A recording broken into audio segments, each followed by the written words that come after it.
Hello there, guys, and welcome to the charity stream, which we are doing. So, hopefully, you guys can hear me okay. This is the first time I've set up the stream before, so hopefully, it is going to go all well and beautiful and fine. Welcome to the charity stream. This is basically a stream that I'm going to be doing for the next 24 hours. So, effectively, what I'm going to be doing is painting up Tuska Daemon Killer and his warband, which is going to be a war boss from the Ironjaws set, which I've custom converted with some corn bits, 10 orc knobs, which were made from the Ard boys from the set, 10 normal boys, and 5 mega knobs made from the brutes. And I've made one little war boss with, I'll show you in a second, but I've made one little war boss with a big chopper as well. So effectively, guys, this is going to be sort of this charity situation is for the Elizabeth Foundation. The Elizabeth Foundation is a charity that means a lot to me and my family. So it's basically a charity that helps out when a child is born, they have a hearing test, and if they fail the hearing test, then they're going to be hearing impaired, and they try and help them out in the situation. So they sort of teach them how to approach the world and give the parents some more information to make informed decisions for their children, that sort of thing. We're going to have some guests later as well. We have Toby coming on from Black Pro Gaming, hopefully. We have Jordan as well from Vanguard Tactics at 12, and hopefully some more as well. I'm just waiting for some replies, but we're also doing it. Anyone who donates, by the way, the GoFundMe link is just below, and it'll update and hopefully have a little ping as well. We're going to try those widgets Saturday. And effectively, we have 130 raised so far. We're aiming for 1,000. That's including the army that we're doing for the stream as well. So yeah, hopefully you'll all enjoy. And this is going to be a long one, so I don't expect everyone to be here every step of the way. But if people are going to be here, then fantastic. So yeah, right, guys, I'm going to get started then. So first of all, I'm going to show you some of the models.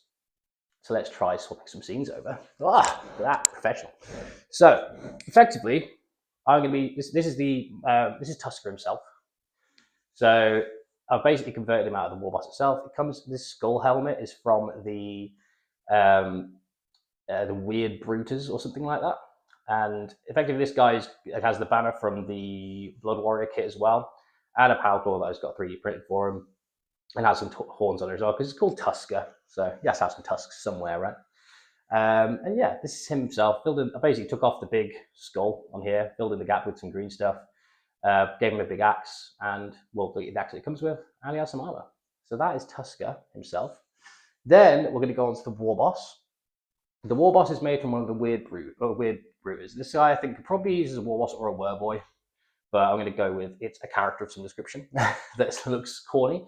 So he has the skull helmet as well, and he has a couple of armor plates and stuff like that. He has the big chopper, and I've filled in some of the gaps with green stuff as well. So effectively, this is the character for that. So we've got Tuska and him. And then I'm not going to show you every single model, but I'm going to show you a few. So this is effectively the knob unit. So there's a small unit, a more reasonable sized power claw, a chopper, and some armor as well.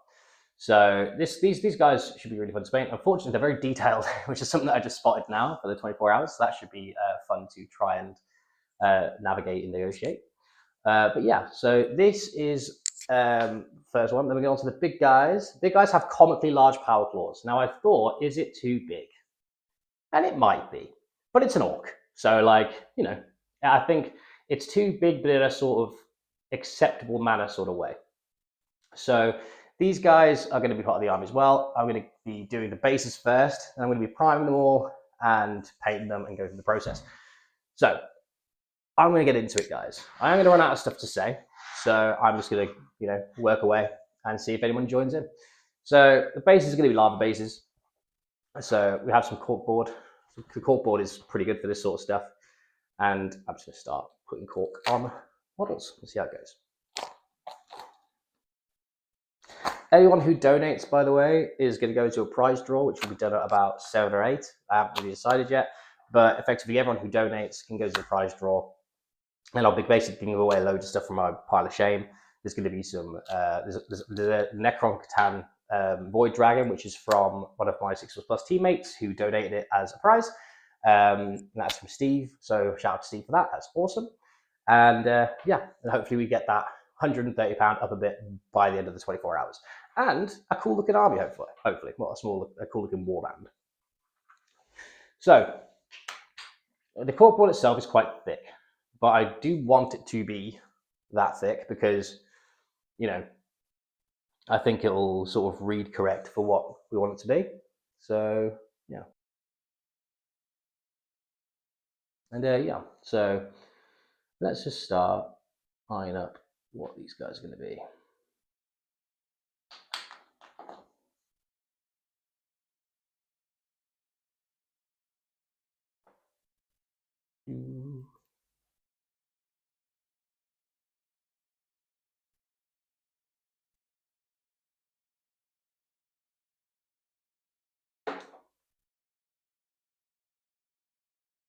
Base themselves are going to be pretty basic. It's going to be a rock, some lava, and that's the extent I'm going with this.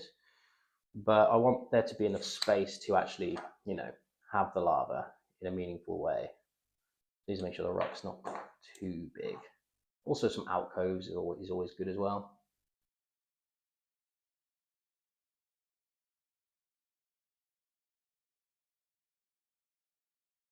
That should do nicely. Don't want it to overhang too much.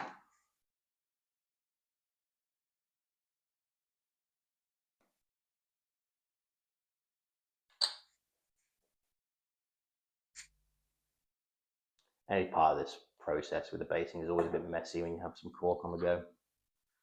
The actual flat cork itself here, the flat bit of cork here itself, I'm going to block after I've got the models on. I'm going to put some basing material on there, like some ground texture, just to you know, make it look a little bit less corky. And then we've got the Orc Boys itself. This is just a set of the Orc kit, but so yeah, let's go with that. Right. Organize the models into small power floors and big power floors. This is the squads.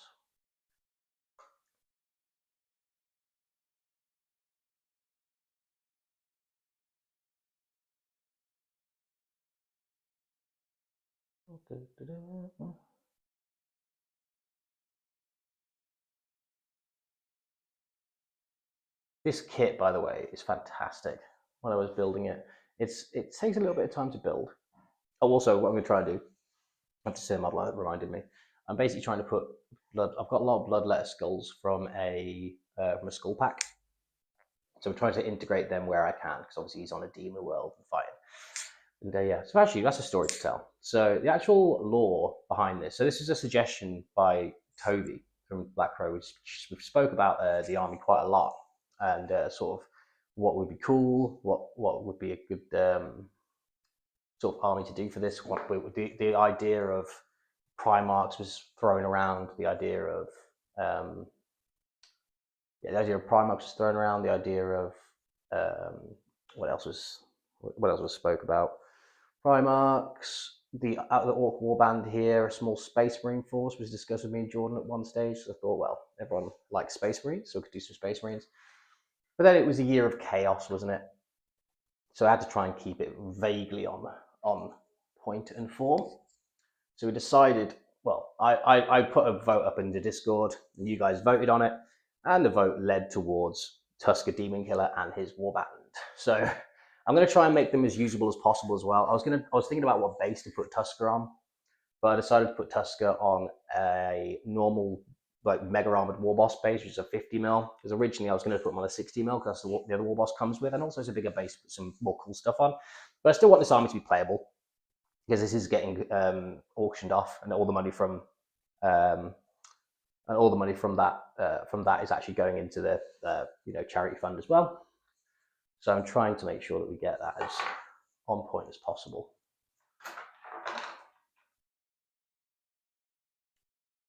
So we've got our rocks.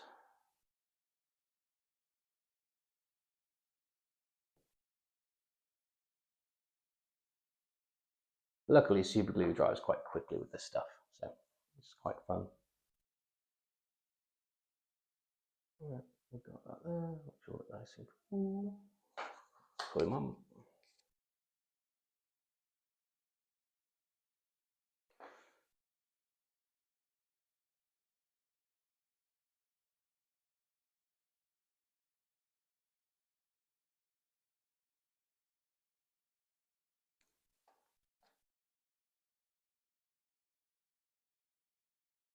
And basically, whenever you're doing something like this, it's always best to do it model by model and just sort of gauge how big you need the rocks, because some of them have a 1 foot, which means you can make the rock smaller. Some of them have 2 feet, which means, well, 2 legs on the ground, which means you have to actually, make that look more reasonable. I was going to build it on stream as well, but I decided not to because the amount of time it takes to build models, and all you do is watch me assembly. But it'll be more interesting when we get the painting going, to be fair.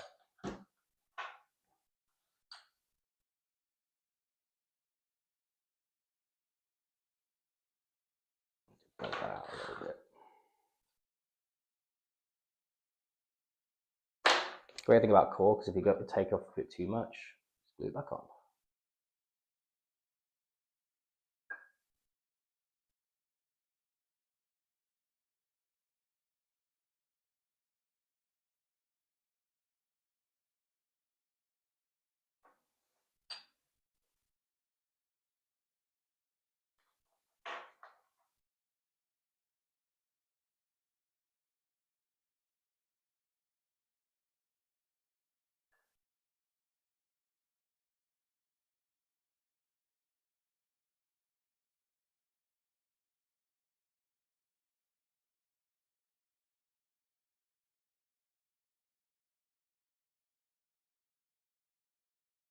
Any gaps like that, we can always fill in with some basic material afterwards anyway. No hardship.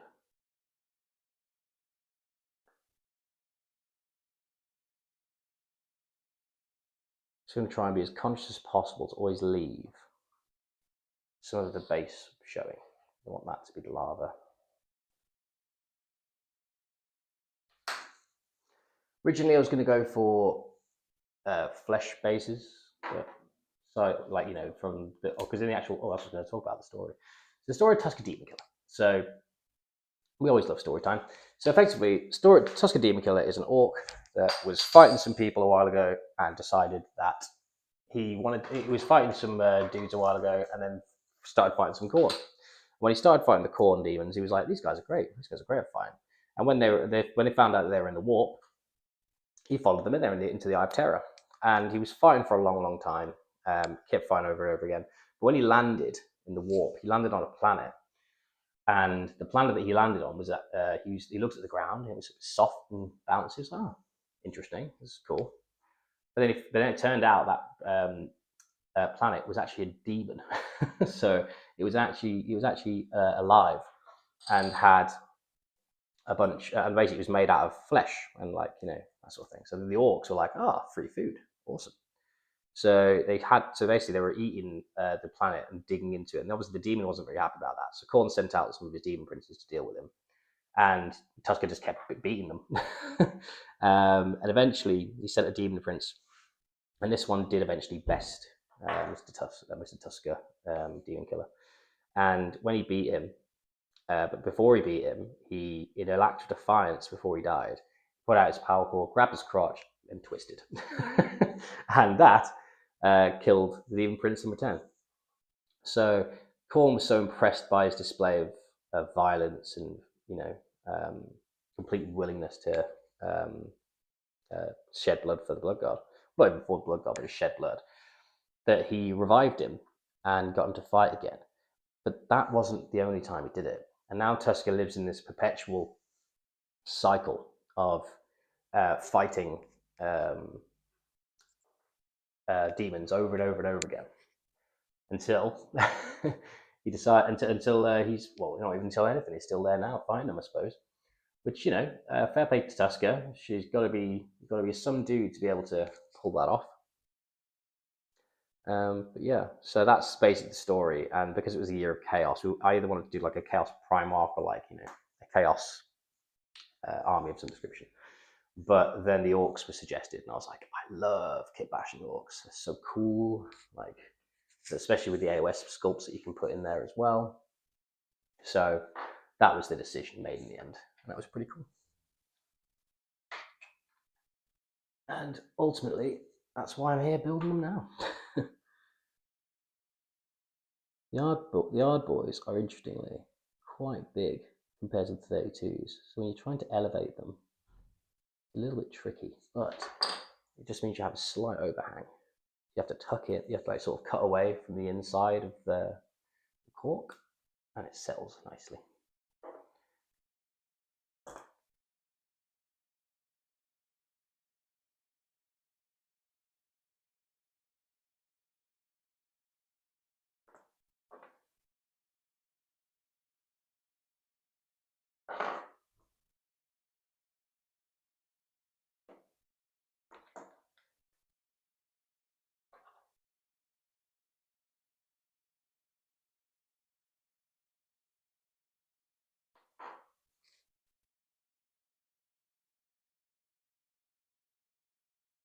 Always keep the cork off trims as well, because they're always good for little rocks on smaller models.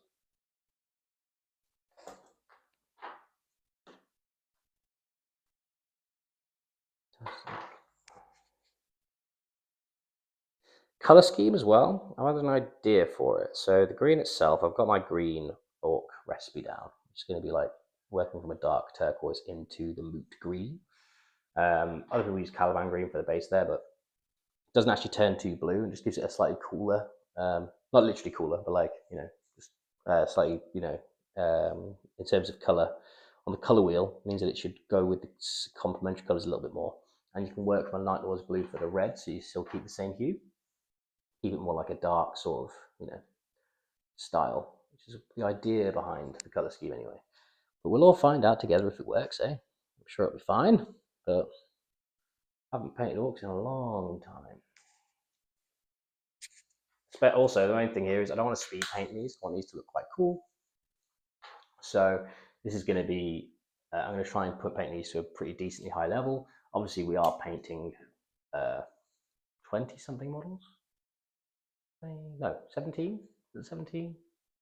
Yeah, I think it's 17 models. We're painting 17 models. Also, if I get time later, I have a random ballistic thread that's been sat there forever. So if I get time, I will, and I've got a bits box donated by my friend Lee, who is awesome. And maybe I'll turn that into something orky. But we'll see what I have time for later on. It might be a point of which where I'm just waiting for stuff to dry. So I might just do that and keep myself entertained. Also, it's an extra thing in the army, isn't it? So not a bad thing. The main thing is everything I would want to do today, I want to finish. Is the key point here. Don't want to be selling unfinished minis. And if I don't finish it, then I'll finish it tomorrow. And then whack it up on eBay for auction.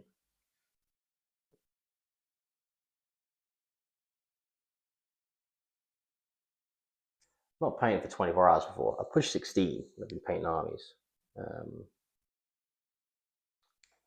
Large space of time. Not even large space of time. It's a very short space of time. But never 24 hours. I don't think it's, generally speaking, recommended, to be honest. But on the bright side, I do only have another, 23 hours and 41 minutes left. Pretty good, pretty good. Time's flying by. I should have a clock watch. It's going to go much slower then, isn't it?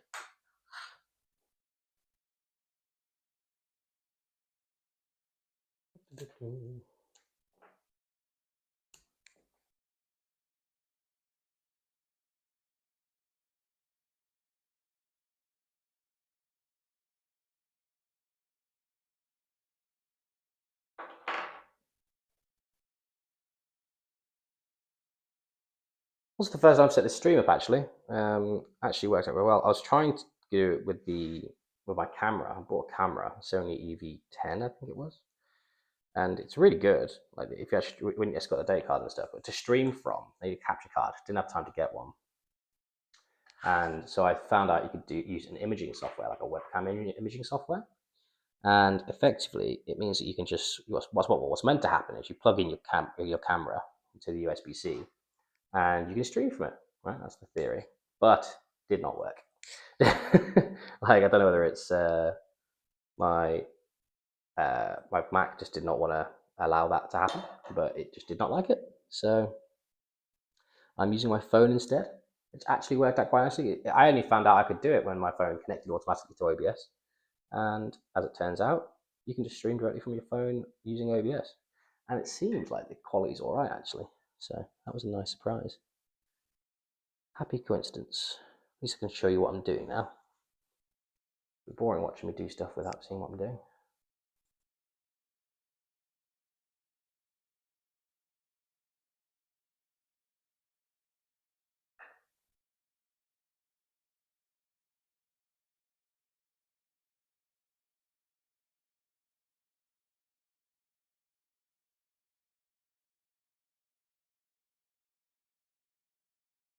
Any overhanging bits, I'll try to remove just because I want to see the trim.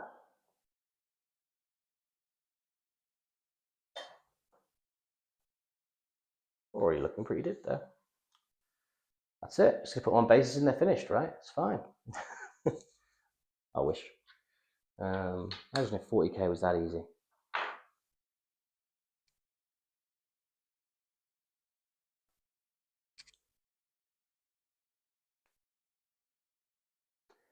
Got some guys at the events today, actually.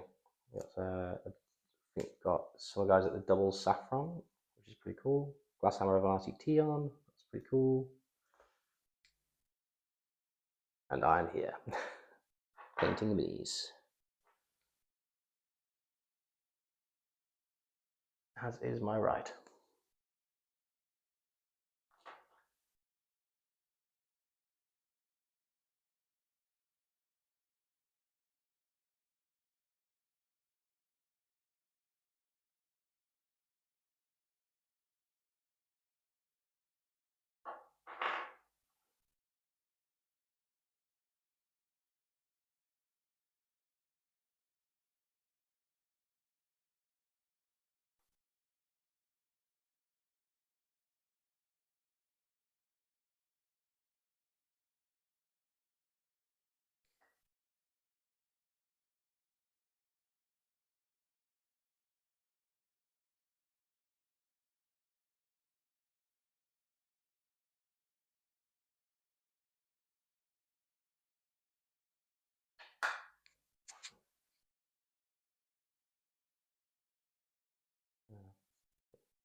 We'll try and put a few cracks in between these as well at some points.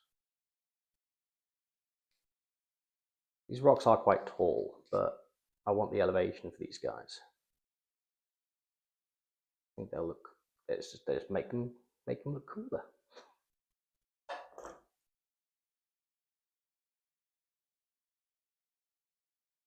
The cat's asleep in the corner, very comfortable.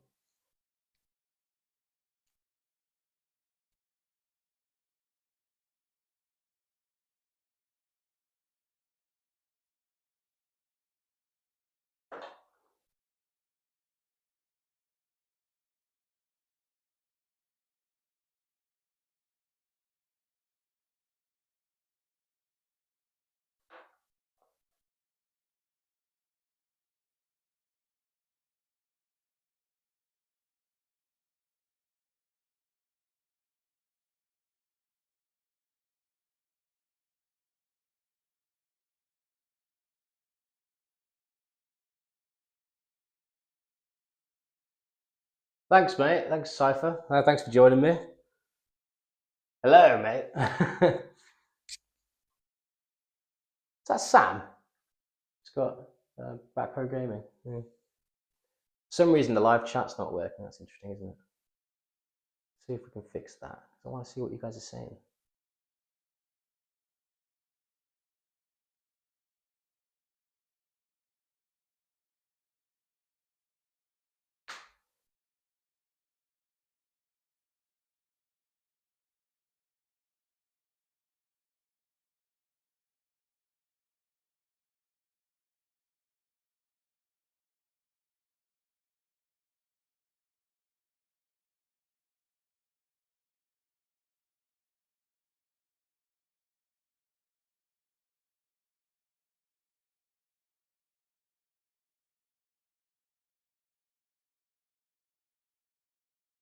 Hey, Sam.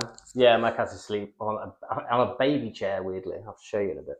He's asleep on a baby chair and, yeah, like a booster seat. He decided that that was comfortable for him, which is fun. So I'm happy for him, you know. It's nice to have something. Let's see if I can get this live chat working. That'd be nice. I can see you on my other screen.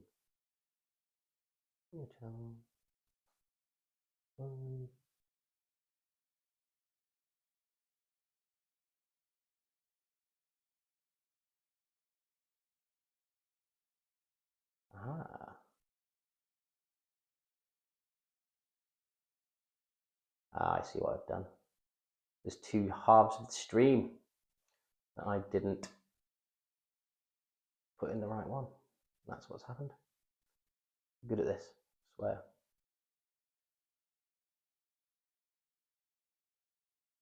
Let's have a look.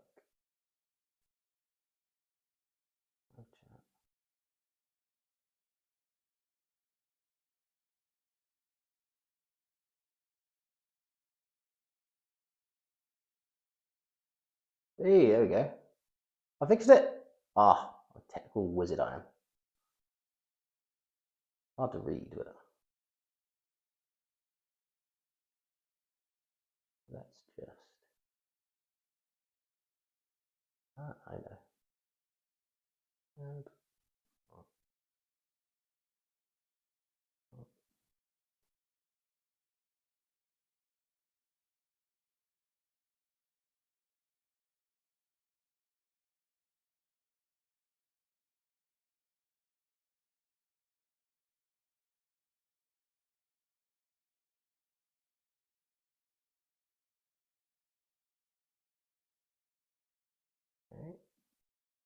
okay.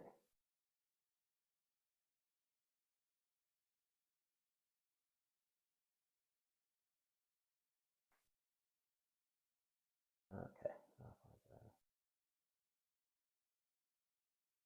I love technical issues. It's great. Yeah, he's I can actually see him. He's just sat there on a booster seat. It's hilarious. He loves it.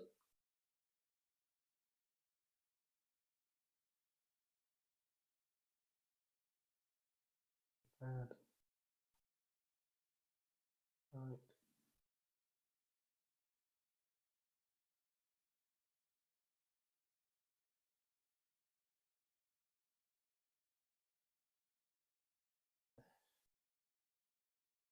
That is easy to read.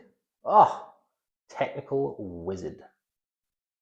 How I wasn't a tech in a past life. I see you. Awesome. But yeah, the cork bases are the cork bases are basically the idea behind lava. So I want some lava bases for these guys, and like it's also like brass citadel style. So idea being is I do the I have like there was like blood running down the river and stuff, but effectively I'm gonna do it as lava because I've seen like sort of both on as options. Because basically, he now fights just outside the Brass Citadel. That's another reason why I didn't do the flesh bases in the end either, because he doesn't actually fight on that planet anymore. Because he worked his way through, and now he's outside the Brass Citadel itself. So on that base, so I was like, oh, I don't really want to do flesh base if he's not fighting there now. I need to keep my Tuska lore up to date, you know. So, hence the idea, doing that instead.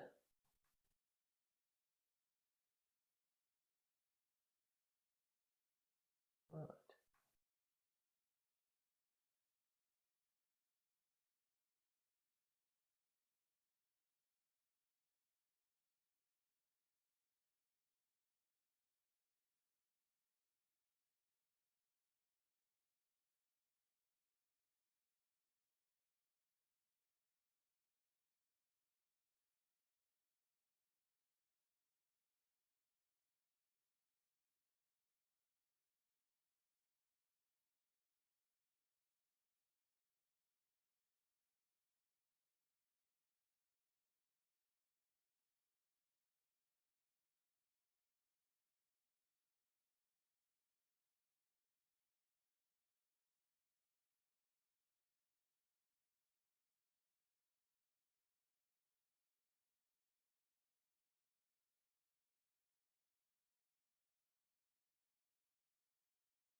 I've been muted for a while and forgot. I imagine that's going to happen quite a bit, to be honest.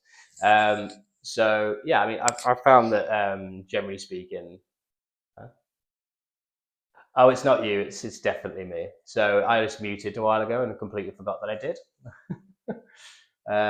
So yeah, basically, it's the water. But I was going to say, what I was saying with the water bases, I was going to do some for Deepkin as well because I really like the water bases for that.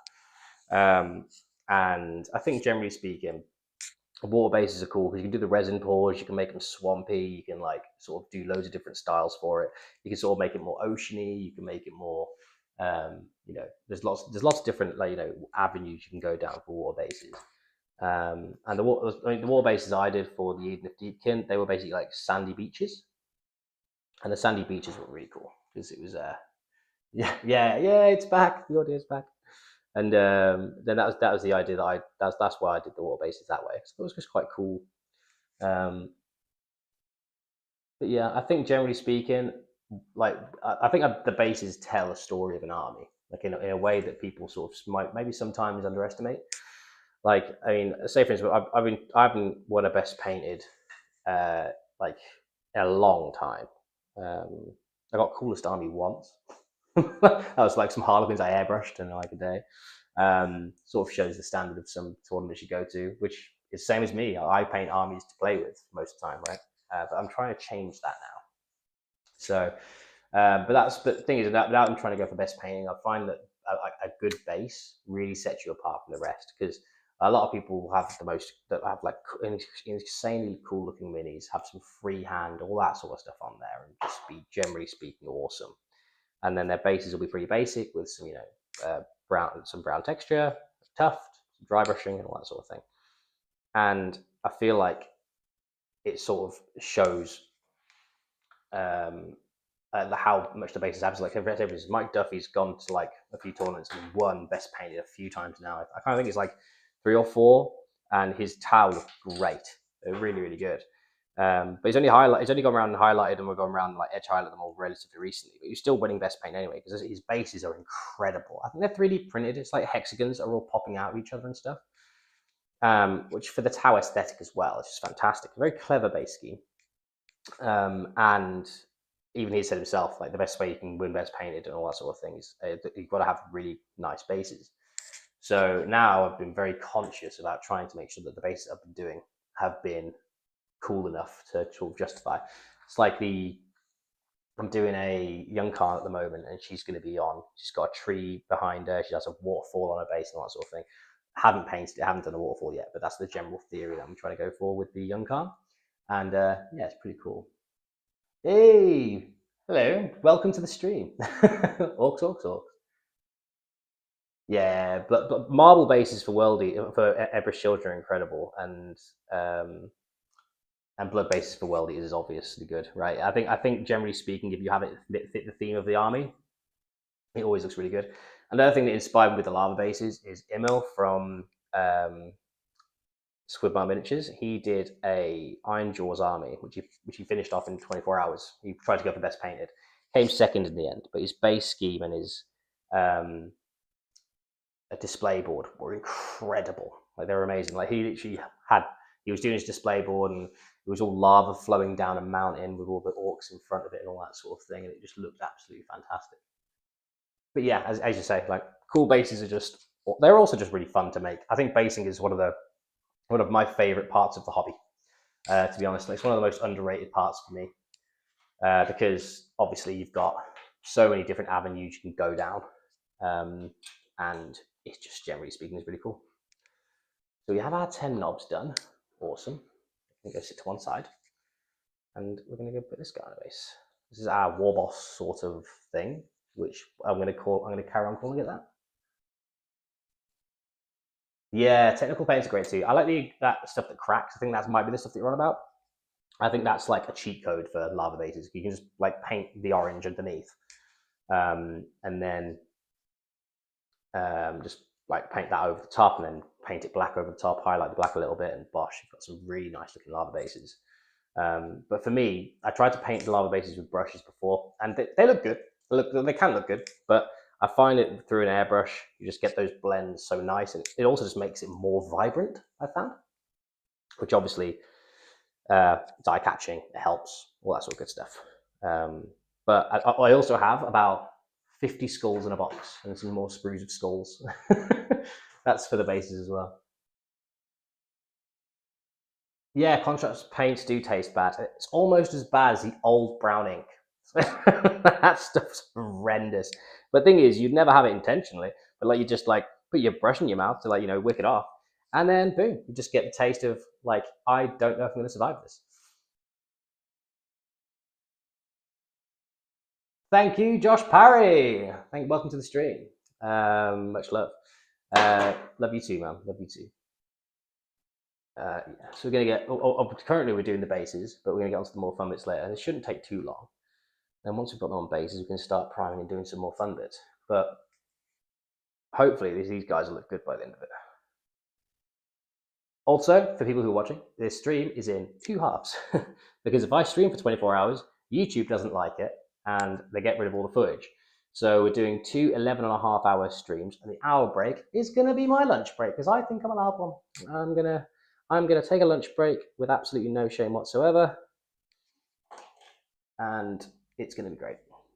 And then we'll do the prizes later on. Remember, guys, donation link is there. Hopefully, it will update as people donate. But anyone who donates is going to go into the prize pool. The prize pool is going to be some bits out my pile of shame, and there's a lot of variety. The biggest thing I think is a Catan Void Dragon, and I got him from Stephen from our 6 lot, and he very graciously donated it for the stream to be a prize, and we love him for that. It's going to be awesome.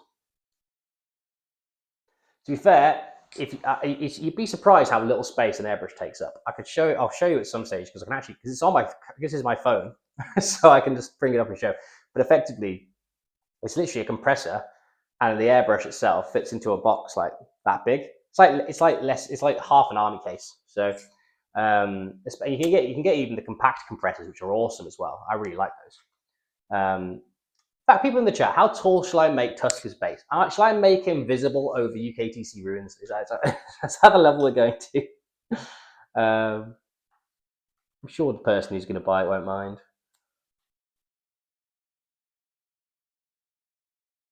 Let's do that.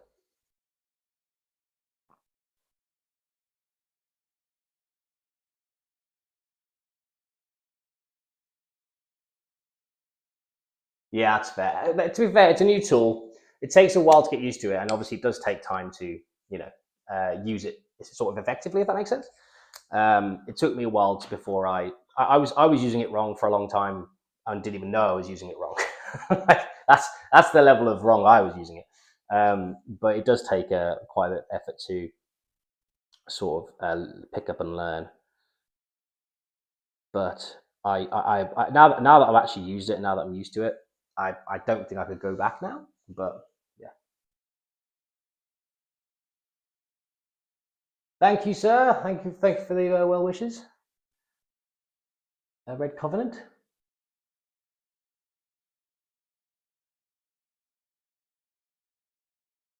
Yeah. It looks great, right? Yeah, I think you mean the cork bases or the Ard Boy conversion, because the Ard Boys are actually cheaper to do as well, weirdly.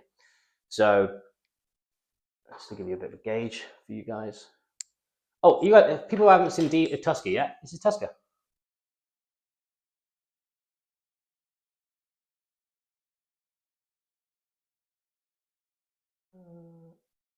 That's fair. Yeah, that's reasonable.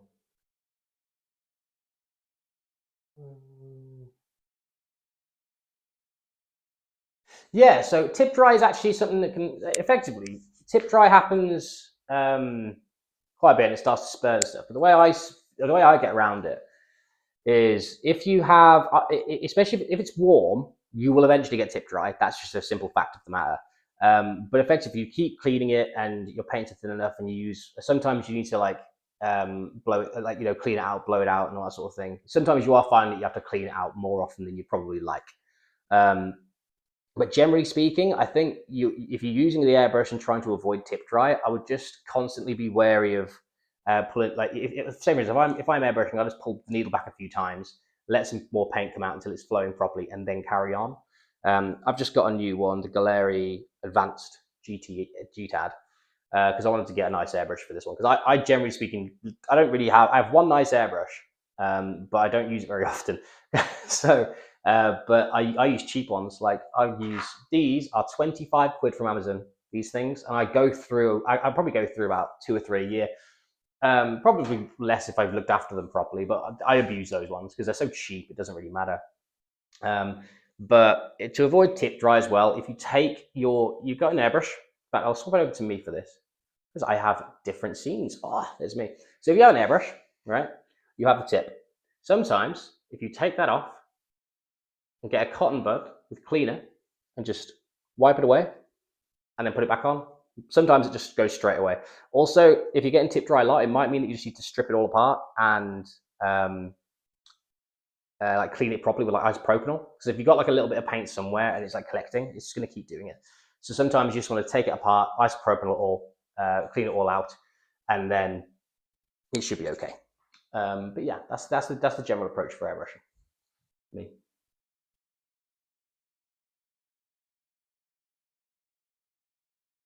Ooh, nice. That was the last question. I think I'm up to date on the chat now. Awesome.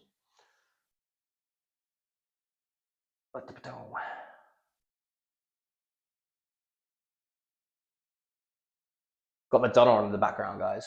What a tune. All right. I go to. Oh, I know what's happening.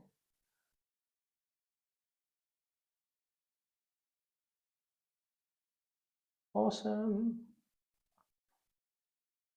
Ah, that's cool. I can do that. Ah, cool. So consistency of paints. Okay, so consistency of paints is interesting. I like to mix in a pot before I put it into the airbrush itself. So I have like a little like a lid of like a spray can primer, fantastic for it, especially the little hum roll ones. Just mix paints in there. But what I try and do is use. I have my paints quite thin in the airbrush, and the PSI quite low. Because obviously, if you're using thinner paints, you need to have the PSI low. Because if your PSI goes higher, then it's going to spread out and spider web, and you don't want that stuff. Did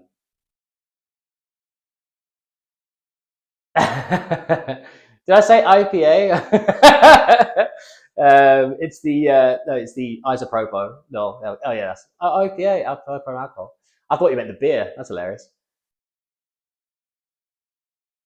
Oh yeah, it's 100%. I need to keep the listeners engaged. So I'm going to talk about mixing into pots. It's great. So this is Tuska for anyone who's just joined. I'm currently doing the cork bases for them. Oh, for him. And yeah, so we've got 10 dudes on cork bases so far. Hopefully we'll have more in a bit. It's going to be exciting. And my phone as a streaming camera is working quite well, I would say, to be honest. Which is exciting. Didn't expect that one. Love it when something unexpectedly works.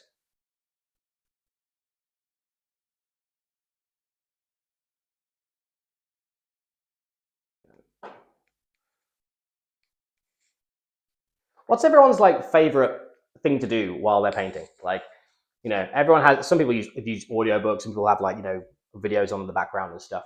Like, what do people do? Because everyone has their own little thing. I know one guy just listens to audiobooks. I know one guy who literally watches Squidmar miniatures non-stop. Like, he just watches the same 24-hour challenge over and over and over again.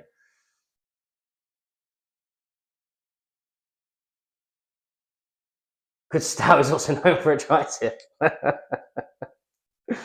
Oh dear. But yeah, I think like, what do people do? I'm currently got a sort of YouTube playlist on, and the music that comes out is very random.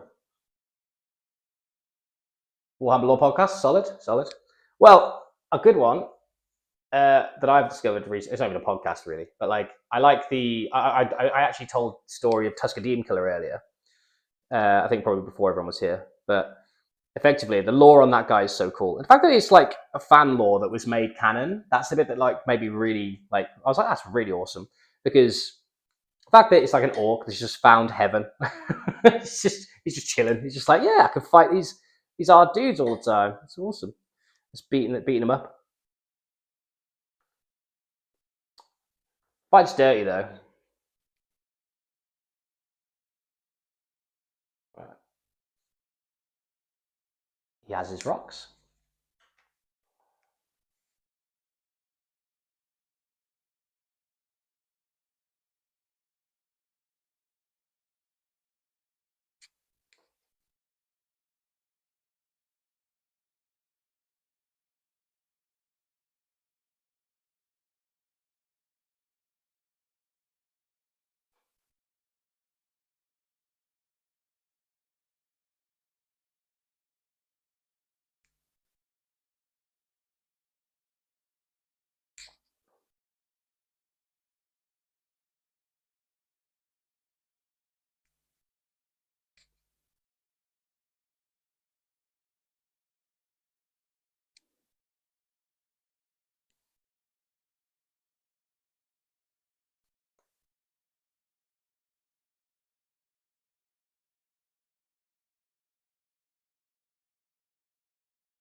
Yeah, solid, solid. Oh, this is the award-winning 6+++ show. Yes, it's a great show. I hear. Did you listen to our hot takes?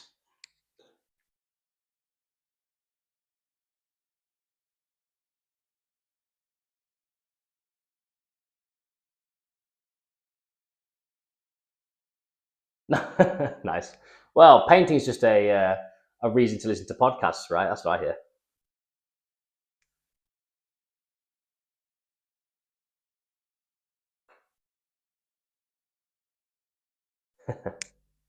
No bias. No, no, no.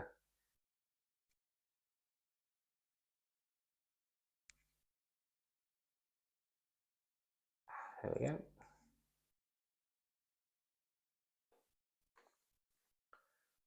Right.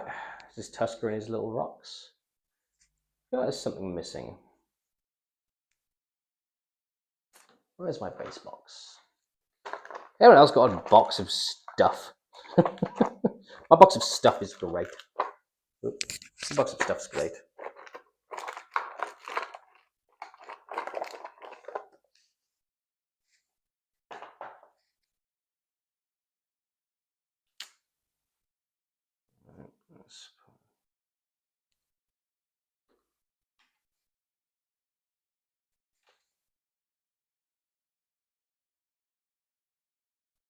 That's what's missing.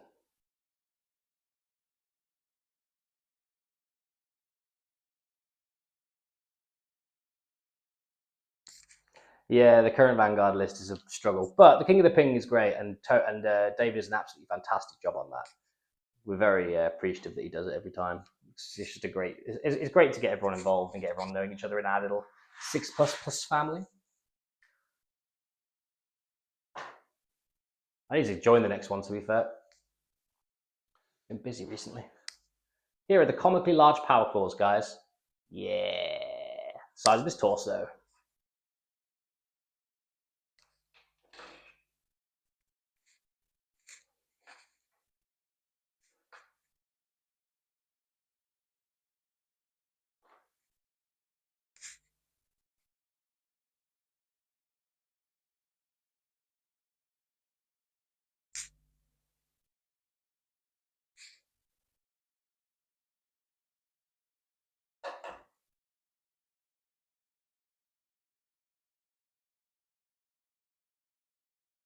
Hmm. Maybe I should load the modeling down there. It's going into a red.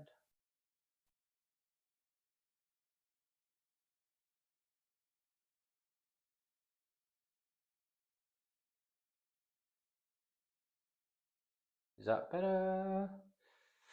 Don't want to be blowing your ears off. I think I've just turned it down a little bit. You saw it kept going into the red bit.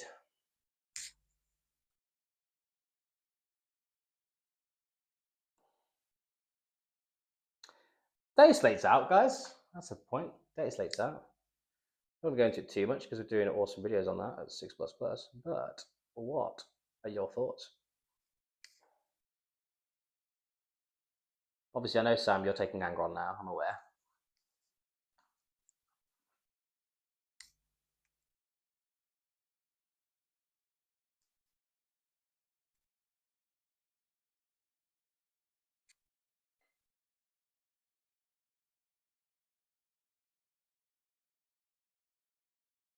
Yeah, makes sense.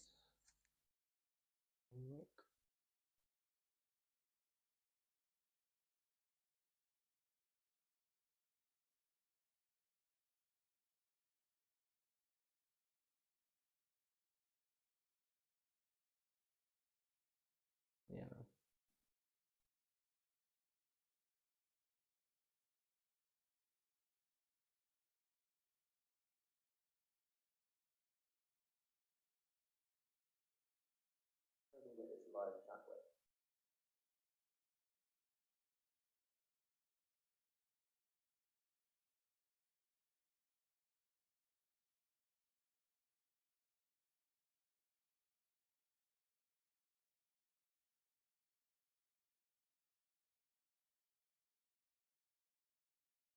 Okay. We are there.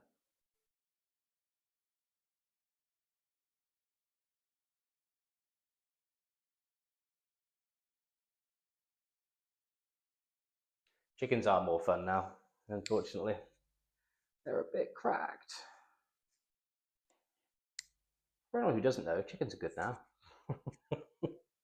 My hot take. Thank God you tuned in, eh?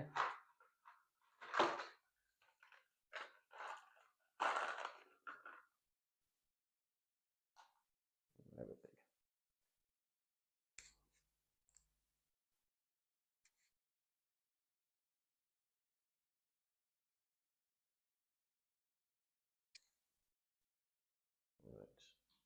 These are looking just like they're on a slab of cork right now, but I will fix that. This is very much the rough stage.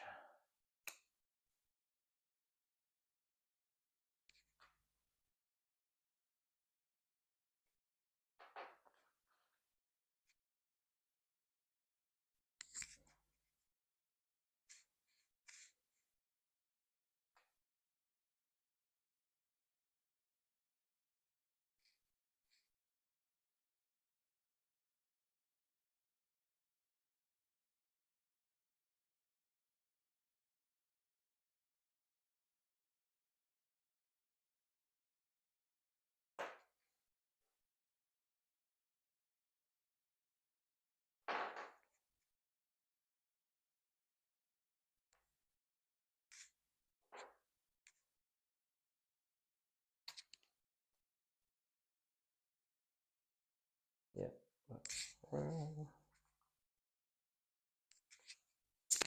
I might be better off doing this. I keep getting feedback. Let's try.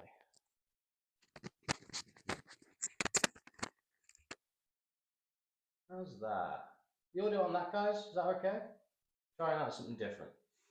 Because they keep moving around and stuff, so it keep getting feedback.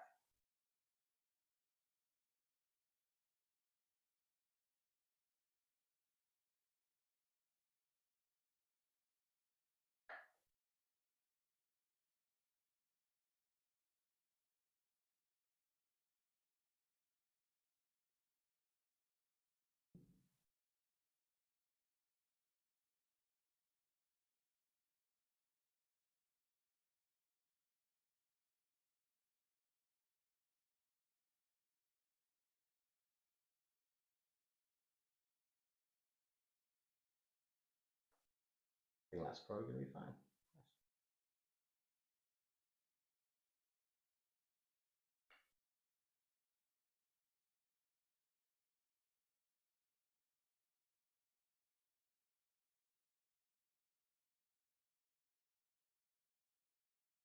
What do you think to the stream anyway, guys? The actual like setup. I think it looks alright. First one I've done, you see. Ah, we've had £25 worth of donations since I've last fired. Amazing. Thanks, guys. That's amazing. I don't know if the alert came up when the donation went in. There's meant to be a little widget, but if it didn't, then hey, it's, turns out not everything works from the GoFundMe streaming page. But hey, thanks guys, really appreciate it.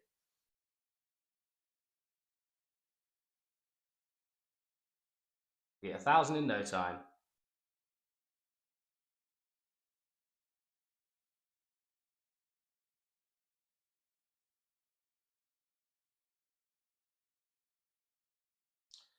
So I've got this orc with bare feet. I think it'd be quite cool if he was actually standing on lava, like slightly singed feet, just chilling because he doesn't care. He's gonna get resurrected by corn anyway.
So, there we go. Thanks for that.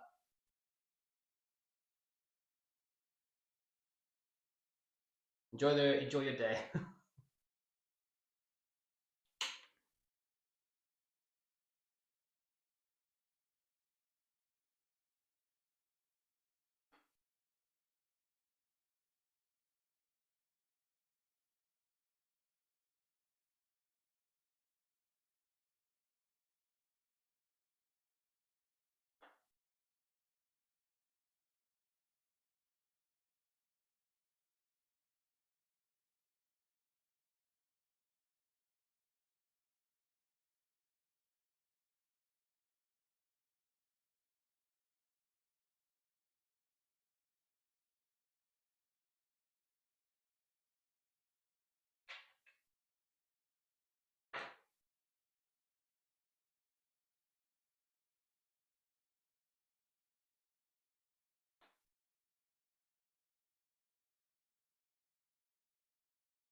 Also, guys, for anyone watching, I'm going to be posting up update pics and stuff on the Discord. The Discord is in the link below, well, in the description of the video.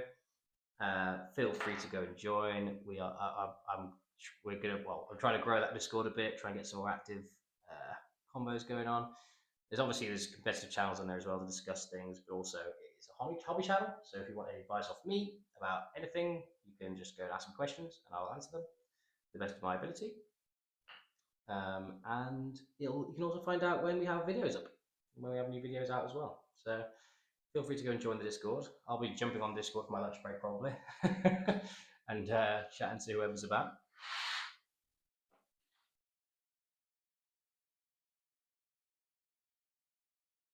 Okay, so we have all these doodads. We have our 5 Meganobs, Tuska, our war boss sort of thing that we don't really know what the model is going to be, but he looks cool. He's with his 10 dudes.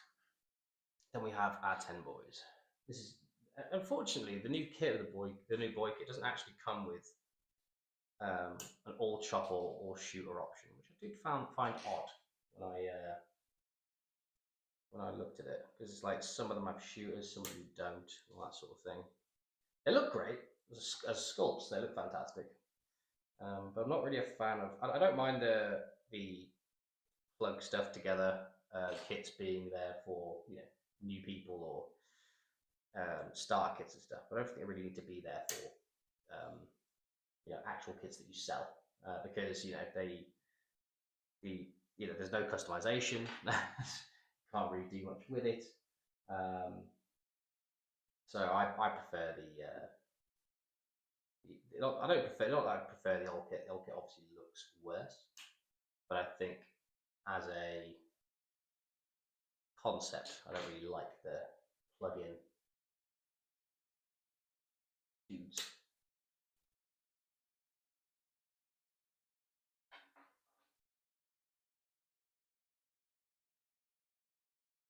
Ooh, that's dried with a gap, hasn't it? Very green stuff that.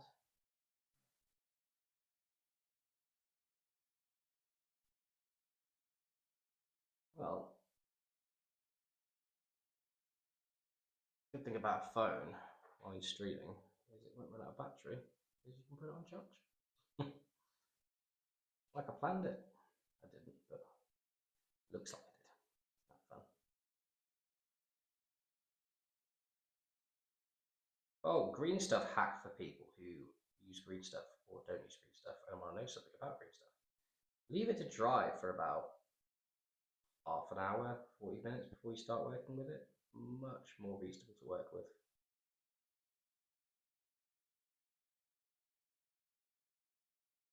I kind of made this about 40 minutes. No, probably longer than that. About, I don't know actually. What are we looking at? Quite a while. But it's still workable and still malleable. It does still take a few hours to go off. You still use it in that time pretty good.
So what's everyone working on? Not right now, but in general. I'd be interested to know. Anyone doing an Orc Tuska warband? Give me some advice on.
Sorry, I can't see it at the minute, guys. I'm just removing pegs. It's not that interesting.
Yes, I was, but it was quite intentional because I'll reply when people chat. I was just working on these, but I've also got some music on in the background. I don't want it to pick it up on the mic because if they pick up the music on the mic, A, it's going to embarrass you because of my music taste. Number two, copyright. So whenever I put the music on, I just sort of mute myself. And that's the reason why I was muted earlier and I forgot I was. Got Jordan on at 12 o'clock, guys, by the way. Jordan from Vanguard Tactics. And I'm quite excited about that. He's got some painting to do. There's going to be a bit of an awkward handover and exchange when he joins because it's the first time we've had someone joining. So forgive us for that, but we will endure, and it's going to be great.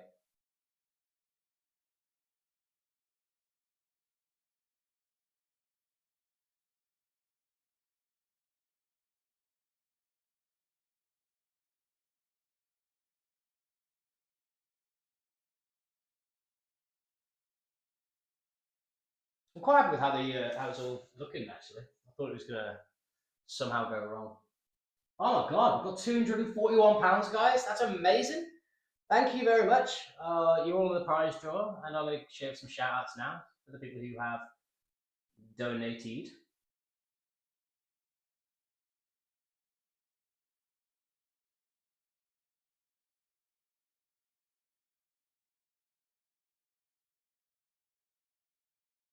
Thank you, Sam. Thanks for joining us, man. Thanks for shouting it out everywhere. You're an absolute legend. Much love, bro. I'm sure I'll catch you later.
Okay, guys, we're going to do some shout outs for the people who have donated so far and some thank yous.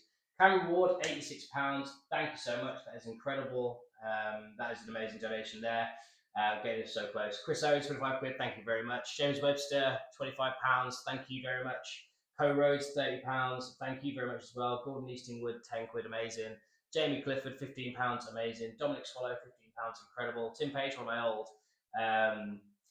of my old mentees, is donated £10. Amazing. Thank you very much. And Charlie Watts. The Wattses have to stick together. Thank you very much, man, for your £25. You've all been amazing. We've got 9 donations so far. We are almost a quarter of the way there, and we are an hour and 20 minutes into the stream. So that's pretty amazing, guys. So let's keep going. Thank you very much. Anyway, I've got to do some hobby.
So I want to drill out the bunk gun barrels.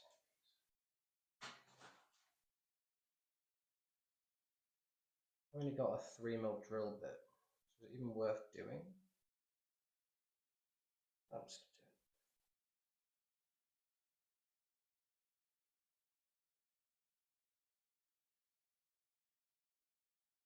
do it. Oh, little trick by the way. When I drill gun barrels, sometimes you get a little bit on the end, right? But if you have 10mm clear cement, just literally just dip it in a little bit, go around the hole, and it'll smooth it all out for you a little bit. Very minimal effort, which is nice. We like minimum effort for maximum reward.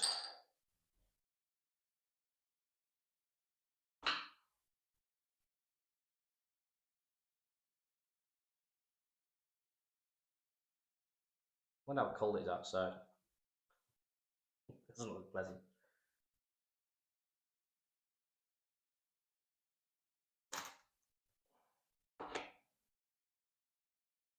There is a glass hammer RTT on today, which I couldn't make unfortunately, because I'm doing this. But this is a shout out to them. They are absolutely brilliant with their events. They've been absolutely nailing it recently.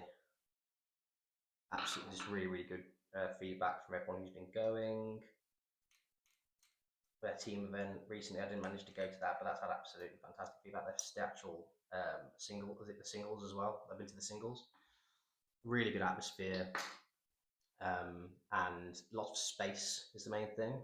Like I always found, for me, one of the things that makes a decision for me now when I go to events, how much space I'll actually have.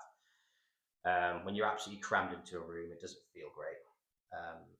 And they really have hit the nail on the head really, really well. And they've got a really nice balance of space, and they have 3 prizes for first, second, and third for best painting at their big event. And that's awesome. That's a lot of prize support and a lot of effort going into best painting there, which as a hobby maker like myself very much appreciates. It also feels nice that even if you come third or something, you've been nominated, you're there, you've won, you've had some popular votes and stuff. It's nice to have that option. I've been enjoying their events.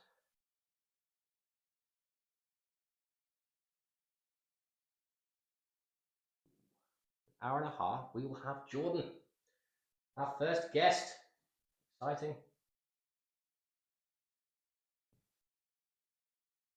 Finally find out.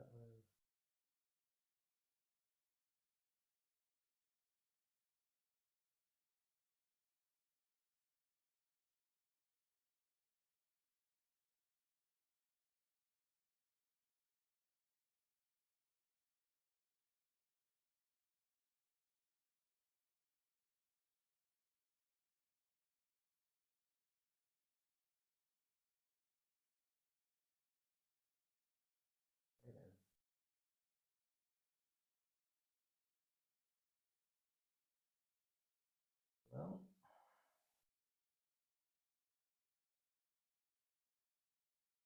I don't know if the counter works for seeing how much we've raised.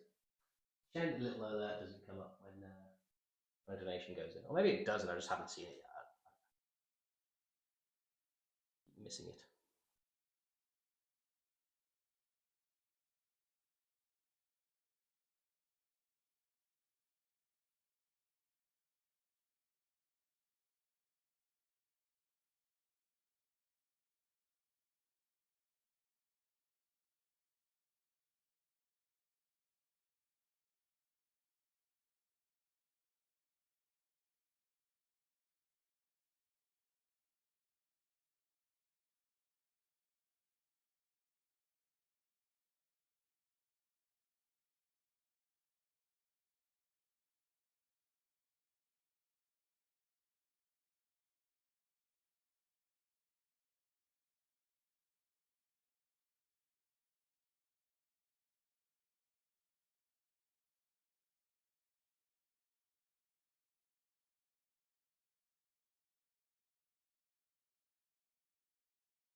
Guys, I will be right back. I need to go and get some more super glue. I'll be right back.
And I'm back.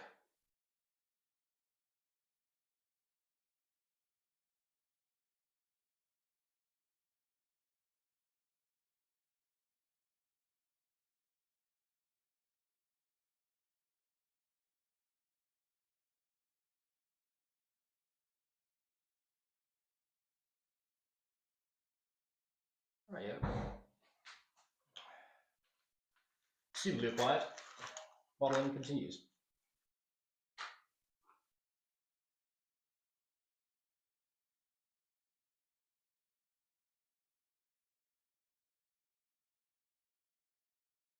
These guys are looking cool on little rocks. It's fleshed out in a bit.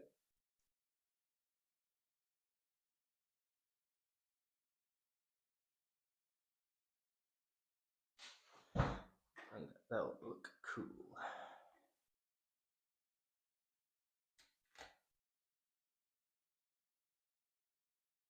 My cat's meowing.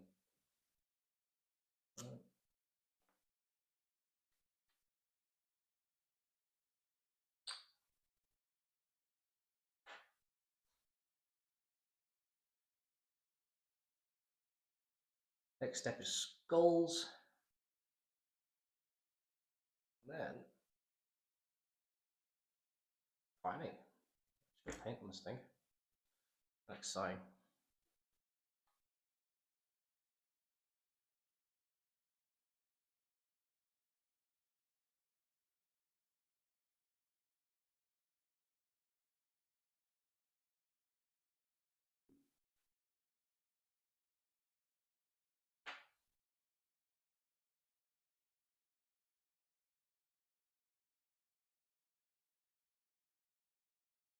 We are almost 2 hours in. We've almost got the models finished, or like, you know, built on the bases. Feel is solid progress.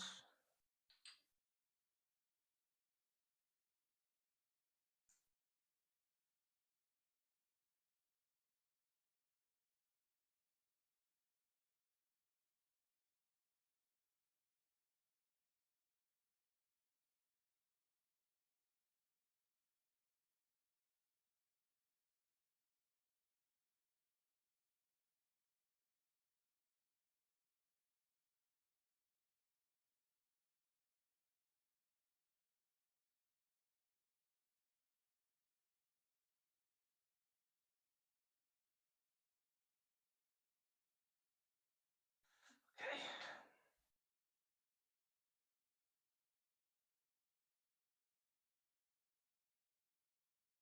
There's an argument here that I actually just do sand.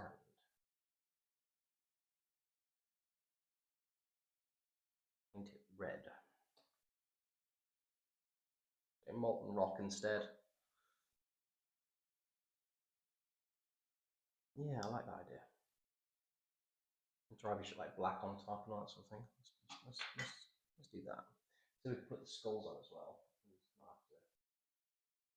It's a lava.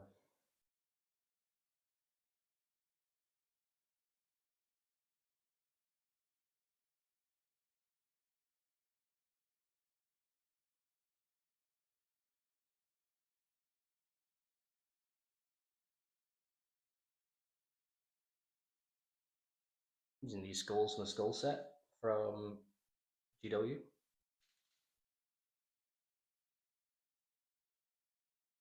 Awesome.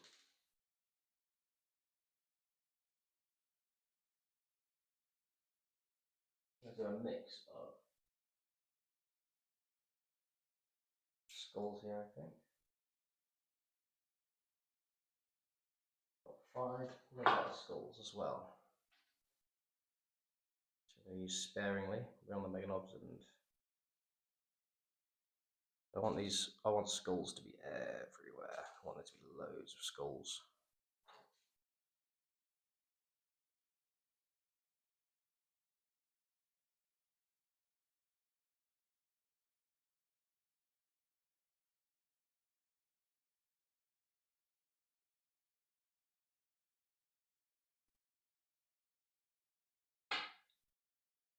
Let's do some tidying up. Finish with the cork stage.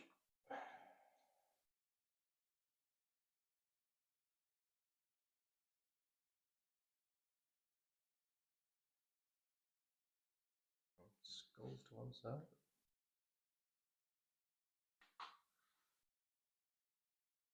Again, any off trims, just use your. I just have a box where I just put like spare basing stuff. At some point, I'll use it on a diorama or something. Don't waste it. They are good rocks.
Hello, Blackrock Gaming. How the devil are we? Lovely to have you.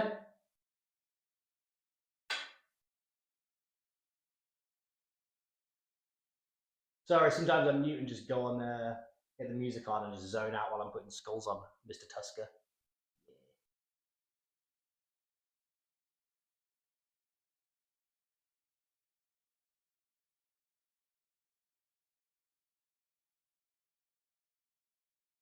I figured out OBS though. Look, I'm streaming. I'm a streamer now. One of those people. Whoever those people are, I don't know.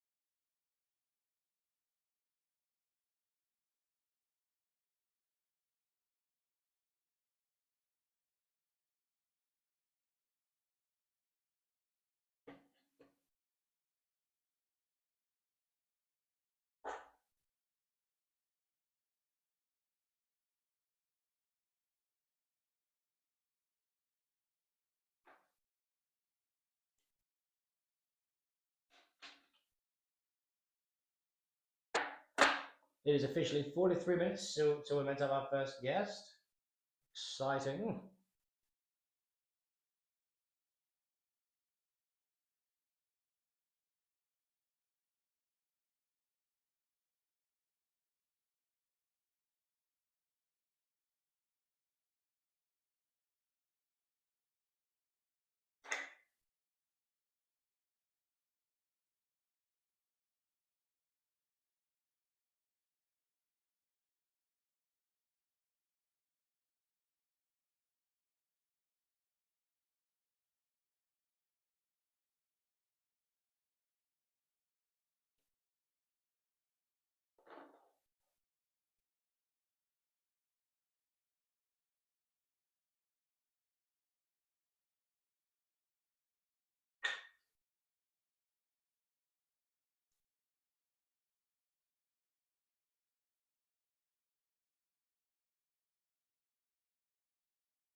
We have Tuska.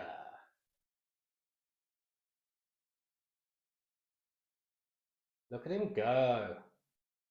Got his big skull, got some rocks, loving life.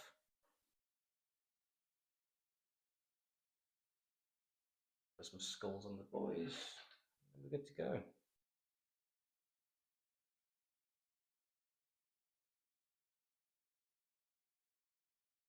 Might even be painting by the time Jordan.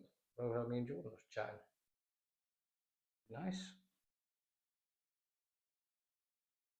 Base coats down.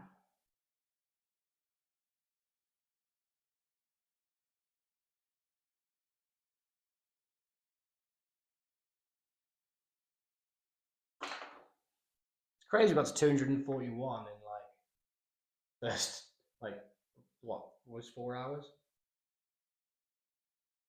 Awesome.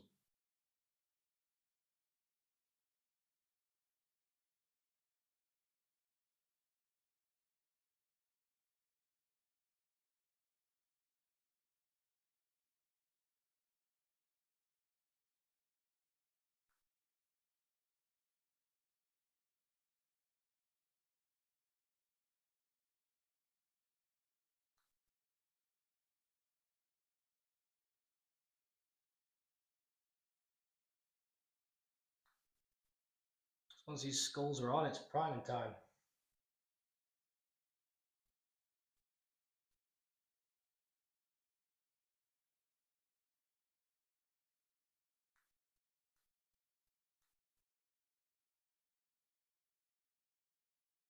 Tell you what though,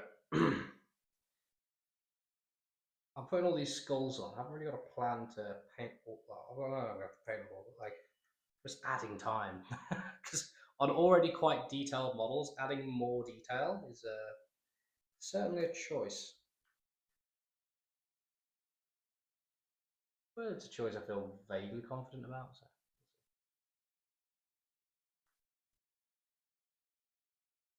Main thing is that this looks cool. As long as this looks cool, all good.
Makes these little outcrops like that.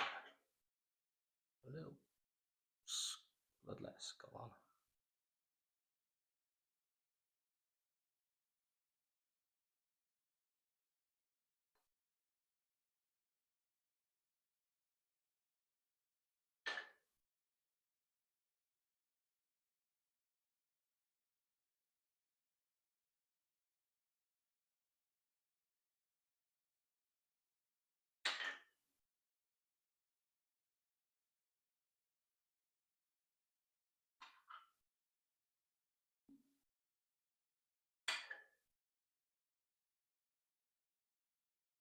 All the skulls.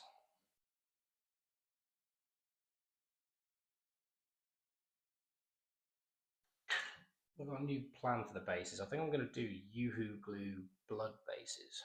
Sam mentioned blood bases earlier. I was going to do lava. Blood's basically lava, right? Same thing.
Okay, guys, so I've got the skulls on everyone. Little update. A big skull on Tuska. It's got a big banner. It's kind of wild how big this dude is. Like, I kind of didn't really think about how big this war boss model actually was. The fact that it comes on a 60mm base, it's nuts. But he is got his skulls. He's got his big skull as well. He's very happy. He's a very happy war boss. And let's go get all of these guys primed. So I'm gonna disappear, and I'll be back in a little bit. And yeah, see you soon, guys.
Okay, guys, I am back.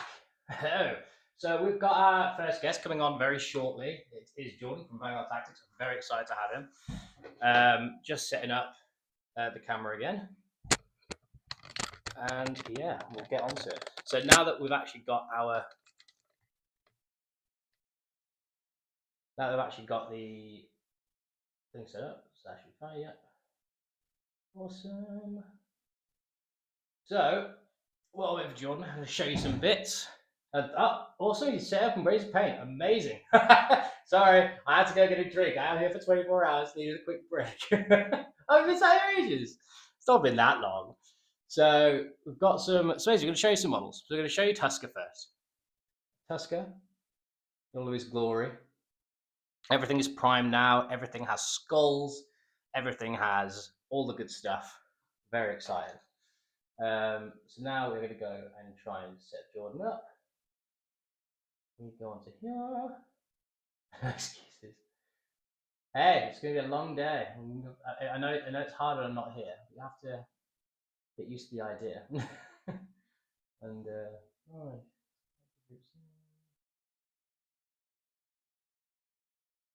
Cool. Excellent. We're trying out something new here. When I say new, I've just not done it before. So we're going to see if this works. I'm basically when Jordan joins in, I'm going to try and set up OBS to allow him to join. So let's go on to.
So I've shown you Tuska. Let's show you some of the units. So we've basically got our knobs. So we're going to be using the Ardboy kit from the Age of Sigmar range. Printing off some claws for them. We're priming them all grey. We're going to zenith them when Jordan gets here, so when we both start painting. And all that good stuff. So we've got the comically large claws on our Meganauts from the Brute set. We've got the blood letters, skulls, and all the skulls all around the bases and stuff. The bases themselves is going to be like Yoo-Hoo glue and blood god mixed together, and it's going to be really cool. Well, with luck. And here's another one, which is just a knob with loads of skulls, all that good stuff. So the Tuska Daemon Killas army is almost there. As always, it's the point where we're going to be painting it. We are going to be turning the airbrush on, and it's going to be awesome. So what are you painting, Mr. Black Crow? I'm guessing. So what are you painting? Is this Aaron, by chance?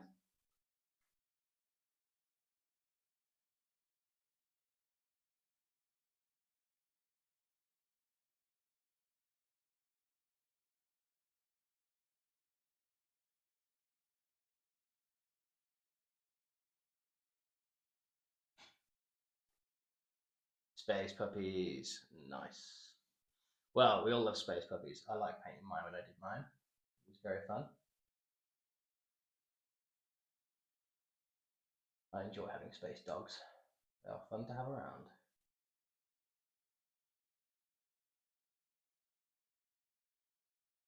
Oh, up to 266. If we have any donation, let's give them a shout out.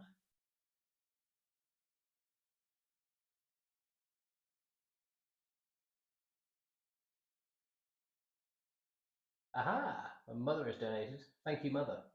Thank you, Sue Watts. Imagine if she won all the Warhammer stuff. That'd be hilarious. The dogs.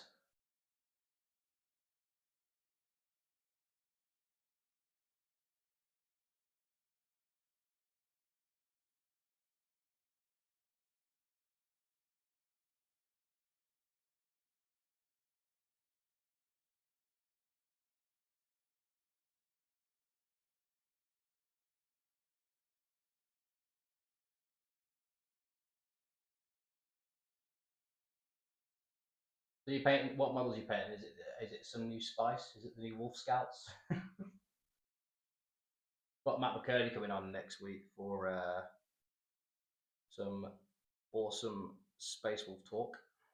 So there's a recent run.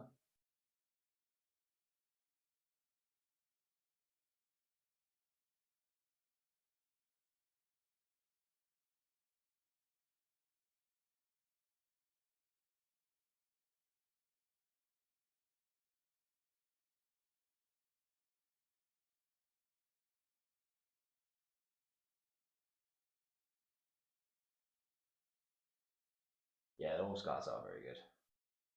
I'm a fan.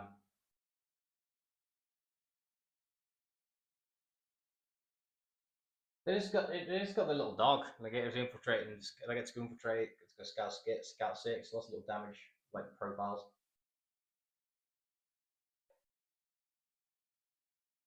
Which is really awesome.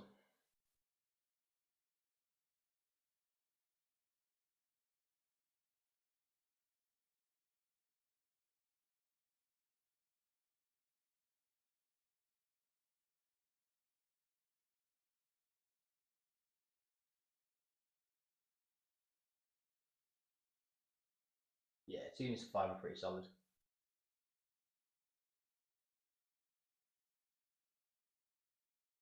Ah, left Jordan. Can you hear me? I can indeed. Can you hear me? Okay, 1 second.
Hello? Can you hear me, Jordan?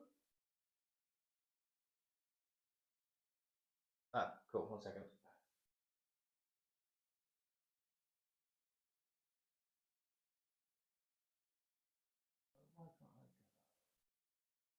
Hello?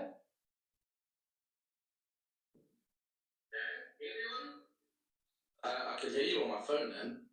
Oh, that's weird. Why can't you hear me on there? I can't hear you on the Oh, that's weird. on the ninja thing.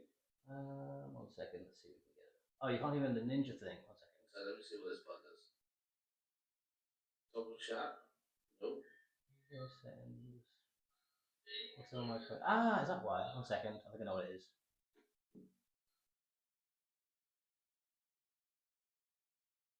What's that? Can you hear me now?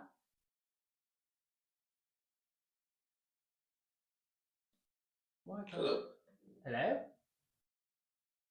Then we go on to YouTube. Cool, cool. 1 second. Why can't I get this working?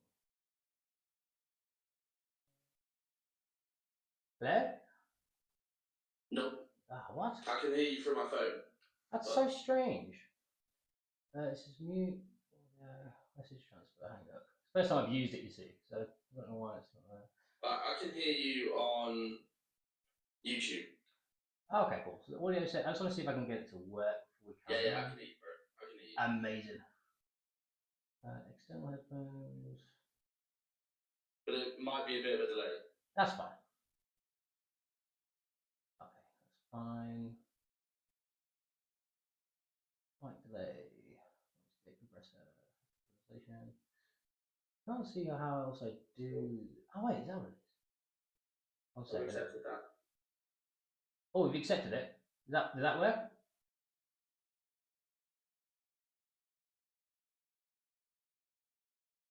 Because you can't hear me on the on this bit.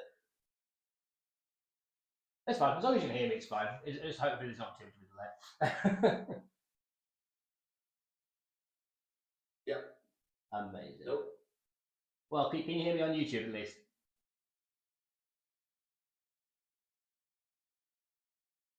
Yeah, I can only hear you. I've got the YouTube open on my browser. How strange. Yeah, it's just a bit out of sync. Like you're probably like, I don't know, 20 seconds ahead. Yeah. Yeah. See if I can fix it.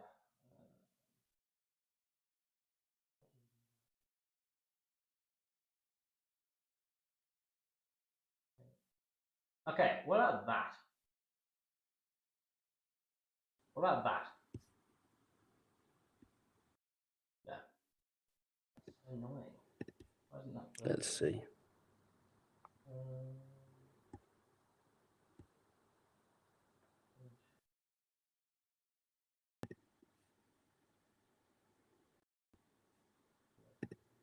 Nope.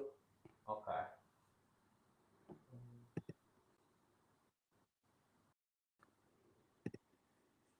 Nope. Cool. Ed, Yeah. can you hear me? Yeah, I can hear you, bro. I can hear you, bro. Can you hear me? Just I'm trying to get this working the way it's meant to. Is there a link? Oh yeah.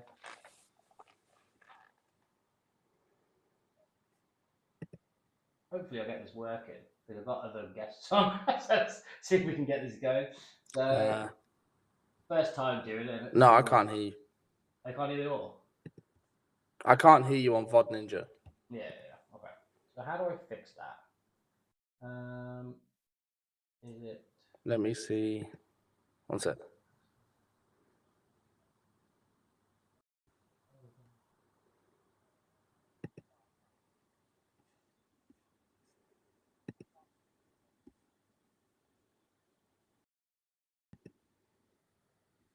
It's not called VOD Ninja, it's called VDO Ninja.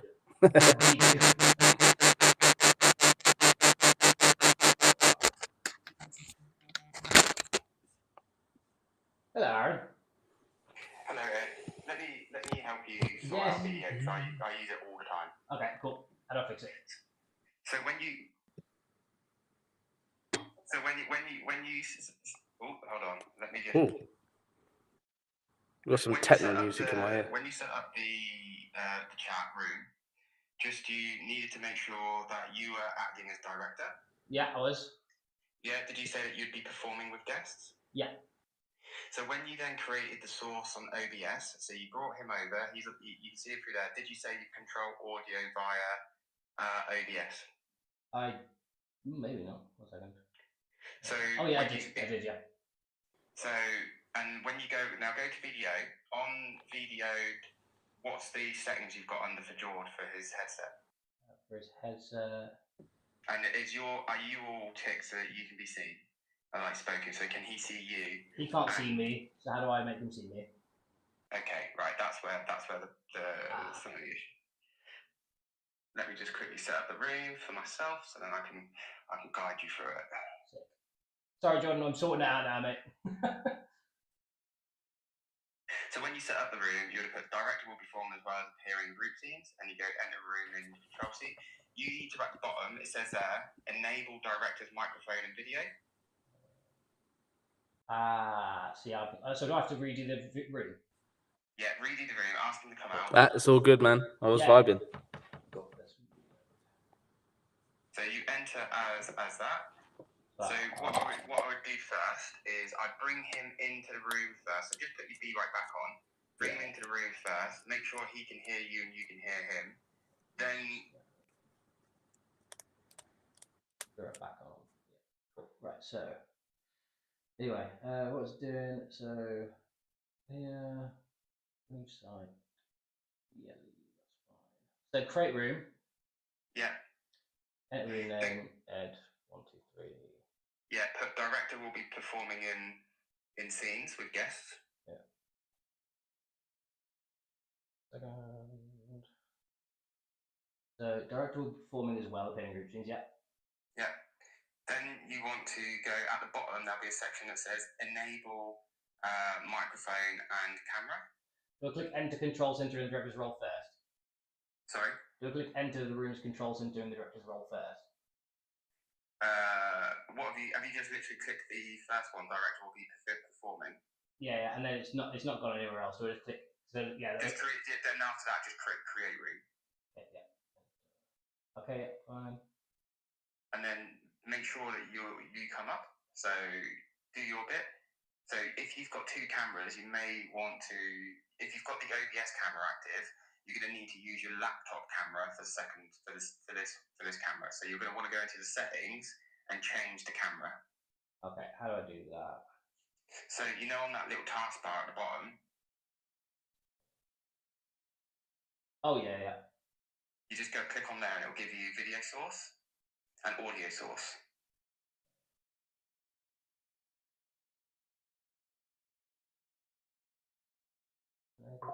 Okay. Enable.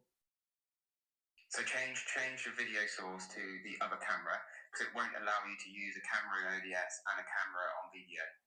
So the same camera can't operate in two spaces. Okay, so I've gone to video source.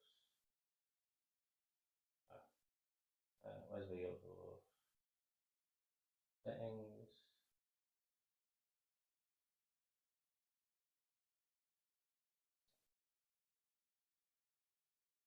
So I need to go to. Find it. Settings. Yeah. Okay. So allow. Have you enabled yourself to be seen first, though? By the way.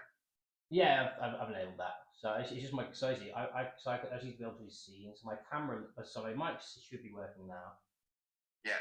So when you then bring Jord over, bring him in first. So there's a bit where it says invite guest. Go, just copy link, and just make sure the bit that says guest can hear others is ticked. Yeah. Okay. I think I've got it actually. So that's that done. Okay. And then when you port him over to OBS, so copy the hyperlink, port that over to the source, and make sure that you tick control volume via OBS. That way you're able to control his levels via OBS. Okay, 1 second. Same password. Okay. So now we go. That's fine. Okay, so then we got. So what was that thing you just said then? So I've got that done. And so when he joins in, do I then will there be an option for him there?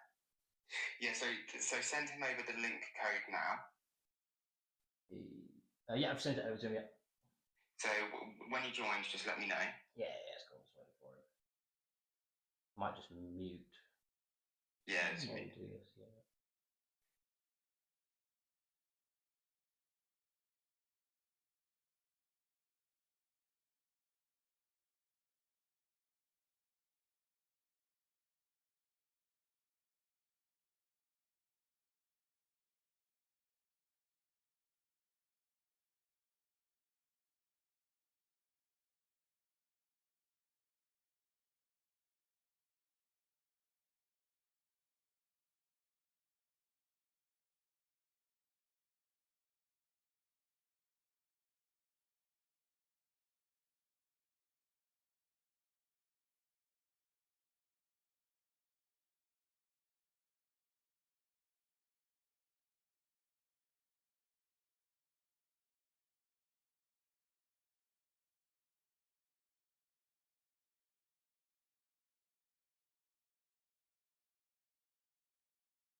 I can hear you loud and clear, my friend.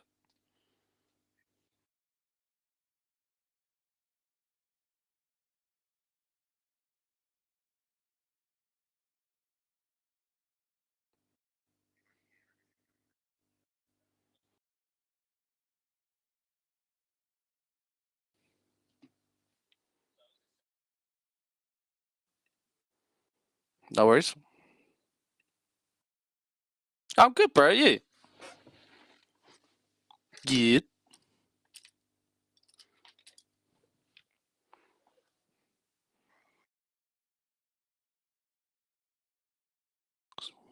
Can you hear us both? I can't hear you through.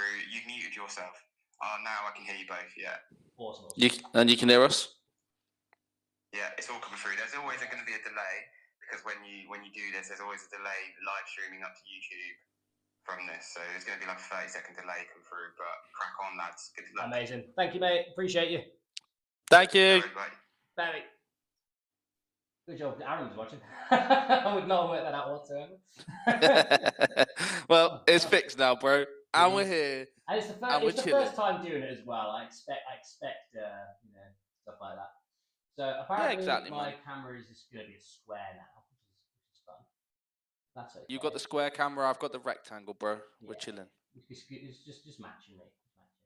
Exactly, okay, mate. So Exactly. And I think it's because I'm streaming via that. It's going to be just like, I can crop you, so at least we're both the same. Isn't that fun? So if we go there, because it's going to affect my tism. Your tism. It's going to bother me. 3 or 40, right, 40. Well, that should be okay. Aaron said we can sort that another day. Okay. It's affecting him, okay? It's affecting me, yeah. Okay, cool. So, we are live. So, Jordan, welcome to the painting live stream. No, thank you for having me, bro. It's absolute pleasure. Thank you for having me. Pleasure. So, have you brought models to paint with you today? Dude, have I got models? You got models. I'm currently doing my new Dante. Don't know if I can show you that very well. So let's get a light on him. So I've converted up a new Dante. It's like the 4th Dante I've gone through. Of course. And basically I've converted him a little bit because Dante's my favourite, so I wanted him to look a bit cooler. So I put a Hormagaunt in his hand and he's choking him. Of course, why wouldn't it be? Yeah, exactly. It's just standard Dante day, really, isn't it? Just choke a Hormagaunt out. Dante doing Dante things. I've been working on Tuska's little warband, obviously. Nice. I'm trying to get the light on that, but big boy, got a big corn band. I can't actually see your camera on Vidu Ninja, but I can see it on the live stream. Well, that's all that matters. No. When it catches up, I'll be able to see it. Yeah, for sure. But yeah, I think it looks cool. I think it looks cool. Everything's primed now. The army is primed. My airbrush is going to be on. It's going to be great. I'm going to use my new airbrush. I got a new airbrush actually. I'm excited about. Yeah, what airbrush are you using? I've got the Galea.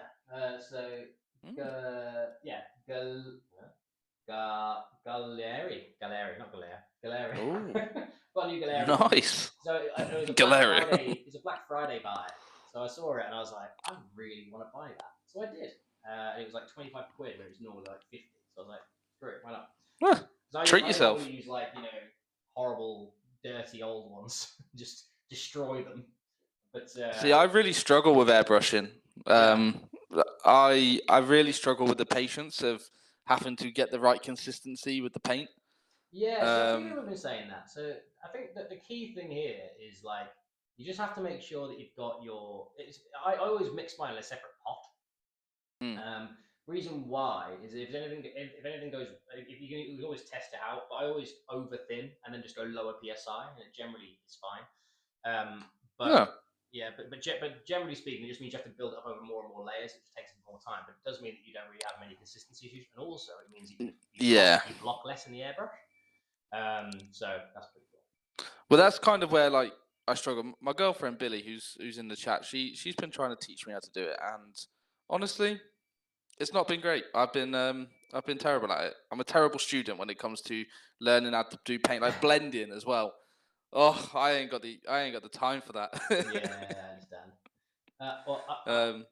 I am turned up to the max I can be, but I can put the mic close to my face, which is what I'm going to do. Nice. Nice. But yeah, I think it's one of those. Airbrushing is one of those things. It's a new tool, and it's hard to sort of learn and engage.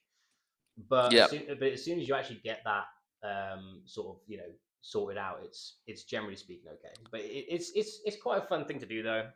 It's also just fun to airbrush. Just like I do like so I've done it if you like for my Space Wolves. I airbrushed the whole army, like the base coats for it at least. And that, like, I find that very helpful because I don't want to sit there painting an entire army with base coats. Yeah. But I don't know. I just don't have the what's it called?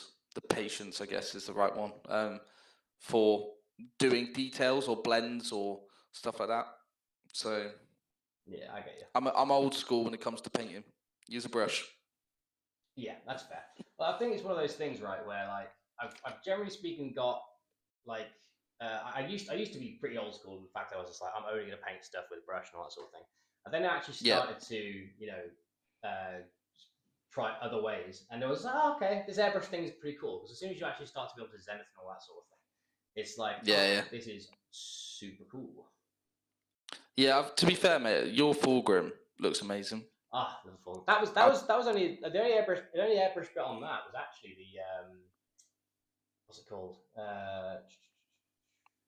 What's the word I'm looking for? The flesh on the main body. Ah, right. Nah, mate, you that smashed that. That looked amazing. Yeah, I've been liking it, dude. You've been doing really good jobs on them. Thank you, man. I've been really happy with him. It's been doing his job. He's been sat there on a shelf, existing in his own way. Are you gonna play him in the new detachment? I've got it at some stage, right? Just got it at some stage. Yeah. I don't know how or when, but at some stage that will happen. Because I think it's one of those things where the new detachment lets him just move through walls at every turn, which is awesome. Yeah, for free, right? It's exactly. Like it's so good. It's nice. The only thing I find with Fulgrim is he just doesn't kill what you want him to kill. Yeah, but then he just mauls if he doesn't. It's fine, right? Well, that's it, right? Like he's not. This is the thing I think with like him is he's not there to go and bully a massive target like a vehicle or a monster or whatever it is, but he'll make him suffer for the game or just be a nuisance throughout the whole game, just go around killing little units. Yeah, like that whip is deadly. Yeah, it's also just the the what's the word I'm looking for? The fight first is just like it means that like you can, in fact, you can swap halfway as well. It's just like I'll fight first, then I'll run off. Yeah. It's like horrible. Walk forward, kill a unit, switch to fight first, and vibe. Yeah, I had to play Steve with it on Wednesday, and it was annoying trying to get around that fight first or trying to like do anything about it. But I mean, it helps when you got Death Company with 5-up filler paints. Yeah. That's nice. Yeah, I can imagine. 5-up filler paint is very fun, especially with Lars' unit with -1 damage. Yeah, that unit is brutal with that. Or a Death Company Dreadnought now. Say again? Or the Death Company Dreadnoughts. Yeah, like the Death Company Dreadnoughts are fun. I've got one building right now. Well, I've built him, but like I'm gonna start painting him up. So I've got 2 of them in my list. Yeah, I like the Death Company. They look fun. It seems to be like a very good, it's just a Brutalis, right? Just with some extra bits. It's a Brutalis with a built-in fill no pain and has a surge move. Yeah. The surge move's okay. Yeah. But I like the surge move. Yeah, I think it's one of those things, right? When you get like you try it's hard to justify a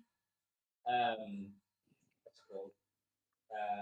A combat dreadnought in this sort of meta. I mean, now that fire dragons are gone, maybe, right? Yeah. Thank goodness.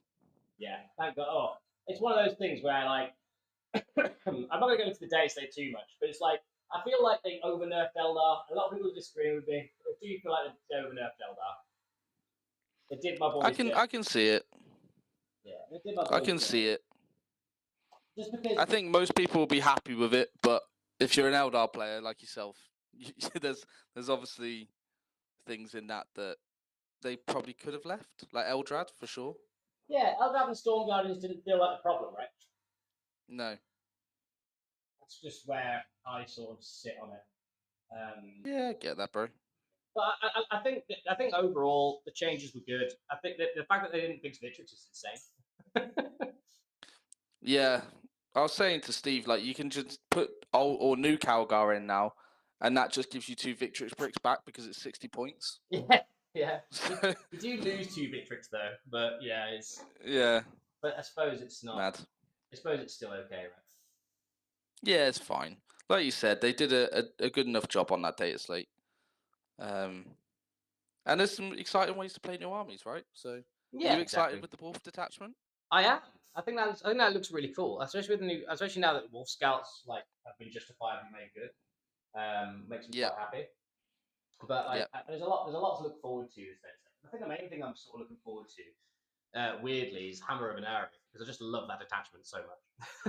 Yeah, the Iron Hands one. Yeah. I just love that detachment. I'm going to be using that at some stage. Yeah. Just because what's the crazy list you're cooking up this time? Oh mate, in the chicken meta, I'm gonna sit there with 30 Terminators with 4 at Film of Pain and be like, fuck you. Yeah, let's not talk about that chicken meta. Yeah, well, no, it's fine. The chicken meta is okay. I'm ready for the chicken meta. I'm willing to. If there's 600 people at a tournament, I prefer it if 599 had it. At least I know I can only play them. But, true. But like the Terminator units is -1 damage when they get charged, and 4 at Film of Pain is just. It's good, isn't it? It's insane, and what the unit you send first is the one that regrows. So like I've worked it out: 3 chicken shoot and kill like, you know, let's say he's the one that +1 APs your armor of big tanks. You've got 3 up saves against all of them. So you basically got like, I think they kill like 4, maybe 3 or 4, something like that. And you're just like, well, now I've got 30 Terminators. Like, I'm true. gonna come and kill your chickens now. And if they sit out of 17.1, that's okay. If they're not on a circle, all it matters is they're on that circle. If they're not on that circle, it's all good. That's all I care about. Yeah. I just don't like flat 3 damage indirect. That hurts my army quite a bit, actually. All those Sangard just screaming. All those Sangard just being like, why do I exist? This is awful. Yeah. Poor Sangard. Poor Sangard, man. But to be fair though, the Sangard are decent into Victrix, right? That's what I've been told. Yeah, 6 Sangard in this new detachment, they're good into anything, let's be honest. Yeah, that's really You can get each Sangard up to 6 attacks each. That's reasonable. It's a reasonable amount of attacks, isn't it? Reasonable, isn't it? And then you can give them spears so they get lance innately, and then there's a strat for +1 strength and AP, so you can make them strength 8 with lance. Yeah. And AP 3 spears with 6 attacks each. Doesn't feel bad, mate. I'm not gonna lie. I feel like they might get. I feel like they've got away with murder with that detachment and the no points. Yeah, I was a bit worried about it, but the positive thing is though, only 1 unit's can be battle shot, maximum 2 if you decide to go all out with the advance and charge as well. Yeah, that's fair. So it's not going to be like everyone's battle shot and doing that to you. Yeah, but though, they're battle shots and you've got a sticky objective. It's fine. Yeah. See? Yeah, it's good. No one's looking at the bright side, man. Although I do find funny is when you've got units that force battle shock tests. Like, okay, you go for it, buddy. Yeah, when I was playing Steve, I was like, literally every time one of my units was below half strength, I was like, come on, please fail, please fail. Please fail, please. Be scared. And I was eyeing up that new CSM detachment. Like, I just want to play this detachment so bad. Yeah, I made a video on that. The detachment is just so cool. Like, it's legitimately so cool. I think that they've actually nailed that detachment. For a Grotmus release, that's just so cool. I really, really like it. Yeah. I think that detachment was one of the coolest ones to come out. Yeah, I think it's definitely one of the coolest ones to come out. I'm totally right there with you. I think all the ones they've released, there's been a few that have been lackluster. Yeah. There's been a few that have been absolutely incredible. I think like that one's a happy in between. Yes. But yeah. Yeah, I agree, bro. I think it's cool. I'm It's exciting times. Yeah, it is definitely exciting. I'm just airbrushing Jordan. Look at this. This new airbrush is actually really good. Yeah. I now understand why people don't just exclusively use shit ones. Yeah. Like Yeah. I do. I've only ever used Harder and Steenbeck airbrushes. They're really good. Yeah, they're very good. I use cheap ass ones, and then I bought. This is a cheap one, really. Like it's only like £60. But like Harder and Steenbeck ones are like expensive, aren't they? Yeah. Yeah, but we do the all their content for them. Say again. We do all their content for them, so nice. so all their YouTube channel we actually film and edit and get onto their channel for them. There you go. Again, hobby main. Yeah. How many Dantes do you own now? How many Dantes? So I've got one. I've got the very original one. He's currently in a plastic bag, broken. I've got when the new model first came out, I bought him, and that one's broke. And he's also in a bag. So I've got body bags of Dantes basically. Yeah. And then I've got another Dante which I'm currently using, but it's also broke. So I've decided to get a new one. Well, I got it. Well, my girlfriend bought it me, and then I converted him up. Yeah. So we'll see how long this one lasts. Yeah. So I mean, it's one of those things when you go to tournaments all the time, like breakages just happen. I've had to replace Lycus twice in the last X amount of time. Yeah, it's annoying. Like Sangard are the worst for it as well because their spears are so fiddly. Yeah. The spears are terrible. Yeah, I can see it. It's like the I get some stuff 3D printed sometimes, and like the 3D printed stuff's great, right? Until you drop it, and you're like, well, yeah, that was made of glass. That's good to know. Yeah. No, I need to start doing my space walls. Yeah. Billy just said, "Don't say it." Just say, "For God's sake." So I guess he said so. Oh, because of the body bags. Oh. I keep saying to her, I've got my models in body bags because they're all in little plastic bags, but they're all just hidden. Oh, that's class. I need to go bury them at some point, you know. Yeah, you gotta they've had their time. True burial. Yeah, exactly. The last thing that he died to is obviously the thing that killed him, right? Yes, exactly. At least he's happy. Can't remember that. Absolutely like buzzing if he died, right? He'd be like, yes. He would be, unless it was a Wraith Knight Ed. Then he wouldn't be very happy with that, would he? I resent that comment. You know, I've never used a Wraith Knight against you, Jordan. No. I still get stick for that. Yeah. Yeah, because I didn't ask about the -1 damage. It's a Wraith Knight. It's on his player sheet. Like, I know, but I genuinely forgot that they had -1 damage. I know, but what I'm saying is they should know as well. Yeah. Yeah, you can handle this. You can handle. No, definitely can't, guys. That's a bad match. Ed phantasmed and reactive move. It's game over. It's game over, guys. I didn't get a single point. I am sorry. You were pretty close though. I did scam you for the 20. To be fair. Yeah, it was that mortal wound from the JPI, wasn't it? Yeah, it was like I think you had a grenade and the JPI mortal wound or something, and it did happen. Yeah, and I didn't get a single wound through, did I? Yeah, it was like two. It was on one wound. A grenade happened, nothing happened. Two dice from a mortal wound happened, didn't happen. Combat happened, didn't happen. I was like, oh, okay. Yeah. Cool. Okay, I'll get the 20. Yeah, I was sat there. I was like, I'm pretty sure I'm going to get a 19 because you'll get some points at the end because I didn't kill everything and that sort of thing. Yeah. And then you just decided not to kill him. I was like, oh, thanks, man. Appreciate you. I know. That's all right, bro. Thanks, man. Just looking after you. Yeah, man. I appreciate it.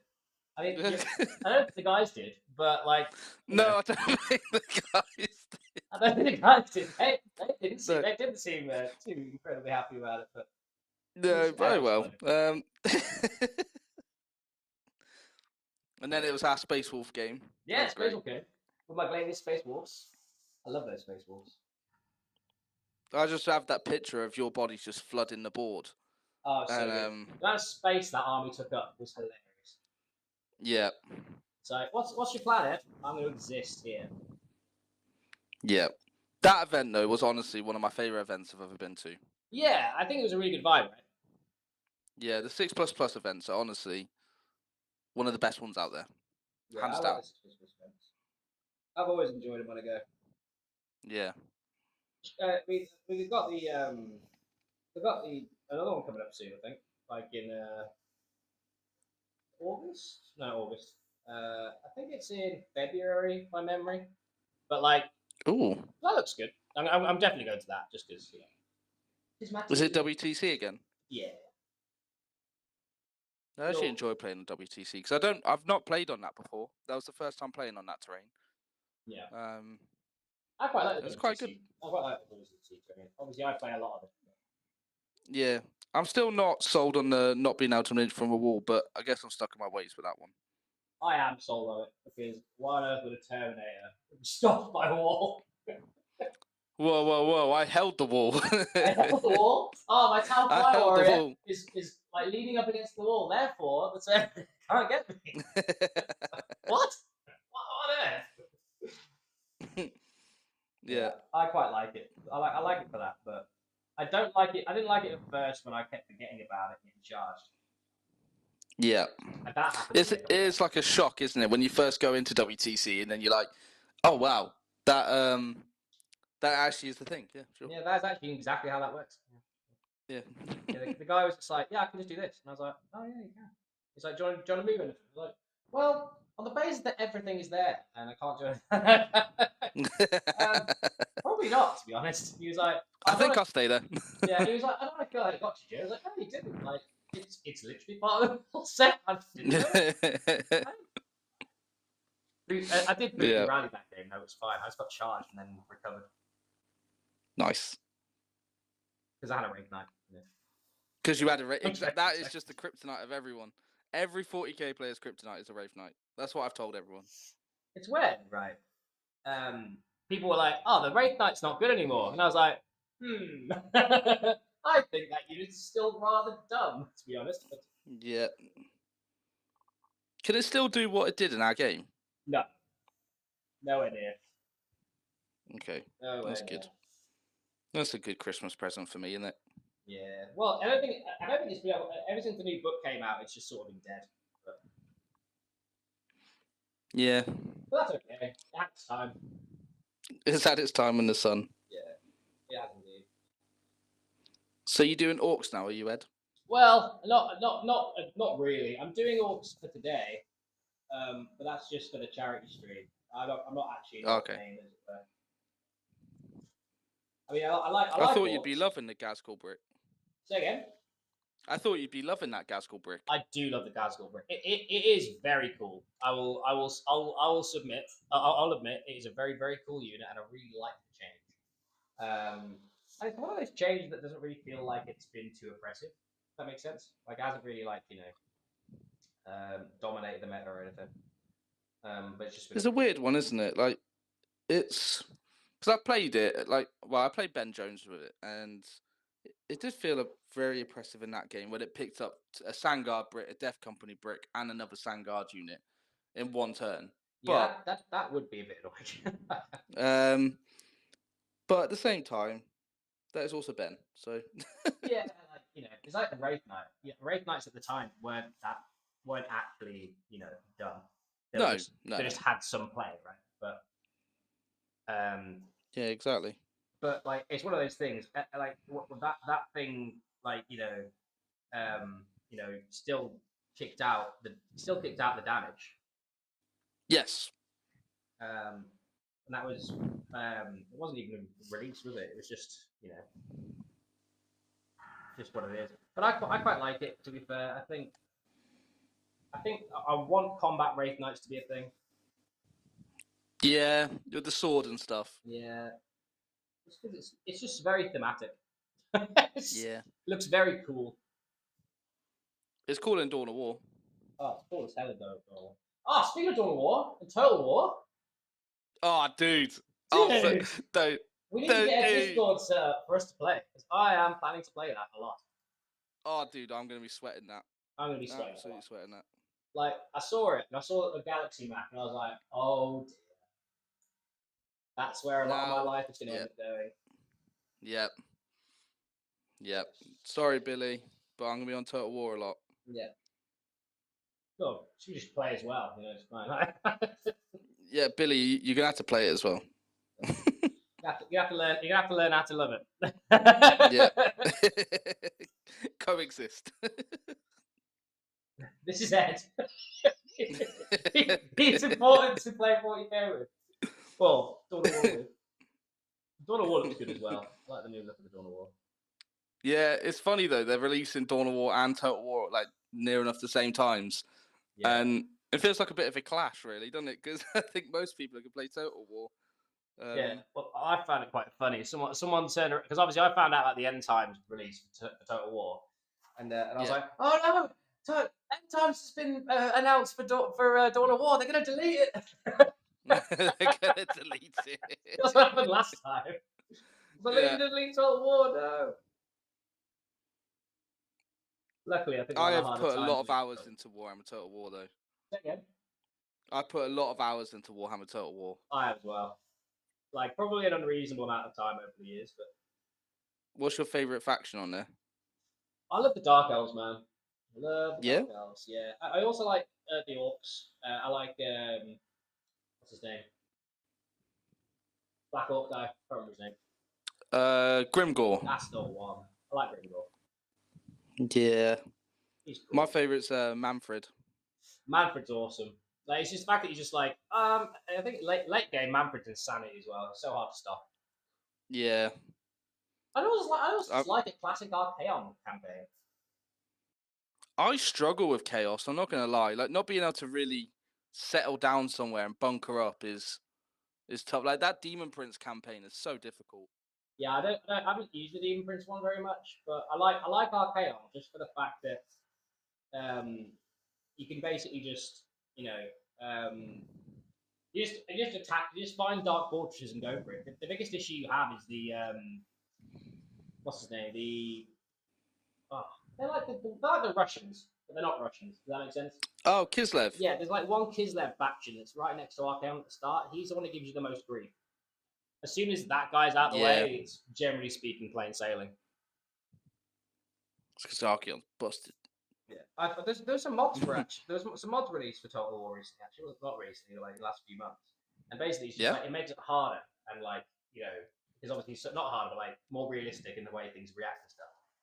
And I've played the Dark Elf, not Dark Elf, the High Elf that starts on his own. I think it's Teclis. Yes, in Lustria. Yeah. So I don't know if you've played that. I haven't, no. So you start right next to Kairos.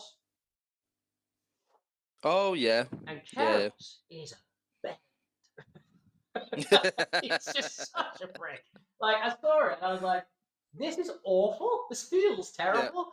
Because, basically, if you don't take him out in the first, 12 turns, he just starts messing with you, man. Like, you start randomly losing settlements. They just gift it to someone else. It's just awful. Gifts it to someone else. Yeah. Ben is OP. Right in the chat. Oh, yeah, he is, yeah. He's OP. I remember we had a lovely Siege Anvil mirror once. It's great. Yes. Yeah. Yeah, the Siege Anvil. I remember that list. Yeah. That was when we went to I remember that game. Vegas together. I remember that game. I was like, so I managed to get a heroic and rolled really high on the heroic and base Marnius, so he didn't kill Gulliman in combat. But I killed the company heroes that Marnius was with, and I got a 15. And then he was like, oh no, I'm going first, but you're going second, and you've got a 15. So he had to send it. His Vindicator didn't kill my Vindicator. My Vindicator killed his Vindicator. It spiraled out of control. It's like, oh no. I'd love to say that was a skill expressive matchup. Yeah. But it was just me being like, please don't kill me, Desolators. And I didn't. What was the combo you had? You had Desolators, and they got crits on 5s with sustained and lethal, right? Not sustain and lethal, just sustain. But you did Just get sustained. +1 to wound, and it's just a crit vibes. It's crazy bit. Like I was shooting into like 20 mans of orcs, and like I killed a Sagittar with indirect pots. Just a Sagittar, right? Oh wow. Just insane, right? Like Yeah. I fired at an orc unit once, 20 man, like Green Tide sort of style. And I rolled the amount of shots. I rolled a 5, reasonable, fine. Rolled a 5, then got +4, so +4 from blast, so got 9 shots. 4 hits, sustain 5s, full rerolls. Got 7 5s, and the rest hits. So I was like, oh, okay, well that's 16 hits, 2s. if you want to go cover, they're out of the war. And he was like, oh, I passed once. Oh, that's 15 boys dead. And then the Desolators was just like, well, here's 5d3 plus 20 shots at +1 to wound with sustained 5s. Yeah. Lifted the unit and the warbots. I was like, huh, that's fun. That's the thing. Yeah, still is. Literally, is still a thing. Anyone can take it. Anyone can just go at it. They never nerfed it. Because maybe it wasn't that good. Who knows? But it felt pretty. No, I mean, I think Anvil's like it's a good detachment in it, but it's overlooked. I mean, it doesn't need nerfs, right? To be reasonable. No. It's not that great. I liked it at the time for the meta. Yeah. I think it was very, very good at the time for the meta. Hence, probably And why it was also on never GW terrain, right? Say again? And also on GW terrain. Oh, GW terrain, it was insane. And that Yeah. Reaper, if you ever stood that Reaper still and shot, oh my word, the amount of damage that thing did. Sustain 5s, sustain 2, full rerolls. Brutal. Will be +1 to hit, me just standing still or getting shot by a swing curse. Completely reasonable. Yeah, no, it's good. I never actually played against it, but it did sound horrible when you was explaining it to me. Oh, it was really good. Like, because I remember messaging Ben. It's like me and Ben took the exact same list to LBO. Yeah. And he was like, so "How does this list work?" And I told him about it. And he was like, "That's really good." And I was like, "It is, isn't it?" And he was like, "I might take it to LBO." So yeah, crack on, man. Like me and Ben sharing it. Whenever we're at the same event as each other, we always message each other and be like, "What are you taking? Oh, I'm taking this. What are you taking? Oh, I'm taking this." It might change the decision, but it's fine. That's the idea. I'm interested to see what Ben moves on to now. Yeah, it'd be interesting. Depends if he wants to carry on absolutely nailing everyone. With Eldar. Well, I feel like if he wants to carry on nailing everyone, it's going to be Mitrix, right? Yeah. I'm not going to play Mitrix. Yeah. I'm a man of culture, you know. Mate, I know this. I know this. Gotta play something cool. I think Hammer of Inari is cool. So it's really fun though. I think the Hammer of Inari in a Pickaxe, how you doing, bro? I think Hammer of Inari can actually play against that Victrix list ish. I haven't tested it yet, but it feels okay. Yeah, like -1 damage is pretty good. True. Yeah, I see it. it. Which is exciting. I don't know if he still just died to the rest of the army, but the four wounds on my dudes actually makes me feel for them. And like now, and the Thunderhammers will pick up Victrix. Just will. Yes. No problem. Well, the assault terminators now hitting on 3s is yeah, it's very interesting. It's very good. I really like the assault terminator at the moment, to be honest. Like really like them. Well, I've been looking at them in the new Blood Angel detachment because you can get 5 well. attacks per Thunder Hammer, or was it 8 attacks per Lightning Claw? Yeah, 80 attacks is a lot. Yeah, it is a lot. Yeah. I've been told 80 attacks sustained and twin linked is a lot, but you know, I'm not an expert. No, we'll have to put it to the test, mate. Yeah. Well, I'm gonna take something weird to a tournament at some stage, and I'll be able to test it out there. Is the way of When's your next event? Oh, Jesus. I don't think it's until next year. Like, well, probably, but obviously now. Actually, now thinking about it. Oh, yeah. Yeah. It's halfway through December, bro. Yeah. I'll say that on the 31st of December. Oh, yeah. I haven't got an event until next year. Yeah. I think I've got February ITT. Okay. But our team's a little bit different this time. We're sort of using it as a training day. So we're sort of like splitting up all the like more experienced players who like used like played a lot of teams, and basically putting them in with some of the newer guys. So I've got well, I say some new guys. Not everyone's new. It's just like a mix of experience across all the teams now. Yeah, which is exciting. It means you can sort of like get to play with some of the people that you don't normally get to play with. Yeah. But I think I'm going to probably take Hammer and Airy to that. Nice. I can't wait for someone to be like, please take Midtrix. I'm like, no. No. No. Not doing it. Don't want I'm a man of culture. Yeah, don't want it. I've got a reputation to maintain. Yeah. Yeah. I don't think I'm going to that one. I think the Harlequin one? Yeah. Kobe's been playing that, actually. Oh, no, it must be terrible, that. That's what I was just about to say. I was like, well, look, you're saying it's great, but Kobe's gone towards it, so... Yeah, I think it looks okay. I think it looks fun. It looks fun. I'm not sure how competitive it is, but it definitely looks like it could be, something somewhere if I cared enough to try and find it.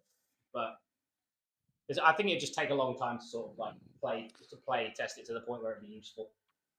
Well, I think like you could play it competitively and do well, but it's like one of those where you're gonna have to get reps into it, try it, and see like, do you know what I mean?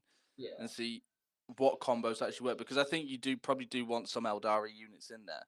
Yeah, I think Lycus is a key piece. Like you still need Lycus. Yeah.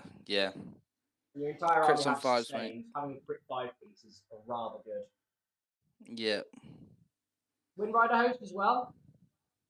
Still good. Yeah. It was good before. Yeah, Kobe's played that and he said it's good. Yeah. I just think that when you look at Eldar now, this is the reason why I think they've hit it a bit too hard. Like, it's not just the list that was. It's not just the list that was a problem that feels like it's been fixed. Everything feels like it's been nailed. Like, Seer Council was just about competitive and okay and viable.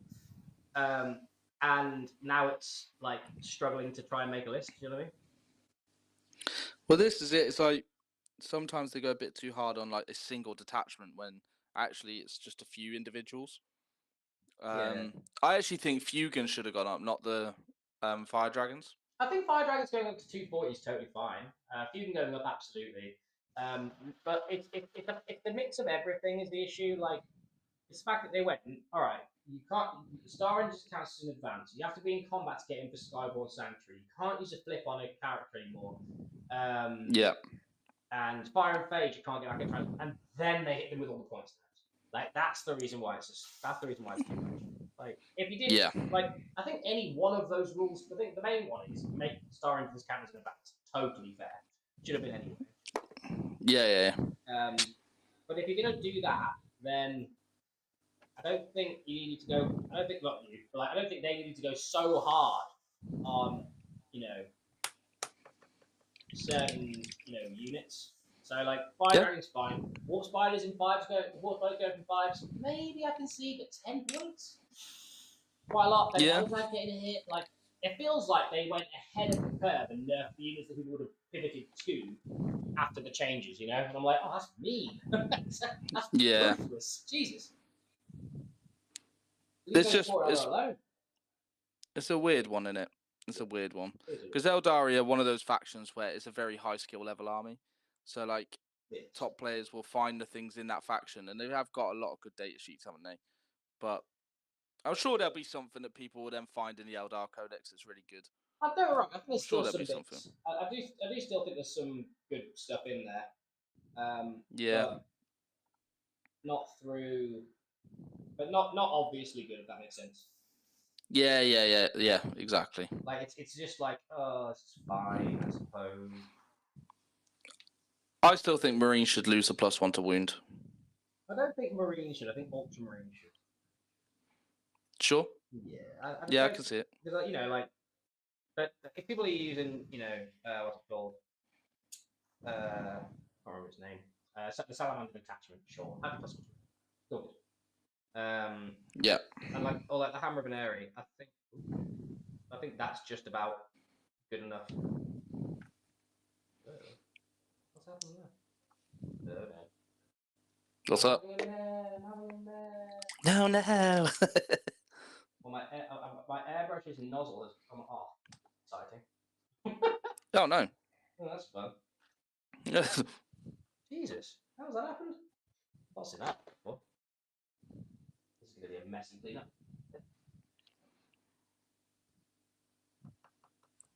I forgot how fun it was to paint Tyranids. Painting Tyranid is fun. Yeah, especially when you're choking one. Yeah. That was an annoying conversion to do. I cut off Ragnar's hand for it. Oh, yeah. So Dante's currently got Ragnar's right arm or right hand. That's And then I used the Blood Angel's captain arm because it's just got it's an empty slot for his hand to go into. Yeah. It just all fit perfectly, Ed. You know? Yeah, Just fit it was perfectly. meant to be. It's meant to be. Ragnar's hand in Dante's arm. It's meant to be. This is surreal. I've never seen this happen before. This is fully What? So the tips come off? like the tip of the needle. That makes sense. Ah. How surreal. Maybe that's just how this works. I haven't taken it off this yet. That's just how this is how it's meant to be. But it doesn't feel like it should be. Maybe this is just how it's meant to be. I stab myself with a needle inside. Don't do that, bro. Yeah, I think it's just how it's meant to be. That's so surreal. I've never seen that. It's a new airbrush, right? I've just never seen that. Yeah. It's just how it Yeah. works. That's cool. Do you know, like, you get the airbrush and you take off and you've got like a little bit at the end? Yeah. It's that, but that's not on there. I know on the Harder and Steenbeck ones, you can take the tip off and you can actually get into the needle and clean it. Yeah, so that's what's happened, but I've not seen that before. I'm just like, oh. Ah. But it's like come off. Interesting. But it's come off inside the shroud. Right. So I'm like, that doesn't feel like that should happen. Yeah. But apparently it can. So why not? Eh? Yeah, why not? I mean, I've just put it back on, and it's immediately working. So I'm not too concerned. But...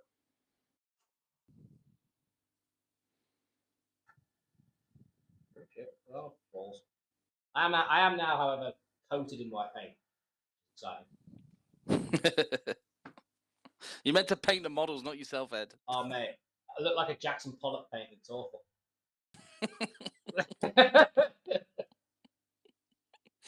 Oh, God. It's been pointed out, by the way, Jordan, that you said, especially when you're choking one, and that's psychopathic. Yeah, probably is, but hey, it's Dante, bro.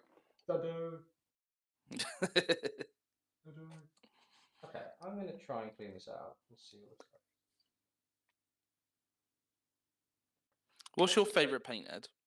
My favourite paint? In what sense? Like to use? Oh, okay. That's a good question. Not to eat. Definitely not the old fucking old sepia ink. That was awful. Yeah. It tasted horrible. Yeah. But no, I think probably my favourite paint at the moment for what I use it for, I'd say probably ice yellow, but from the army painting range.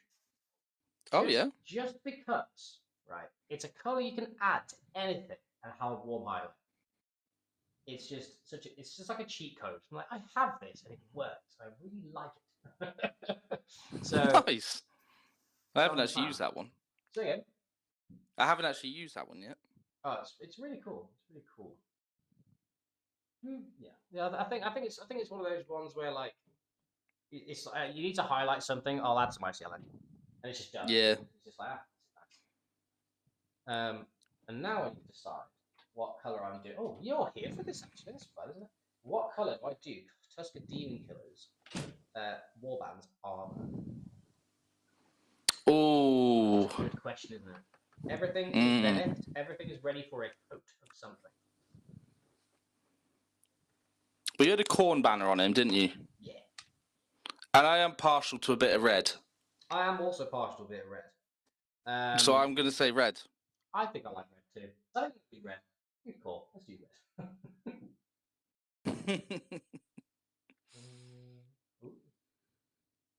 Yes, 10 out of 10 paint. See, ice yellow, amazing paint.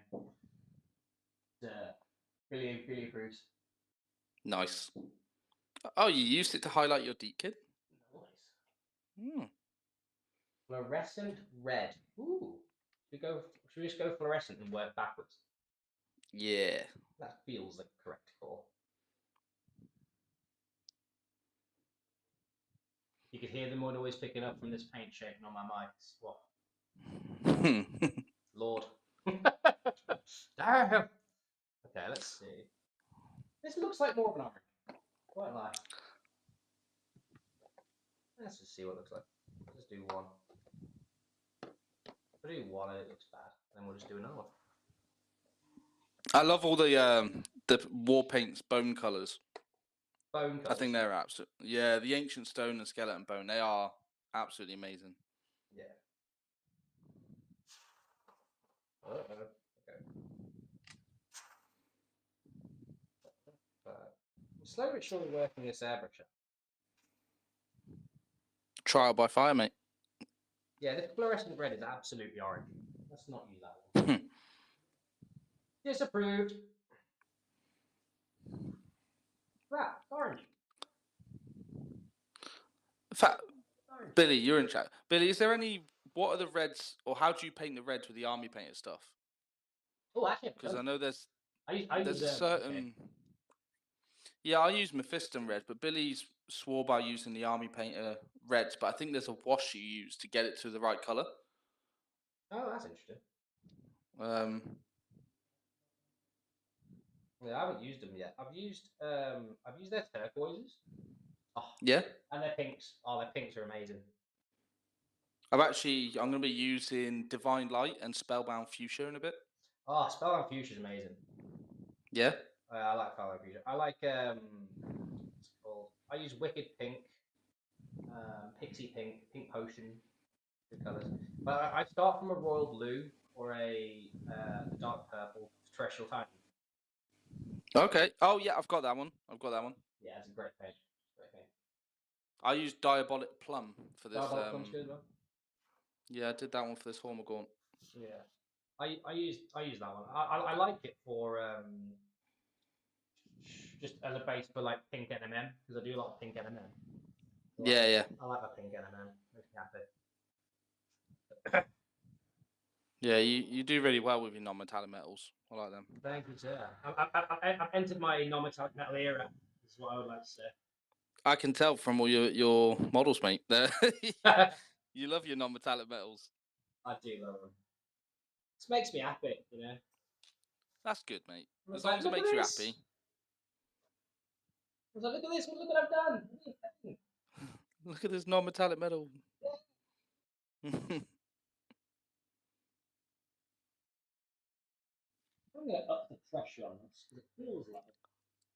There we go. So Billy said it's command red or flag red, and then slaughter red speed paint over the top of it. Speed paint. I like the speed paints. I haven't used many of them. I've got the pink one. I use them as washes. Yeah, I do as well. Well, good for that. It's the same with contrast paints. I never use them just as a sole base. I always use them as like a wash. Yeah, it's good for a basis of something, though, right? Yeah.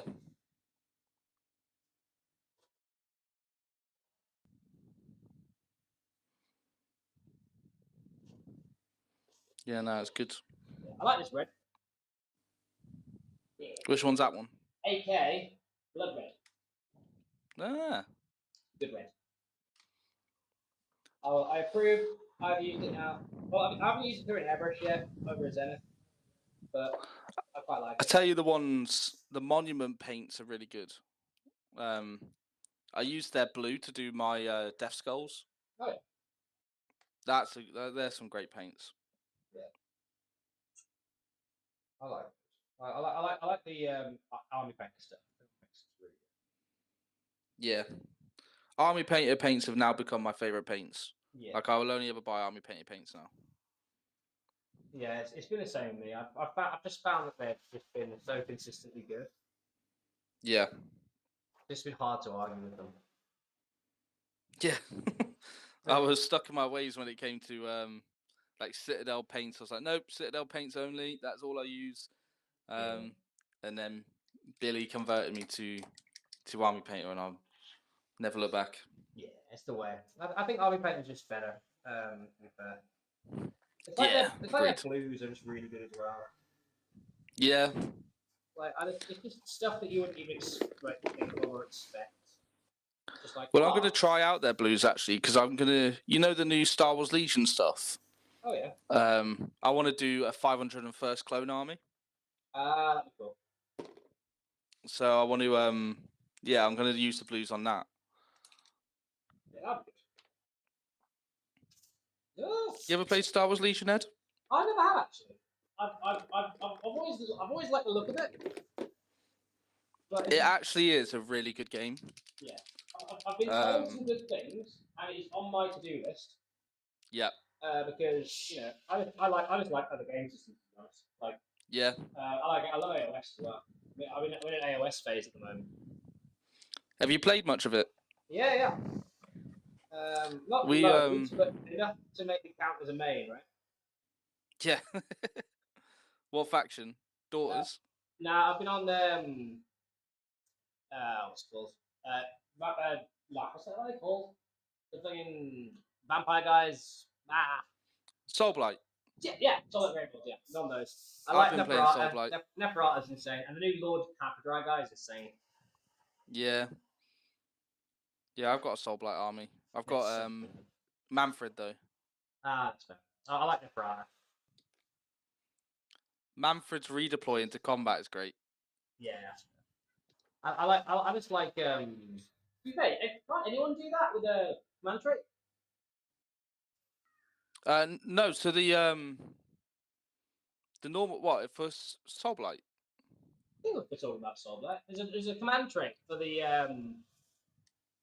Barrow Legion, not Barrow Legion.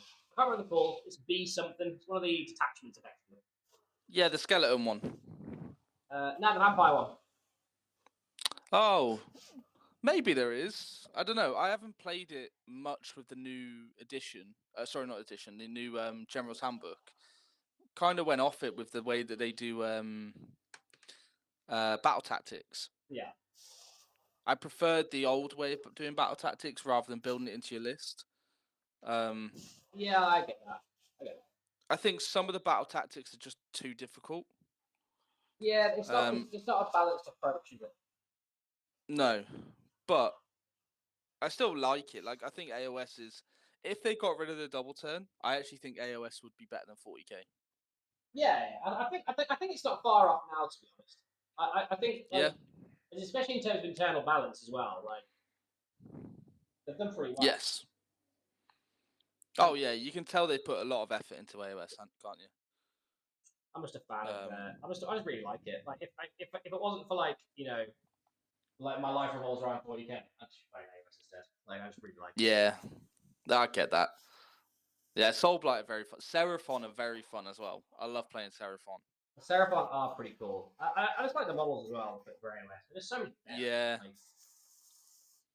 Yeah, because like a lot of the armies, like you can look at AOS armies and go, "Oh, Cities of Sigmar Guards, Stormcast and Marines." Like, do you know what I mean? They've got their equivalent of the 40k universe. Yeah. But then you've got Seraphon, who are just like so unique to AOS. Yeah. They're just dinosaurs. Literally. So, yeah, I love Seraphon. Yeah, they're a cool army. I just love the undead as well. I say, for instance, OCR Bone Reapers. Bone Reapers are cool. They're so cool. Until you play into what's the guy's name? The guy on the rock, the main guy, the Mortark. Oh yeah, the Catacross. Catacross. You play Catacross and 2 units of 4 Harbingers, and you're like, "Yep, I hate this army." Well, when I first started, when I played a while ago, the list was like AT Mortek Guard, Catacross, and just rezzing. Like I think you rezzed like 9 of them a turn, and it was like 3 Yeah. to 20. So you just be sitting there like, here's my 3 reinforcing of Mortek Guard with a 3 unmodifiable save. So, Yeah. good luck. It's It's like, that's fun. I found it fun when I was using it. I was like, wow, this doesn't die. Yeah, I remember playing someone who had the Catacross and the Bone and the 8 Harbingers, and they got a double turn 1. Going into turn 2, and that was just like, yep, I've been tables, great. that massively fuel your need to play AOS. Yeah, I was just like, actually, I prefer 40k now. Yeah, I didn't know that. It turns out I really like 40k. Yeah, that's actually my favorite game. Yeah, I love it. I imagine it's just after having a massive conversation, being like, "Oh, well, like 40k shit, it's so bad, blah, blah, blah." And then suddenly, like, nah, actually, it's not that bad. Yeah, actually, 40k is pretty good. 40k is pretty good, actually. Let me just rescind that. Let me just rescind that comment. Yeah, it was horrible. But then you can have games in AOS, and they genuinely are some of the most fun games you'll ever play of like a tabletop game. Yeah, it is fun. Like when a double turn happens and it's just like not completely devastating, it's fun. Yeah.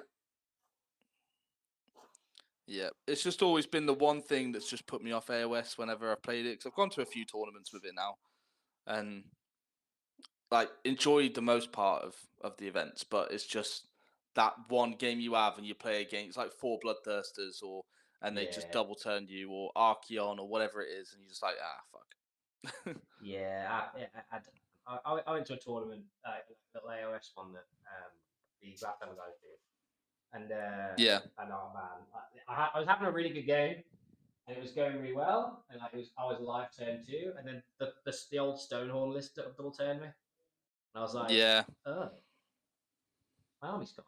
Where did that GG, sir. Yeah, I was like, where the fuck did that go? And the guy was like, sorry, mate, I had to go for it. I'm like, obviously.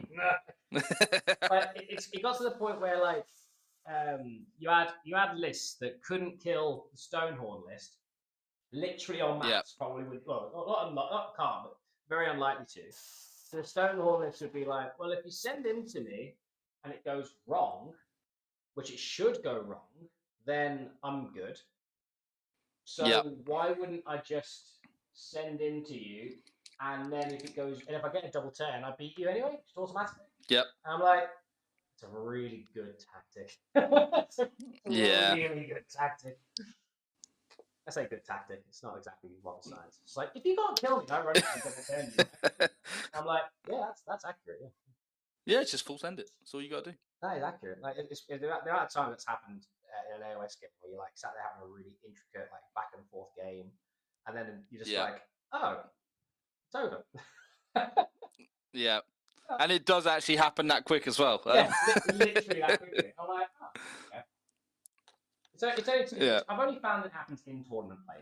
To be fair, so no, but you can say that about 40k though as well, right? Like the problems you see in like Eldar as an example. Sure, you probably wouldn't face those sort of problems in like casual play.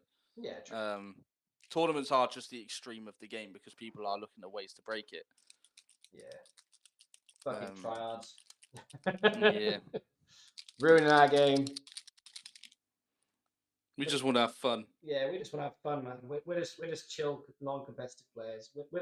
We don't play competitive 40k whatsoever. No, I've never played competitive 40k. Nah, you just brought a Wraith Knight. That's not competitive. That's a fluffy list, as discussed. That is a fluffy list. It is. I'll say that with a straight face and everything. I believe you. Bro. You shouldn't. I'm full of shit.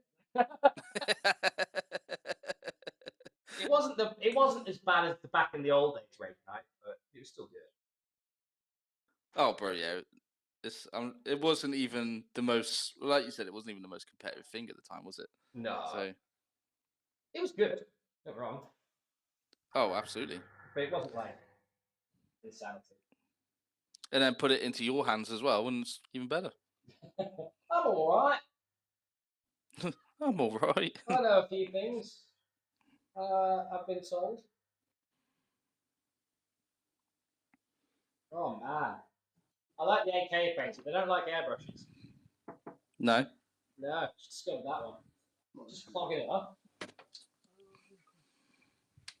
I'm Yeah. good at airbrushes. I'm struggling to get this to spray evenly. Right,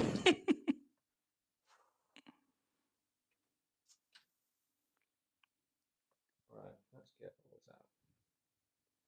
Get out of my airbrush. It's the cleaning part that's also annoying. Yeah, exactly. Like I think the cleaning part's one of those things where like I don't mind it. It's just a pain in the ass sometimes. Yeah.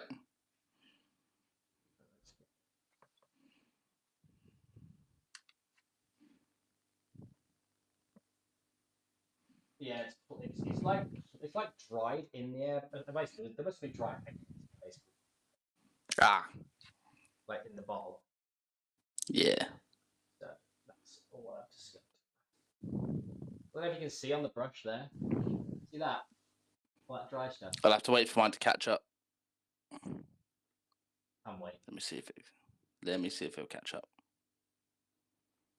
Let's see if it'll catch up. It's basically just loads of dry paint. Ugh.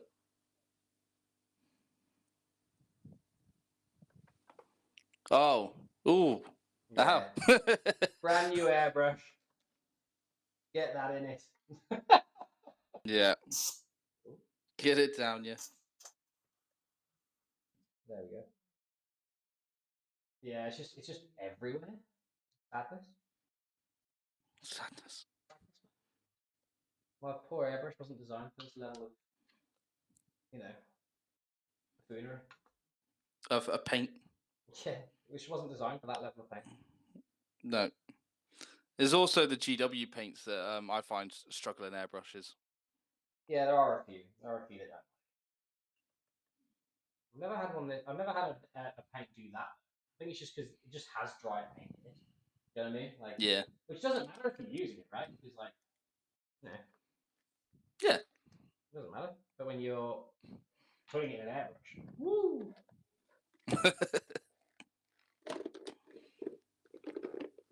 What paint's this? Nope.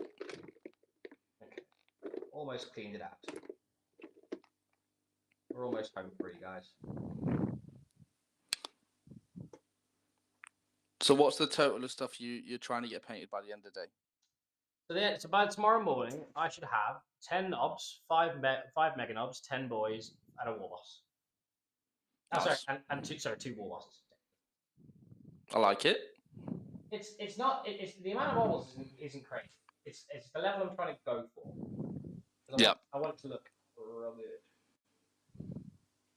For content, George. For content. It's all about the content. It's all about content. What you make content? Just a little bit.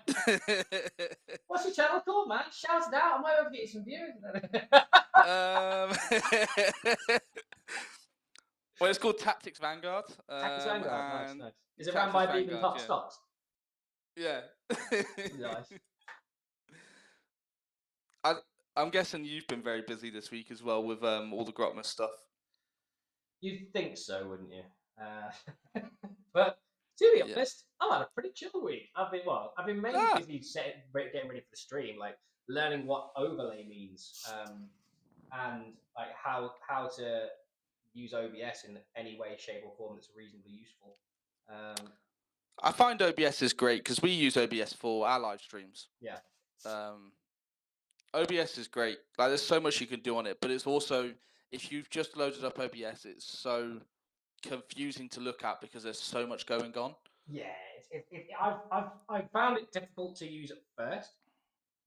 Yeah, but once you get to know it, it's great. Yeah, now I've got my eye in it. It's just stuff like that, like getting you to join on the stream. Yep. Yeah, those paints. Yeah, I just saw in the chat as well. Billy said that those paints go stringy. They do. It's horrible. Yeah, it's not good. I don't know whether it's just. But the thing is, I've started spraying them in this color. So what do? Yeah.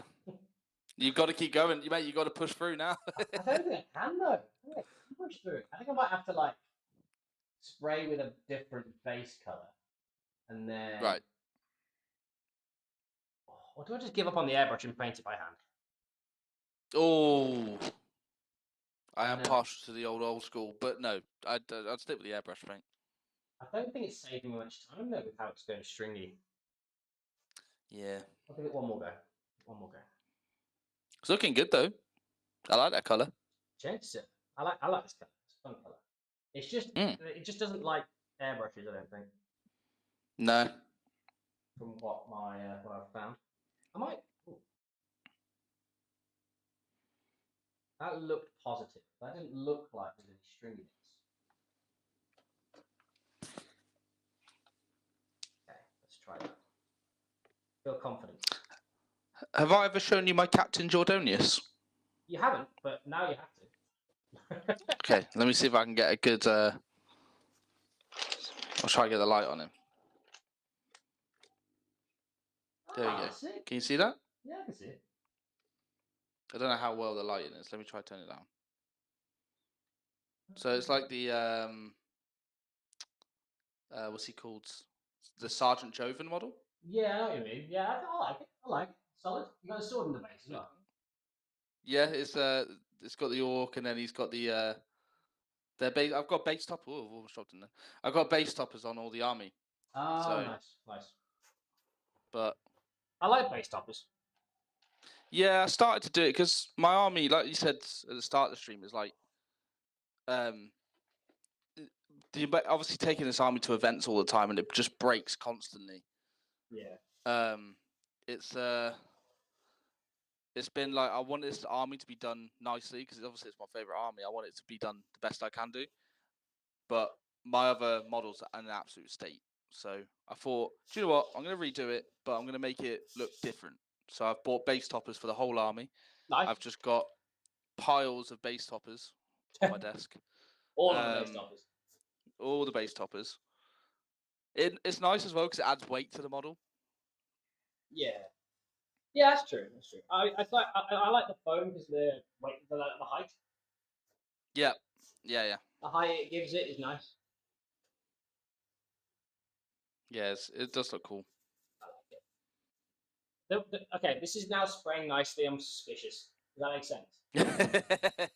I don't know how long this is going to last. I'm going to ride it out. Make the most of it. I will. But yeah, like I think generally speaking, like my approach with projects nowadays is I want to make them all look as nice as humanly possible that I can do. But doing that on every army is pretty hard.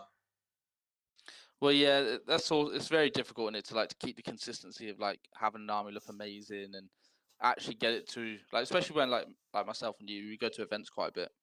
Yeah. It's difficult to get projects done and actually take it to an event in a nice way.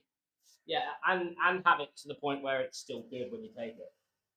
You might see one thing one week, it's like, these are great. Let's paint a load of them, and then 3 months later they're gone.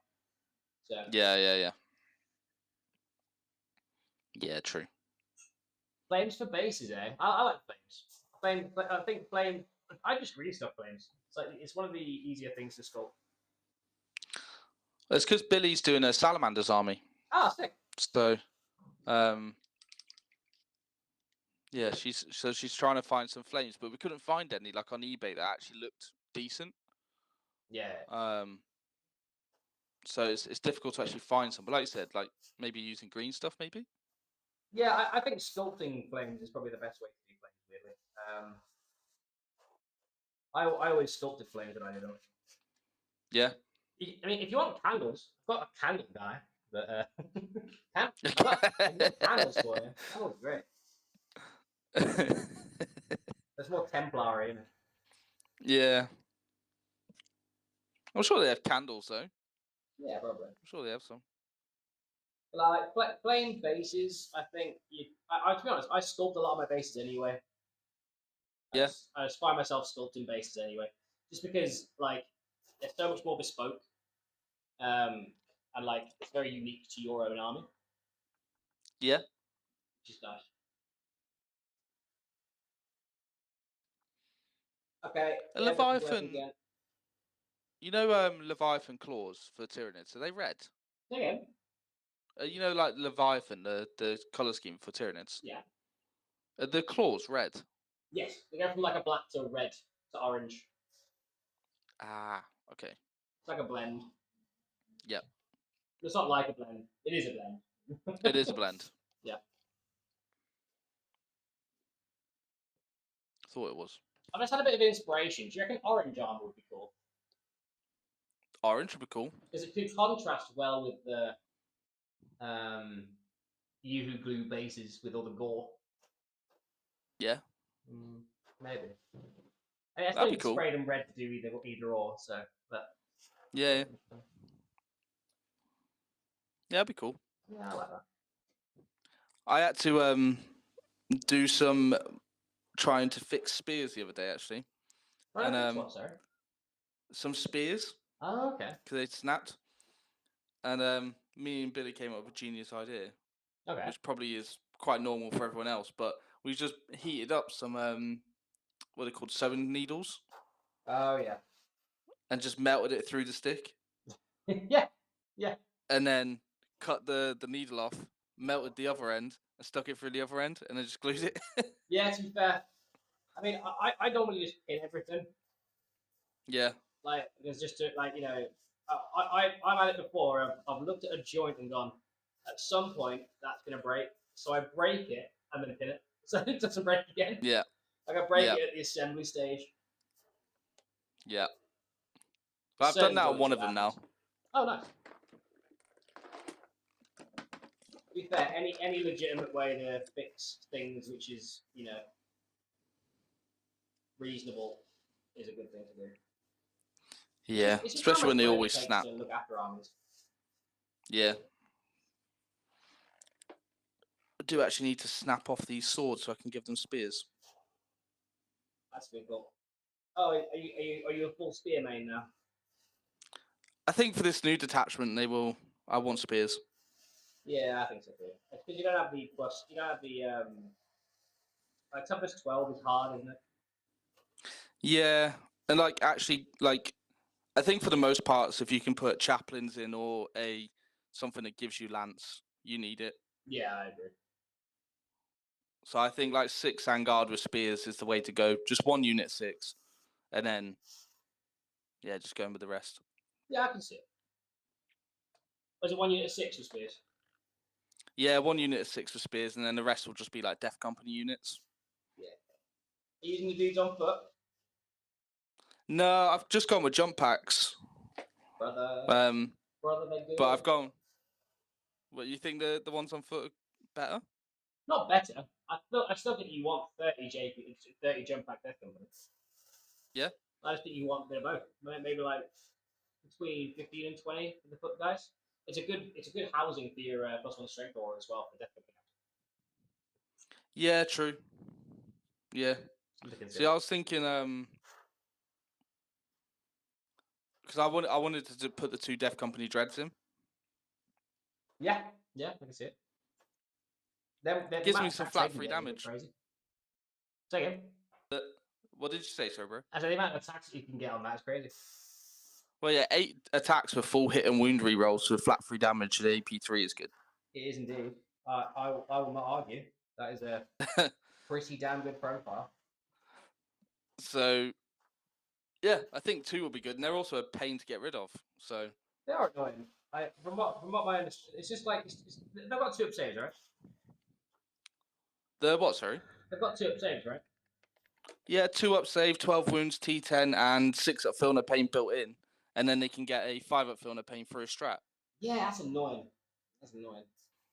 Or they could get a Fight on Death for 2 CP. Yeah, they could. I think that's pretty solid. I think the and they yeah. Carry on. No, you carry on, bro. What are you saying? I was gonna say, I just think I think they're a pretty good piece with the amount of durability you can like layer on top of them. Yep. From what I'm understanding.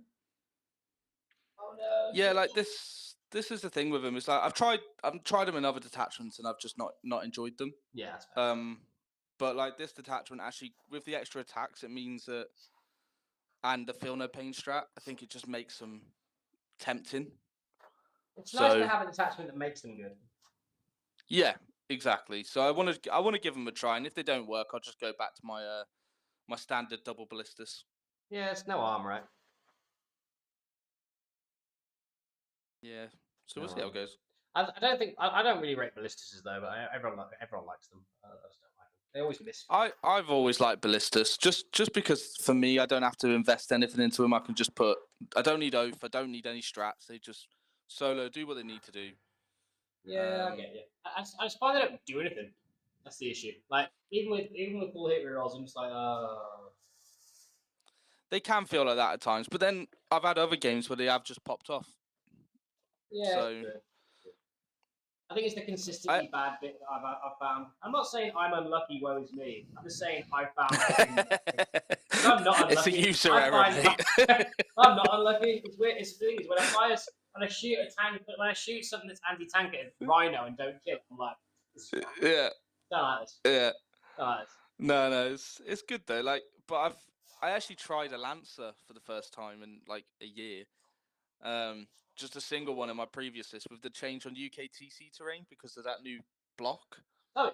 That shooting doesn't really feel as good, so I was like, I'll just invest it in more combat and just bring in one gun platform.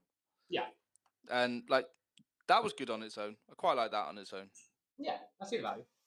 I think it's also minimum 4 damage, isn't it? So like a Victrix, you just one shot of Victrix if you get through. Yeah, exactly. I don't know. I quite like. I like a Lancer. Yeah. Because it'll kill the thing that you're shooting at, or has standard odds. But like the ballistas just doesn't feel like it does. Like you have to invest CP in gladius to make them do stuff like, oh, here's AP forward no cover. Now I'll kill you. Yeah, fair enough. Makes sense. Yeah, but I think it's down to personal preference, right? For me, yeah, if I have combat options and I have a choice between a ballista, like 2 ballistas or 300 points of combat, I'm like, I'll have 300 points of combat, right? Yeah, and I think like, see, I've always just found like for me, I prefer having a balance and just making sure that my opponent can't just deploy in the line. Oh, that's very smart, Jordan. That's very smart. I let people. It is. But my new list doesn't have that. So the best I've got is a Bile Predator. So people will probably still be doing that, which is I'm interested to see what this detachment does in terms of damage, and if it's as good as everyone thinks it will be. I mean, it's one of those things. I've had a few armies recently where people just can't deploy the line against me at all, just because of Eldar, right? But yeah. But generally, if I'm doing combat pressure, I'm like, yeah, you can deploy the line, but I'm gonna stage here, and then on my turn, I'm gonna move, and I'm gonna kill it. That's my general approach. Yeah, true. I'm not saying it's a good approach. I'm saying it's my approach. No, I respect it though, mate. I respect it. It's like the Space Wolves. The Space Wolves. It was just like, I'm gonna stand here. I'm gonna walk forward.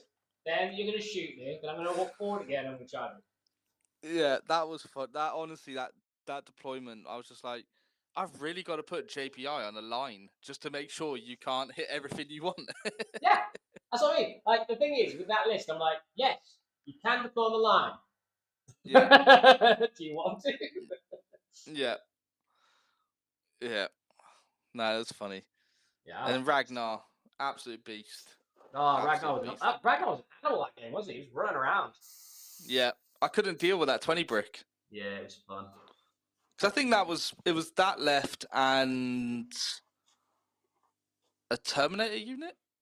Yeah, just a random Terminator unit, just walking around, vibing. But you just managed to keep me off the objective so much I just couldn't. Yeah, I just couldn't control primary. Yeah, I let the Sanguine all come in and do his thing. I was like, I can't stop you. I love him. I love him just sitting on your home objective. Yeah, did you score it once though? No, but he did it. He did his job. Yeah, he was like, I can bring the Sanguine down here and deny 5 primaries. Yes, you can, Jordan. That's all he'll do for the game. And I was like, Goodbye, sweet prince. You can Goodbye, go sit in sweet that prince. corner. I'm not even sure. I don't even think I killed him in the end, did I? No, but he held his ground. He held He his did. ground, but he just didn't do anything else other than making you put 5 terminators on your home objective. Yeah. I was like, I guess I'll wrap an ingress there, Sean. Yeah. God damn it. I'll have my 4-inch that's charge. funny. With pride. That was funny. Yeah, And it was the bile predator just looking at the wolfen every time they wanted to move on that fan. Yeah, I was just like, you're not overwatching, please, Sean. Gentleman's agreement? Gentleman's agreement? No? Yeah. I was like, if you twitch, I was I'm like, going to shoot. Gentleman's agreement, John? No. Aww. Guess I'll take the Overwatch then. Yeah, that is good. Yeah. I remember one time I had an Overwatch, like poised for a unit of chosen in Fugan. And the guy was just like, I'll move this here. Do you want to Overwatch? I'll move this here. Do you want to? I was like, bro, I am not Overwatched until you move that chosen brick. I can see them. Yeah. I can taste them already. I can taste them. And then he was just like, well, I have to move the chosen brick. I was like, I know. That's why I put Fugan there.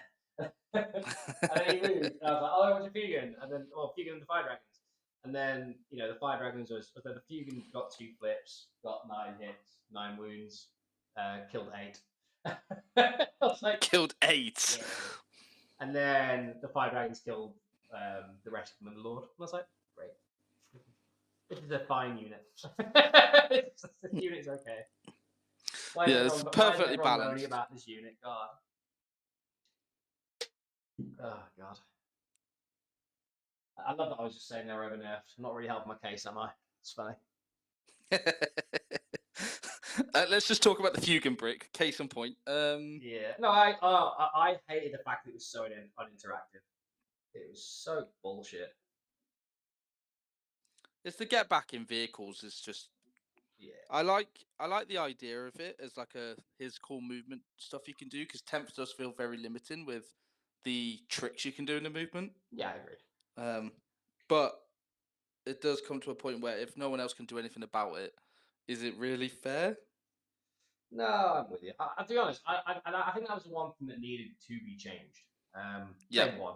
I mean, thing is, a few of those nerfs that they did, like any few of them, I'd be okay with. All of them was the bit that I was like, yeah, it's a bit much, wasn't it? Shot me out back, brought me out back, and shot me like a dog. Sadness. Yeah. Just GW doing that to all Eldar players. Yeah, like they've absolutely no respect for the game we play. Just summary execution. Yeah, like if someone's got they need something to hate. The people need something to hate. Let them hate us so we can keep a good book, Yeah. Right, red is on. Sorted. Red is on. Bosh. It's a bit pale in some bits, but fix that. Highlights. Right, yeah. What's the next? I'm trying to edge highlight some Blood Angel helmets. Oh, that's exciting. Because I'm trying to do like all the matte varnish colors that I can do first, and then I can go to the metallics and do that after. That's exciting. Because Billy sat and varnished my army for the first time yesterday, and I was like, oh wow, this stuff is shiny. Oh, have you never varnished anything? So this is one of the other reasons why I decided to redo the army, was Yeah. because my army wasn't varnished before. Whereas now I'm starting to varnish things, so at least it stops chips and all that sort of stuff. Yeah. But I'm realizing that you have to do it in stages, because especially if you've got like Sangard that are all metallics, or Dante as an example, or then you've just got something that is just all matte varnished, like a red marine.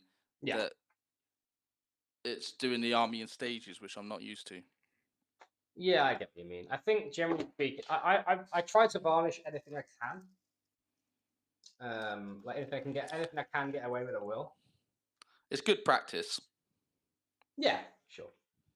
I'd agree. I think generally speaking, varnishing is one of those things that like you don't do for ages, and you do once, and you're like, "What have I been doing? Like, yeah, why haven't I done this a long time ago?" Yeah, exactly. I'm interested if I can get you into the other scene. 1 second. You might. I think you'll be still able to hear me. You're gonna disappear for a second. I'm gonna see if I can put you here. We add you. Add browser.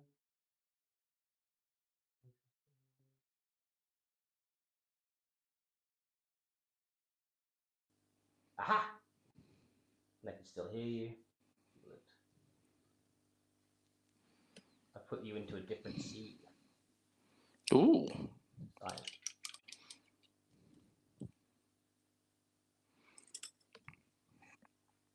And there. Do you listen to many like Warhammer books at all, Ed? I don't. To be honest, I don't, and I should, because it does interest me. You know, like I do like like the lore and stuff. Yeah, like I do love the lore, but like it's just so rare that I just about have time to do the things I do now. Yeah. Yeah, I get that. I've lost my mic. There we go. But yeah, I've just about have enough time to do the stuff I do now. So generally speaking, I try to just I like the stuff that I need to get onto the audiobooks mainly. Yeah, so that's what I listen to a lot of the audiobooks. I've been actually listening to a lot of the Space Wolf ones. Oh yeah. And there's some that I think you would absolutely love. There's one which is about like a grey hunters pack that I'm listening to at the minute, and it's but they like one of them was in the Death Watch, and he's just come back. And it's interesting, like seeing all the interactions between like the groups and the characters involved in that Grey Hunter pack. I love the Space Wolves, you know me. Space Wolves. Yeah, that's why I thought you'd like it. And then there's the part where they team up with Njal and like a massive army basically to take down the Space Hulk. It's that's cool as fuck. It's pretty sick. It is pretty sick. The Space Wolves, man. The audiobooks for Space Wolves are unbelievable. I just think the lore for the Space Wolves in general is just really, really good. It's really well written. Yeah, sure. Really well written. I like the Ragnar books as well. Yes, I like the Ragnar books. I think they are pretty good. It's one of those things, right? Like you don't really. I don't really read. I don't really read much, and then I find an audio book that I like, and I'm like, yep. Yeah. I'm the same. Like I only ever listen to 40k stuff though. Yeah. I've listened to some AOS ones, like the Manfred books. Yeah, I like the Manfred They're books. pretty cool. There's the other one as well. That's the what's the other character? Ezekar? Is it the Kato or something? Kato Ezekar or something. He's pretty cool. He's pretty cool. I don't think. I think I know who you mean. Is it the human priest guy? He's a vampire. There's actually a model for him, and let me see if I can find his name.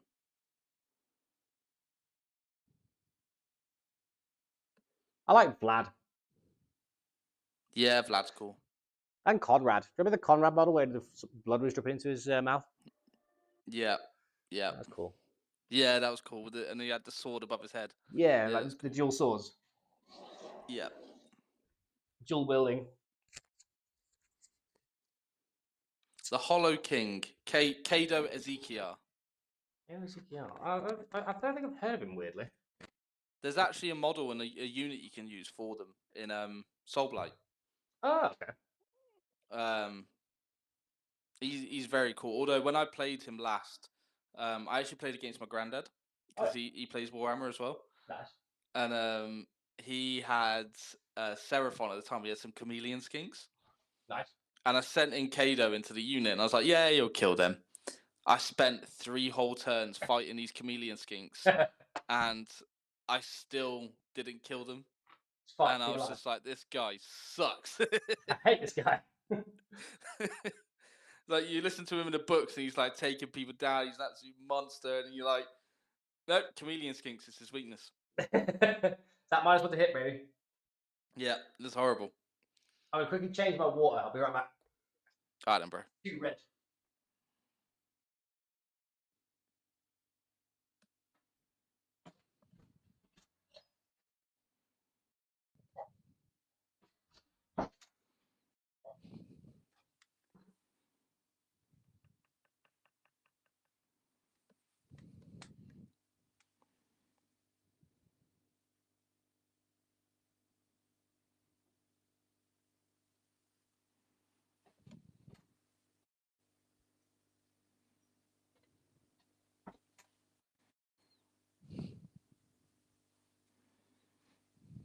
Ed is back. Ed is back. I'm going to paint green now. Ooh. Exciting, isn't it? Bit of green. That's been annoying. He's like,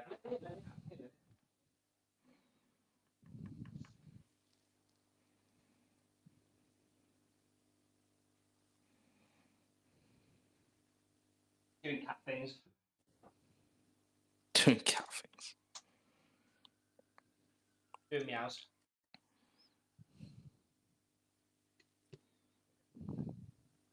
Look at that. We show you what I'm doing. I'm chatting. Oh, how professional that is. Look at all those models. All that red. Right, decent brush. There we go. I'm going to go with you.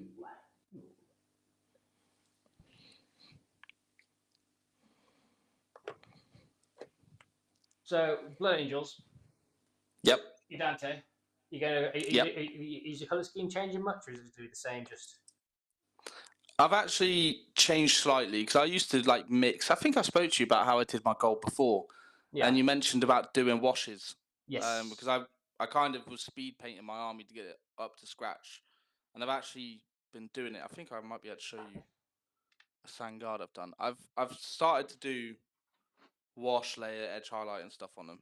Yeah. And the varnish as well, and they've turned out the lighting's not great at where I am, but don't know if you can. No, you're not going to be able to see it very well. It's too small. Wait, I think. Yeah. Send me a photo.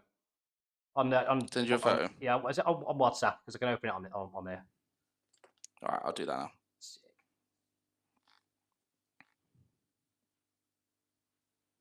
Gonna be with Calaman Green today. There we go. Sent you the picture. Sick. Let's have a look. And I'll show you this guy a bit better as well. Ooh, lovely. Yeah, the washes look good, don't they? Ah, yeah. These look awesome. Like it makes it pop a lot more. Yeah, I agree. Because I use hardened leather. Yeah. Actually, to wash the gold, because I've used Retributor armor. Yeah. I love that gold. That's great. And then basically just laid it up and then used mithril silver on the edges just to give it that shine. Yeah. And then sat and varnished it with army painter. Yeah, I think metallics always benefit from a varnish. Yeah. And then the reds is basically Mephiston brought up with like a few other citadels. I think I use Evil Suns and then Fire Dragon. Yeah. They didn't nerf my Fire Dragon paint, fortunately. Yeah. So that's good. They didn't up the points on it. No, exactly. So I'm happy with that. But yeah, so it's basically I've started to like just do the gold a little bit like better, I think, and just trying to add a bit more detail to them. Yeah. Um, It's nice when you get to a point where you can start doing that, though, isn't it? Yeah, literally. Like again, I'm not very patient, so actually sitting down and trying to focus and do these has taken a lot of like, no, I'm going to sit down and I'm actually going to do it today. No, I'm going to spend some time with these. And like Dante, like I want my Dante model to look epic, so I'm going to put a lot of time into him and try and make him look the best I can. Yeah. Best thing to do, especially with characters. Characters are one of the things that I feel like it always warrants time. Yeah. So the Sanguinor, in fact, I can send you a picture of the Sanguinor as well. You can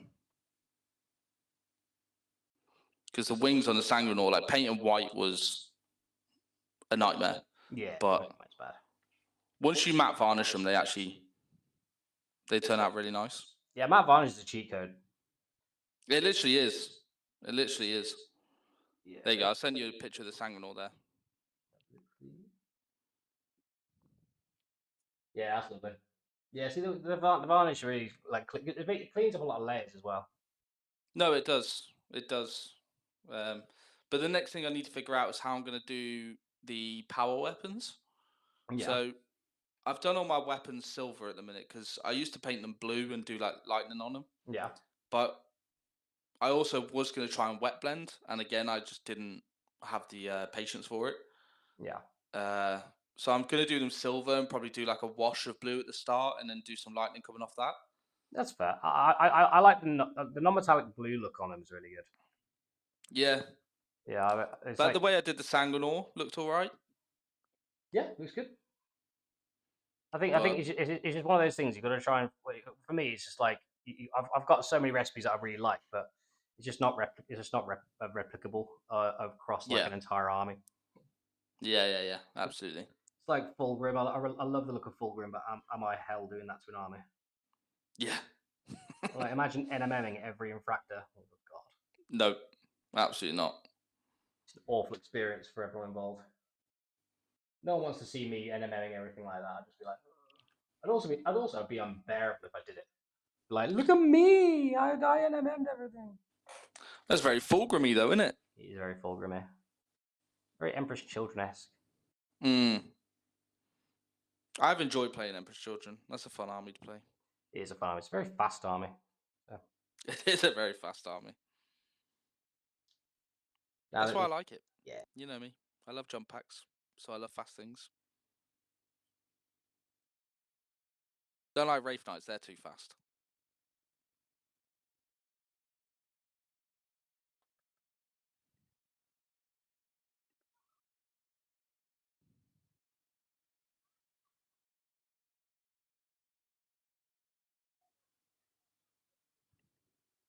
Oh, Ed, can you hear me?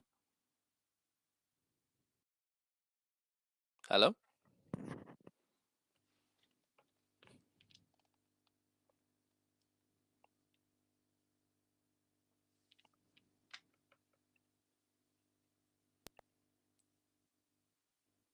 Hello? Hello? Hello, I can hear you. Ah, yeah. My first mic ran out of battery. Ah, I see. After a playthrough for a few hours. Hmm. The problem is, there's absolutely no way to tell when it's actually going to run out. So.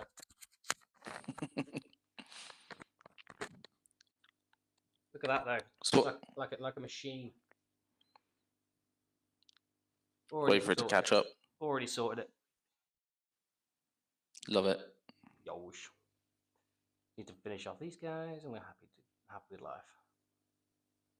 You know, it's wild to think though. I've still got like another what? I've only been going for like almost 5 hours. So I'm not even quarter of the way through. I have faith in you though, bro. I'll do it. It'll be fine. I'll likely have a break at some stage, have some food, because you know I am but human. Food's important. Food is good. I don't like eating on stream because that's gross. That's fair enough. Yeah. I've only ever eaten birthday cake on stream. That's fine. Special occasion, isn't it? Yeah, exactly. But I think these guys are going to look quite cool, actually. It does look, the conversions you've done on them, mate, look awesome. I'm really happy with the conversions, to be fair. Like when I was doing them last night, I was like, oh, I really wish this was my army. Yeah. It's going on. It's going up for auction after the stream. Not after the stream. Nice. But after it's done. Yeah. It will be after the stream if it's done by then. But it's gonna go up on auction, and then all the money from that goes to the charity foundation. So yeah, good. Try and top it up. We're actually up to 266 so far. We're only 5 hours in, so I'm pretty happy with that. That's good, man. It's very good. Just need another. Everyone, can you give me £750, please? Thank you. There you go. Just cough it up. Cough it up. Cough it up. I'm giving 24 hours of my life. Least you can do is subscribe. Absolutely. 100% subscribe. But to be fair, should we see how many subscribers we've gained since stream? Go on then. So, what content are you thinking of doing next? So obviously, I'm obviously doing a lot of painting content. So I'm going to be doing more like army painting stuff. Okay. And like focusing on that instead. Yeah. So that should be exciting to do. Oh, we've gained 7 subscribers since the start of the time. Amazing. And but effectively, basically every week I want to produce a video on like either a model that's come out. I've got Kanakvar in the in my shed as well, so he's ready to be painted at some stage. But like the sort of content I want to do is like just like just army painting tricks, just trying to save time, all that sort of thing, and also whilst trying to maintain them to look good, right? Yeah, absolutely. Everyone wants to cut every corner in the world, but like including me. But obviously, it's trying to find a balance of cutting corners whilst also making sure they look good. Yeah, exactly. I think that's the tough. Exactly. And that's the bit that I think a lot of other people struggle with. So I'd like that. 100%. Focal point of my content. So they sort of try to help out people to get to a level with their army that they're happy with. Yeah. And it looked good. That's a great idea, man. I think that's I think that's the sort of content people would appreciate, especially people in our circle as well, like the best players, because they want to be able to paint an army in like a day, so they can take it to a tournament and stuff. Yep, absolutely. Man, I've been loving the stuff you've been doing. Thank you, man. I appreciate it. I really like. I think my favorite video so far was the possessed one. Yep. I was really happy with how that one turned out. I was like, it actually doesn't look like it's made of Play-Doh. It's fun. Doesn't look like it's made of Play-Doh. Yeah, like that's what I found most of my videos were at the start when I didn't get my settings right on the videos. That's what you go through, right? You go through I find like the cameras and stuff is always the most annoying part, because especially if you're filming something and like there's an error or something's messed up in the video, luckily editing can help massively, right? Editing's a glorious way of fixing all the problems you'll have in videos, because dude, the amount of outtakes we'll have in our videos and stuff is or like trying to fix a camera, and we've got 7 of the cameras to fix when we film a video. So luckily sometimes they'll be able to pick up, like if something's not in focus, hopefully you have another one to kind of pick it up. Yeah, it's what I've found. Like obviously I only have one camera, but luckily I'm painting like a section of a model. I'm painting the section of the model for like I don't know, let's say like 10 minutes or something like that. But like that 10 minutes, I only need like 30 seconds to actually show what I'm doing. Yeah, that's what we found with our painting videos that we did, because Billy started to do a series for it. And she was like, when we had it, we only had one over her shoulder, and we had a close-up of the model as well. So it was like trying to find, like, you'd only need, like you said, like 30 seconds of that clip or that 1 hour section, because that's all you need to show off the point that you're trying to talk about, right? Yeah, sure. And then once that's done, you're generally speaking okay. Yeah, absolutely. Almost there, but yeah, it's basically like that's what I've been trying. That's why I've been finding it's not been too bad in certain points, but then other times you're like, oh my god, I can't find like a single clip that's in focus of this one little bit.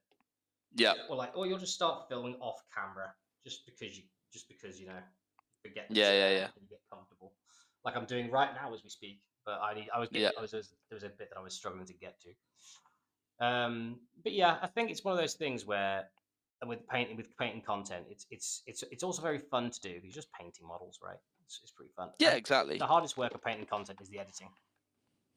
Yep. Well, I've not actually done the editing for the painting stuff. We have someone else who does that. But because I normally just edit all the other stuff on YouTube. Yeah, that's fair. I'm not a professional editor, but I'm learning bits and pieces here and there. Neither was I, mate. Neither was I. I just stumbled into it. Yeah, that's basically what I'm doing. I'm just bumbling around making videos. It's the best way to do it, mate. It's the best way to do it, because you learn more and you find more fulfillment out of learning it then. Yeah, exactly. Like, say for instance, the first time I've streamed anything, and I feel like generally speaking, it's gone relatively okay. Mate, it's been great. I think it's. I think the thing is, I was going to use a camera to do just to show what I was doing, but then basically what I found out was I needed a capture card, which I knew already, but I couldn't get a capture card in time.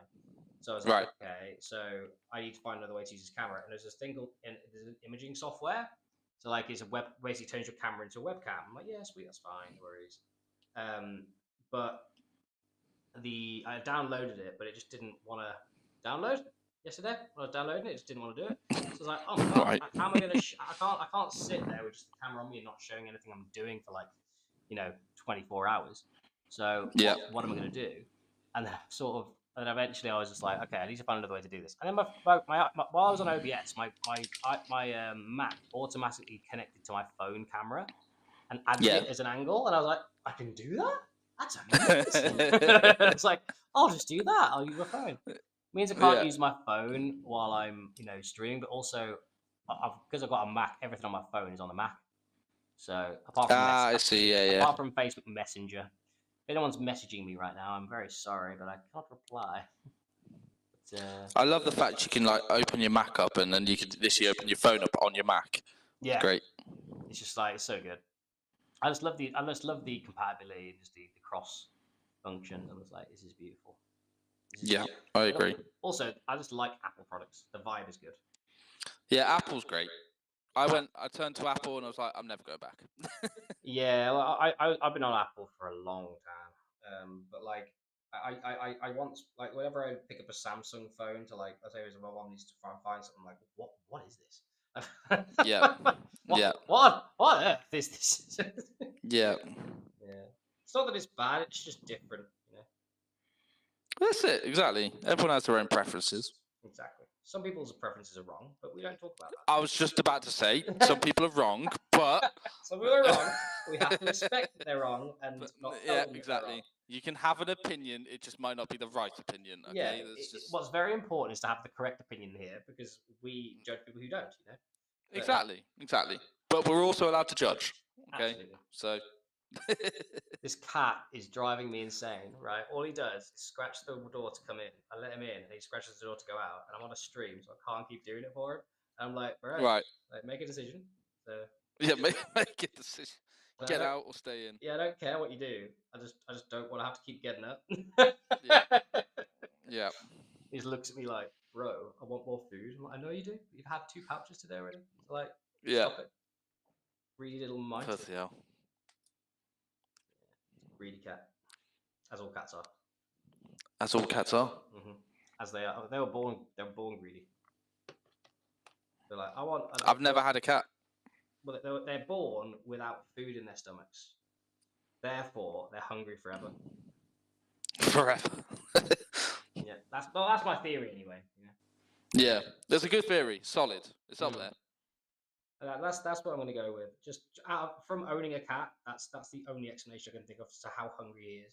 At first, I was like, is there something wrong with him? Like, is he got worms or something like that? Like, he literally will not stop me out for food. I genuinely thought it was a medical thing. Took him to the vet. He was like, "No, just a greedy bastard." I was like, "Okay, fine." Guess I'll just have to be strong. Yeah. You're gonna have to keep feeding him. Yeah. He still has plenty.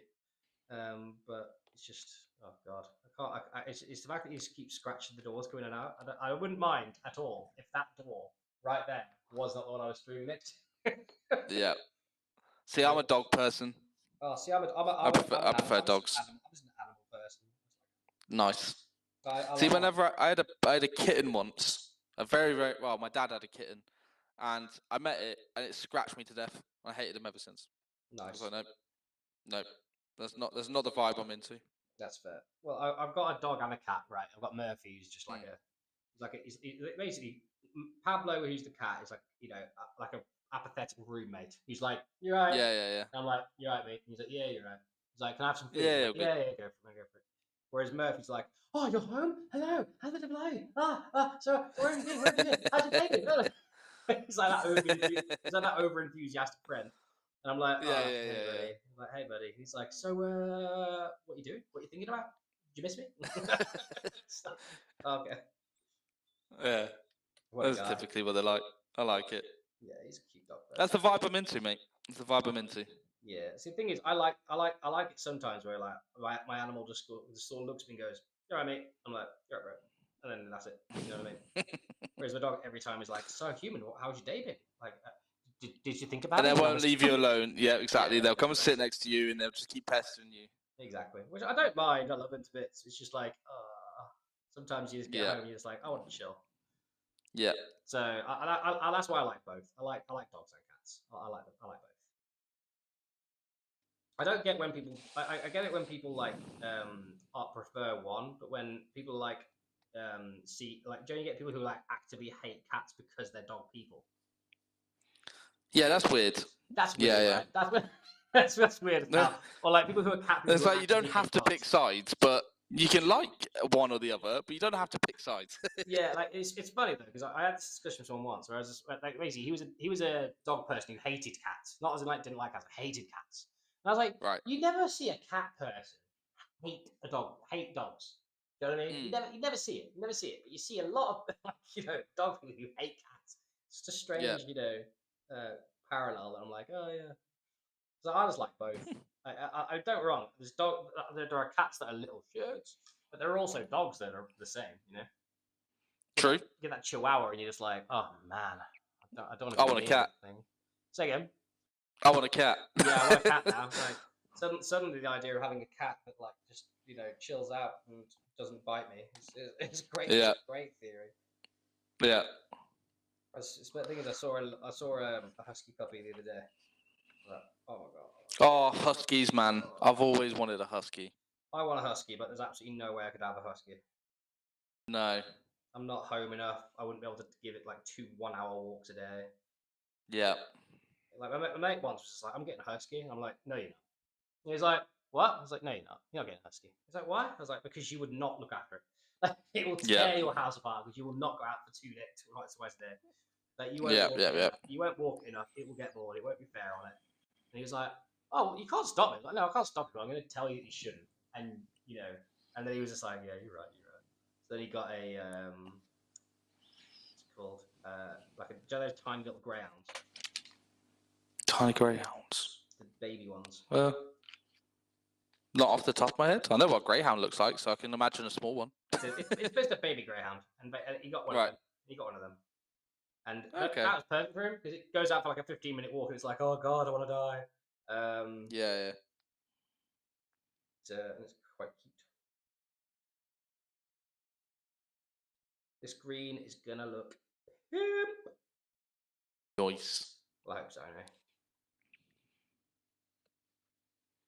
Do I do? No, I'm not. I shouldn't. I was thinking about doing non-metallic metal on these guys. Ooh. Like on the Could you achieve that in the time? I think the situation is I leave the weapons and the metallics to last. And I sort of see how much time I have, Yeah. Because if I have time, why the hell not, right? Exactly. 24 hours is a long time, buddy. It is. It's a very long time. You know what the thing is? I'm realizing how much of a long time it is. I still have 5 hours to go. Sorry, I'm only 5 hours in. Yeah. What time do you stop? 9 in the morning? Yeah. Well, I'll be honest. I didn't sleep very well last night. So if I slept well last night, I'd be more likely. I do feel like I'm going to crash out before. But I do want to finish the army before I go to bed. Mate, I believe in you. I think you can.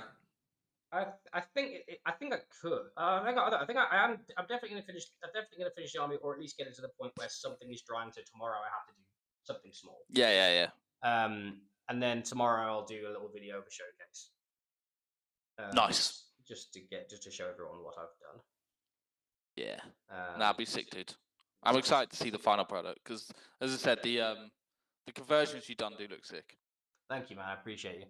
I say, if you want it, Jordan, it's going to be up for auction. I would if I played orcs, mate. Yeah, that's fair. Get him on. Use it. Get him for a battle report. It's fine. We do need orcs. See, we do need orcs. Imagine doing a battle report with Tuska Daemon Killas. Oh, see, it's just giving me Warcraft vibes, man. I like it. Yeah. Think of the content. Think of the content. I know how to appeal to your. Yeah, to your kind. Your kind. You damn content creators. Imagine creating content. God. Ugh. It is a busy life. It is a busy life. We were doing like the Grotmas stuff, and I mean, the first day of doing Grotmas content was exhausting. Yeah.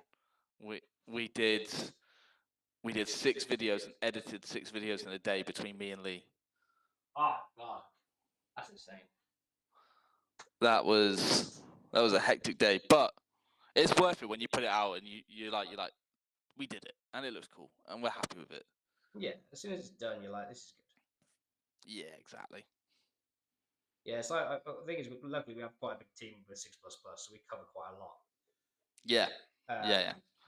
But like, it's one of those things where we've all got such busy schedules anyway. It's so hard to like sometimes actually get everything, you know, done to the for me anyway. It's hard for me to get stuff done to the level that I want it to be at.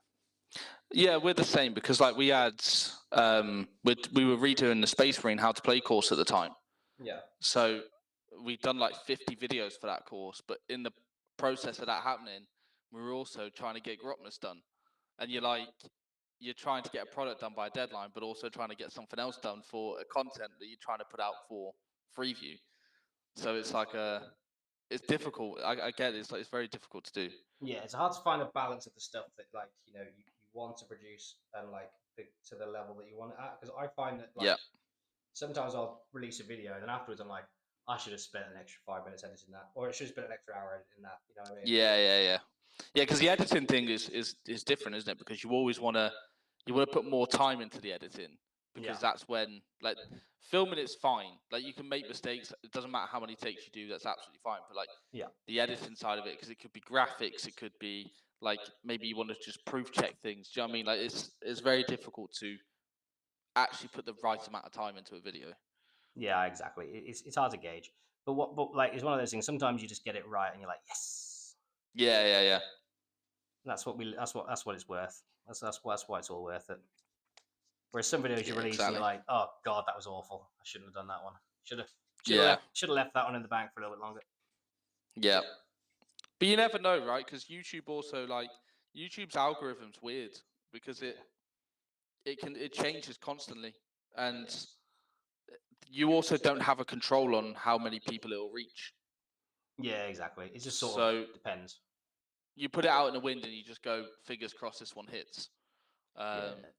That's kind of how it is with YouTube. You can do all the stops to try and get it to that point, but ultimately YouTube's going to be the one that actually puts it onto people's feeds or suggests it to people, right?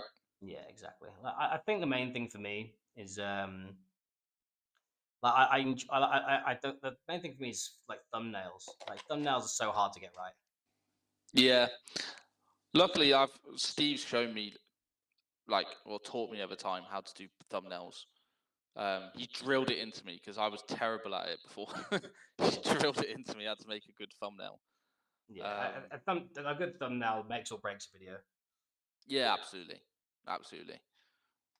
Yeah, we use Canva for thumbnails. I don't know what you use, but Canva's really good. I use Canva too. Yeah, Canva's fantastic, isn't it? Like, I love that website. Yeah. It's great. Oh yeah, my hand's red. Sorry.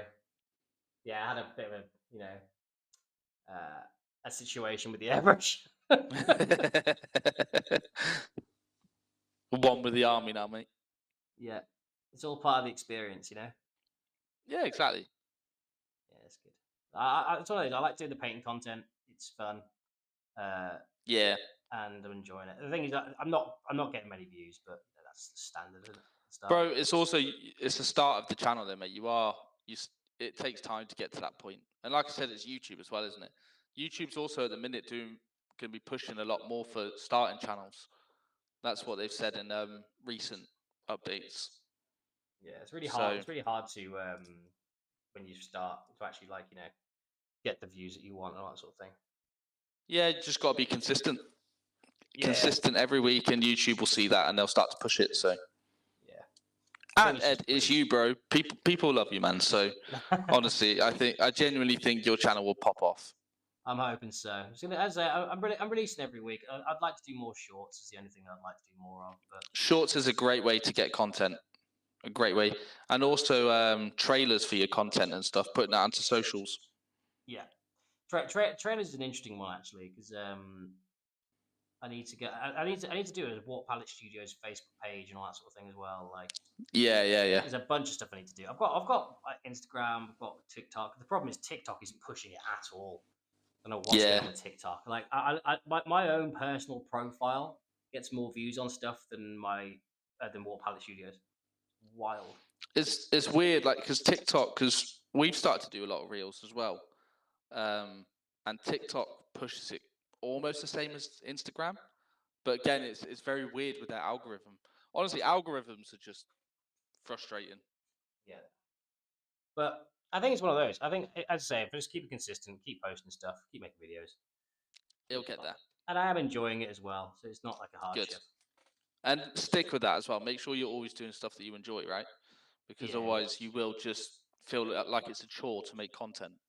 Exactly. Editing always feels like a chore, but like now that I'm getting slightly more familiar with it and slightly better at it, I do feel better about it. If that makes sense. Dude, try editing those like a pre-recorded battle report. Those things are monsters to edit.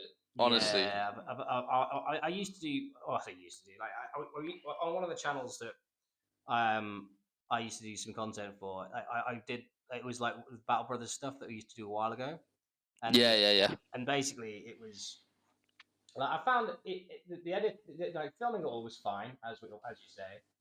But then editing it was just, oh god, like it was. I also I was much worse at editing then as I am now. Like I feel like now I'd have a bit of a better chance because I've also just got better programs for it and all that sort of thing. You know, like. What do you use to edit? I use CapCut. Okay, nice. The CapCut. I use Final Cut. Oh, nice. Final Cut's good as well. But I use CapCut like Final Cut because CapCut's really good because the Pro features means that you can enhance audio on tap. Yeah. And I don't know how. I don't know what wizardry they do to make that audio sound as good as it does for this shitty little mic that I have. But it sounds very good.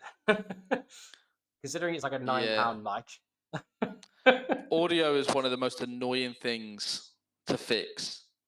Yeah. Especially when it starts to glitch or something. Yeah, I've not had any audio issues yet, to be fair. Like I've found that the audio, generally speaking, is fine. Because all I do is just record. I literally do a voiceover with my mic. It's not the battle reports don't matter. Sorry, I'm not doing battle reports. It's not like I need to record what I'm saying at the time because it's all voiceovers, which obviously makes it a lot easier. Because all I have to do is like talk about what is on the video, talk about what step I'm doing, like some tips of how to I don't know, thin paint an airbrush or something. I don't know. Yeah. And then once I've gone through it, I just enhance the audio on CapCut, and it just does it automatically. So yes, I've got a preset on Final Cut now that I've made, which is just like I've added compressors and stuff onto it that I've developed over like the years of editing now. Yeah. But like it's so difficult to find the right one because if you bring in like the battle reports for us, for instance, we have 3 different audios effectively because we have a voiceover guy who does voiceovers. We have interviews that are done in a different room with different levels of audio, and then also the actual battle report audio. So you got 3 different ones that you're trying to balance and actually make sound similar. Yeah, of course. It's a nightmare to do. Yeah, it does sound rough. But luckily, I just have my little mic. Yeah, you got your little mic. little mic, just talking to the mic, talk about some stuff. Yeah. Yeah. I think the main thing is with audio is, and it's weird though because I found that people can forgive bad camera quality, but bad audio they cannot deal with. No, audio is always the first thing that people complain about, but like no one will ever say, "Oh, there was this problem, or this graphic was on too long, or this that's never really mentioned. It is always just the audio sounds bad, and it's the graphic stuff is all subconscious as well, isn't it? Like. Yeah, exactly. It's just to trick the brain. Like the first 60 seconds of a video is the most important, right? You just got to capture them with some pretty stuff. It works on me too. I'm not saying that as if like, oh, let's capture them. Like, literally me. Like if I just see like some pretty graphics of some models and like, oh, cool, and I'll just watch. No, it is. It is. It's true. It's human. It's how your eye perceives things, isn't it? So if it's just someone sat in front of a camera that's less flashy as here's some models or here's the final outcome or here's like a painting guide or whatever it might be, right? It is important to get that first minute right. But it's so fun being like content creators though, because you just get to do so much. You can be very creative with what you're doing. Yeah, for sure. It's like ultimately, paint. It's one of those things where like if it ever gets to the point of like a if it ever gets to the stage where like you know I can't remember what I was saying then. I was zoned out and saw some green. What was I talking about? Like full time? Oh, yeah, if I ever got to the point of full time, that'd be awesome. But like, it's a mile off, so I'm not going to worry about it. Yeah, I was very lucky. I was very lucky that I managed to fall into this. I never take it for granted, the opportunity I've been given with being able to do this full time. Oh, it's awesome, man. It's awesome. Doing content full time would be awesome, man. Yeah. Well, won't lie, mate. You 6++ lot have absolutely been smashing it, and the stuff that you guys are doing it's been awesome to see the growth of that channel. Yeah, the growth's been really good. We're finally at 10K. Yeah. Yeah, honestly, congratulations to all of you lot, because I love 6++. Honestly, out of all the teams out there, I absolutely love 6++ the most. 6++ is fun. You guys are my favorite. Yeah, I'm glad I fell in with it when I did. It was a lovely little experience. Yeah, absolute legends. Yeah, they're great. It's just so wholesome. Apart from when we talk to Harley, we're not wholesome with Harley. It's like we're having like a really intelligent conversation, and then Harley be like, "So what about it? Shut up, Harley." Yeah. Luckily, he loves it. Well, bro, I'm gonna have to shoot off. I just realised it's 2:20. Yeah. Where has the time gone? I know, right? It's like that hour was a 2 hour. It was actually 2 hours. So I'm like, whoa. Time flies when you're having painting. Having painting and fun. And fun, man, and fun. Well, dude, thanks for coming on. It has been an absolute pleasure having you on. No, mate, thank you for having me. Thank you for inviting me on, dude. It's been an absolute pleasure. And yeah, honestly, I hope everything goes well with this stream. And yeah, keep smashing it, bro. Thank you, man. Right, I'll leave it to you then and go, dude. And everyone say thanks to Jordan. Thank you, Jordan. Thanks for coming on. It's been awesome. Oh, thank you, Dave. Thank you very much. Dude, enjoy the rest of your day, bud. Yeah, and you, dude. I'll catch up with you soon, mate. Yeah, see you soon, buddy. I'll see you in a bit. Bye-bye.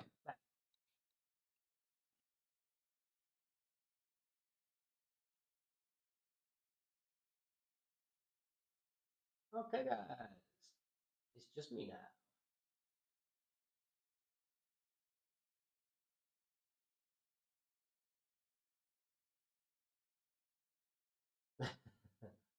Thanks, Jordan.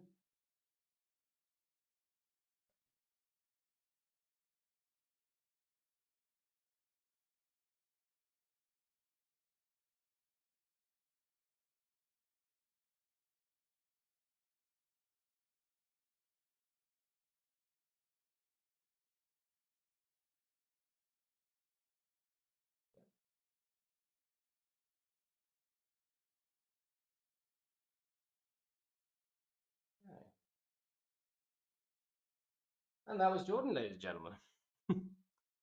Yeah, we love Jordan. He's great.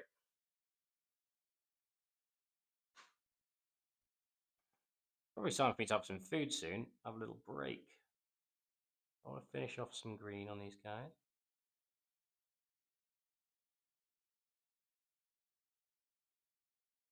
And we'll call it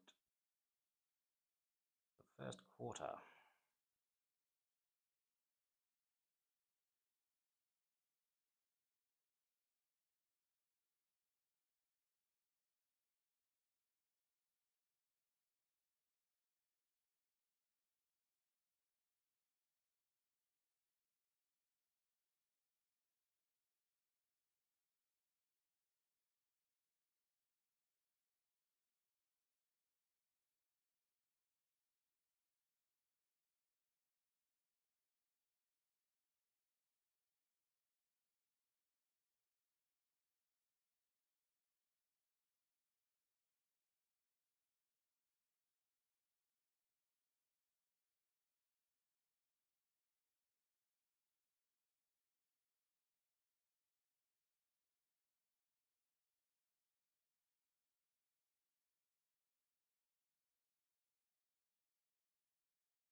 Okay, we've got through most of the knobs and the mega knobs. We'll finish off this guy. I'm gonna go get some food.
Okay, guys. So I've got this much green done, and I've got that much green left to do. So these are the red's done. The base coats are down on half of them for the green, and then I'm going to get the other half done when I get back. So yeah. So basically, guys, it has been a pleasure, and I'll be back later on.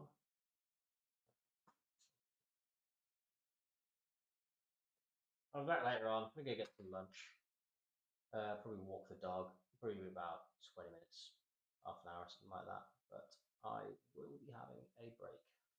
It's been a long one so far. So I say long one so far. I'm not going to call all the way through. What a day.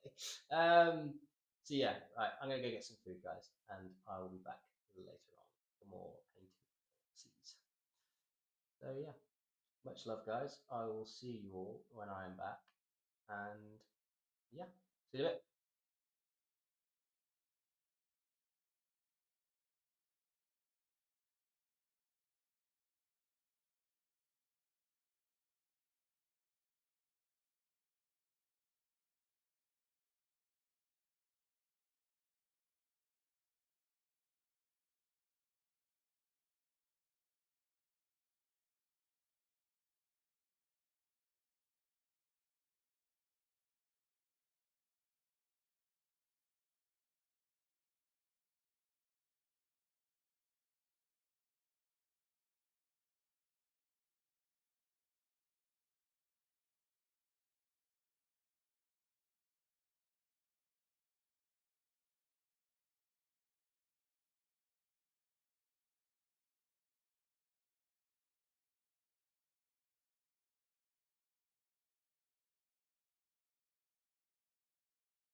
Oh. Right, I was halfway through green, wasn't I? Let's just keep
Yeah, dude. So the points of the army is not many. I think it's like 2 units of knobs, a unit of boys, 2 war bosses. Probably what, like 600 or 700, something like that. Not loads. But yeah, just a small little warband. Tuska's little warband. So I couldn't tell you the points off the top of my head. I think a unit of knobs is 100, so 2. Sorry, I think it's 100, so 2 units of knobs is 200. 2 war bosses is 90 points each. 380, about 500 points ish. As a guess. Oh, sorry, and 5 mega knobs. So, what about them? And they're like, that'd be another. That's another 200 points. So yeah, about 600-700 points, something like that.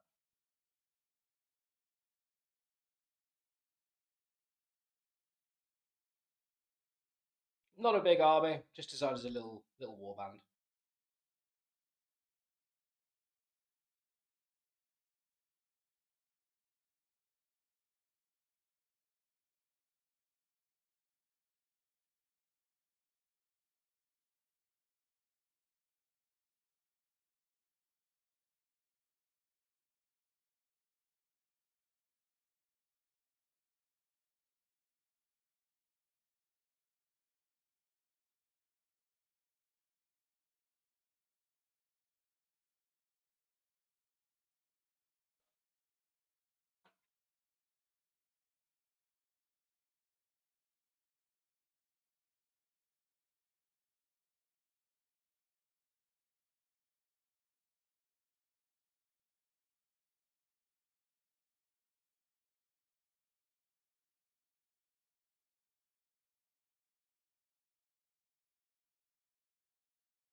To be fair, I've been quite enjoying painting these orcs so far.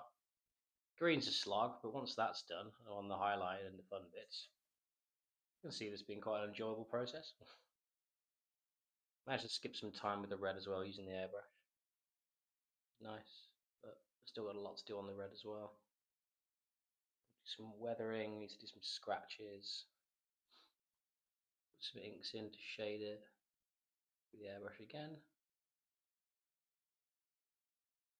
And I just need to re-wax some highlights on it as well. I do have quite a cool paint for that, to be honest. I might try it out. It's fluorescent red from Vallejo Model Air. It's an awesome little paint, that is. Reads more of an orange, but it's good for a highlight for red.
Okay, guys, that is the green. First layer of the green done.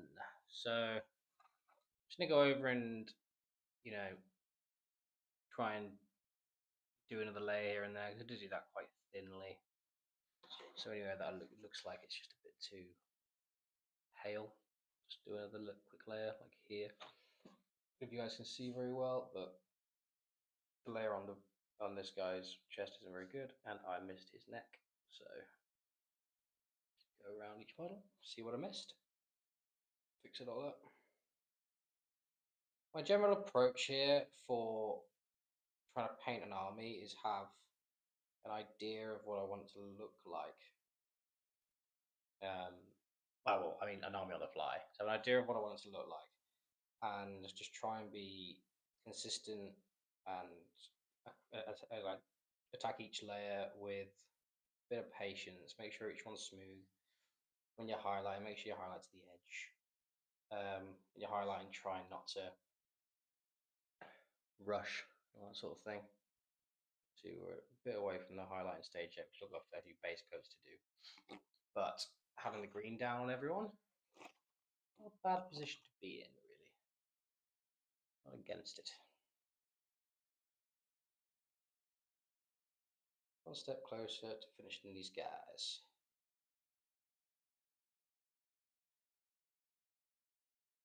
We got Toby on at 8 o'clock from Black Crow Gaming. That's exciting. Excited to have him on. It was his idea for the Tuska warband, actually. So, going to see if he thinks I've done it justice.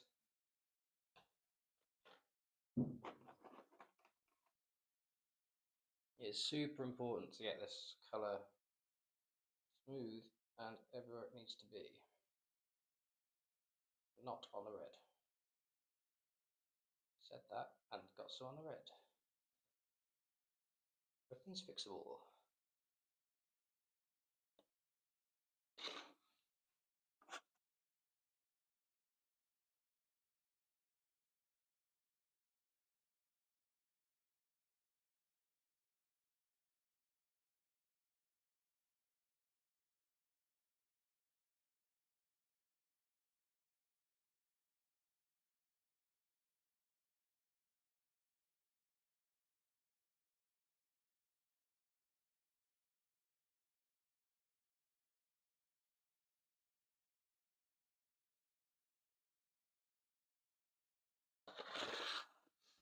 Nice.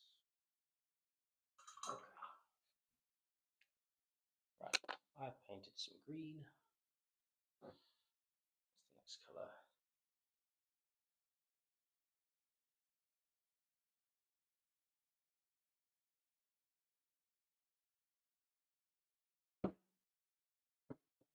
Let's paint some browns.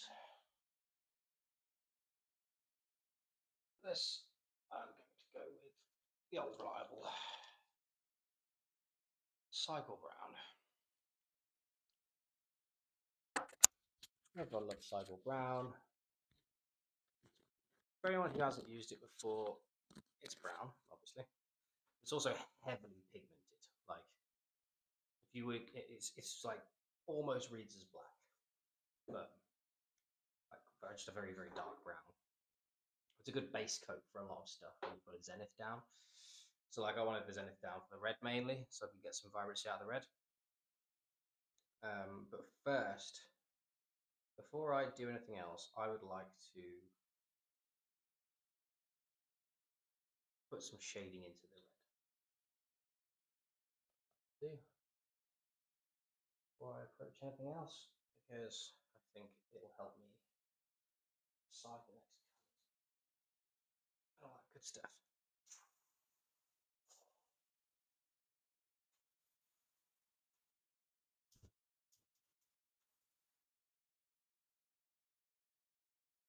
Oh shit.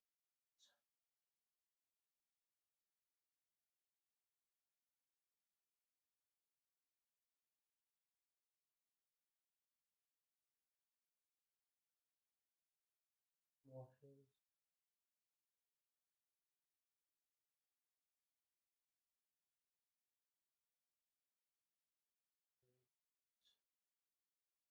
This is whole red. browny red. I'll put this through the brush.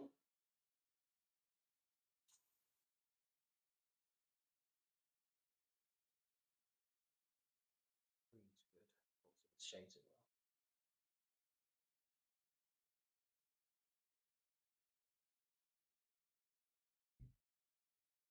It's coming up to 5 to 4. We're approaching the average work day now.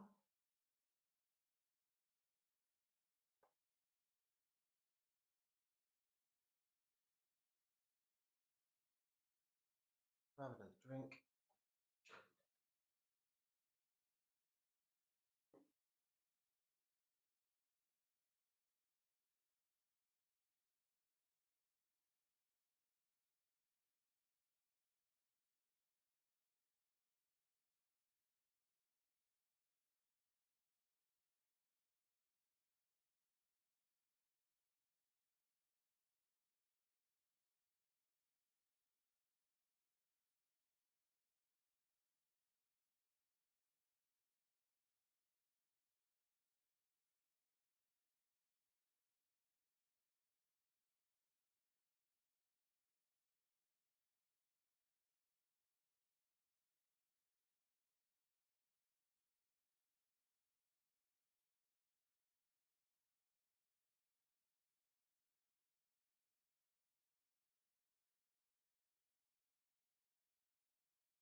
And I've got a monster. I'm just going to keep you going.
also put some shading into the whole red again. And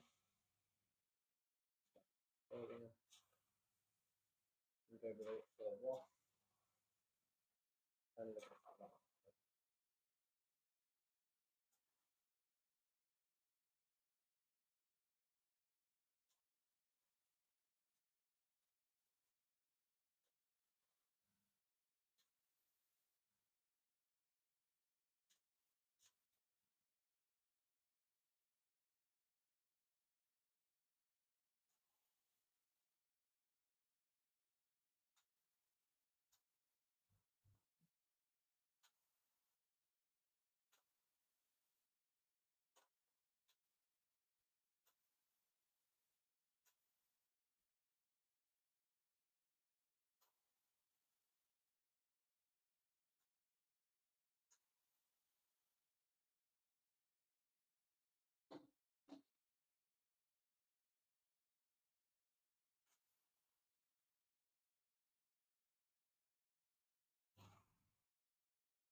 Next we're going to go with some Sigil Brown.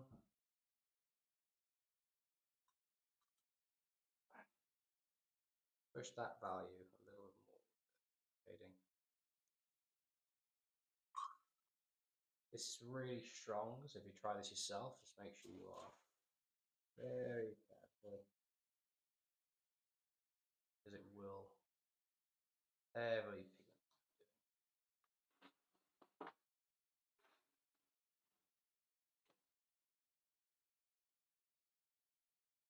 There's an example here.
There's an example, that's before,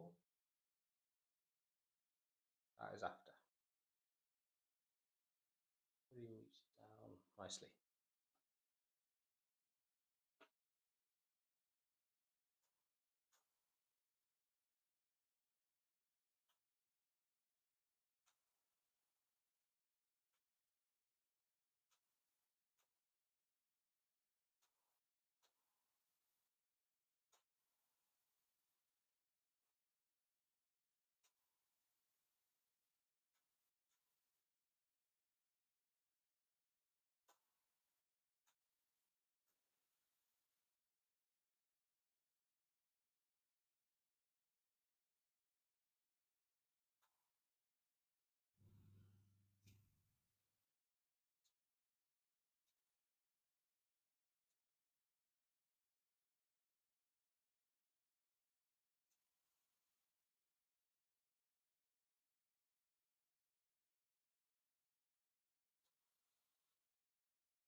Okay, guys. So I'm going to leave all that to go off for a while because quite a few layers on there. I've got some washes on there as well. So what I'm going to do is I will be back at about 8, so or a bit earlier, but probably about 7. We're basically going to go. I've got Toby coming on from Black Pro. He's going to come on about 8 o'clock and do some of the prize draws then. Do some of the other prize draws later on. Anyone, basically, whoever's donated so far, awesome. Thank you very much. We love you very much. And anyone else who donates, obviously before the prize draw, will be eligible for that prize draw, and their name will go in the pot. So if you want to donate, go for it. Be awesome. Links are down below. Much love, and I will see you when I am back. Leave a message in the chat for everyone else.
back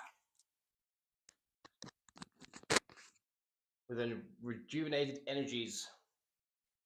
Get these done. We have Toby on at 8. That's exciting.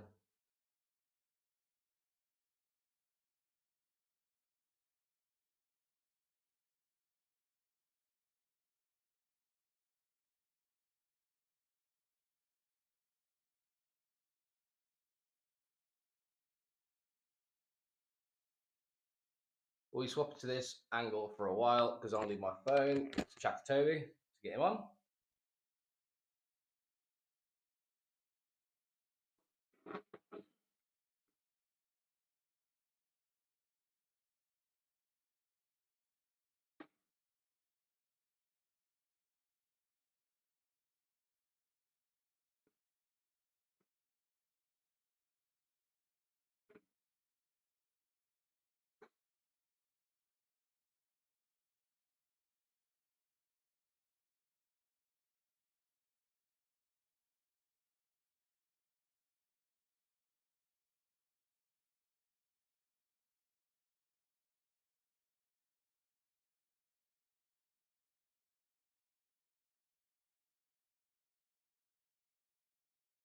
Okay, so 8:30. Sorry, half 8.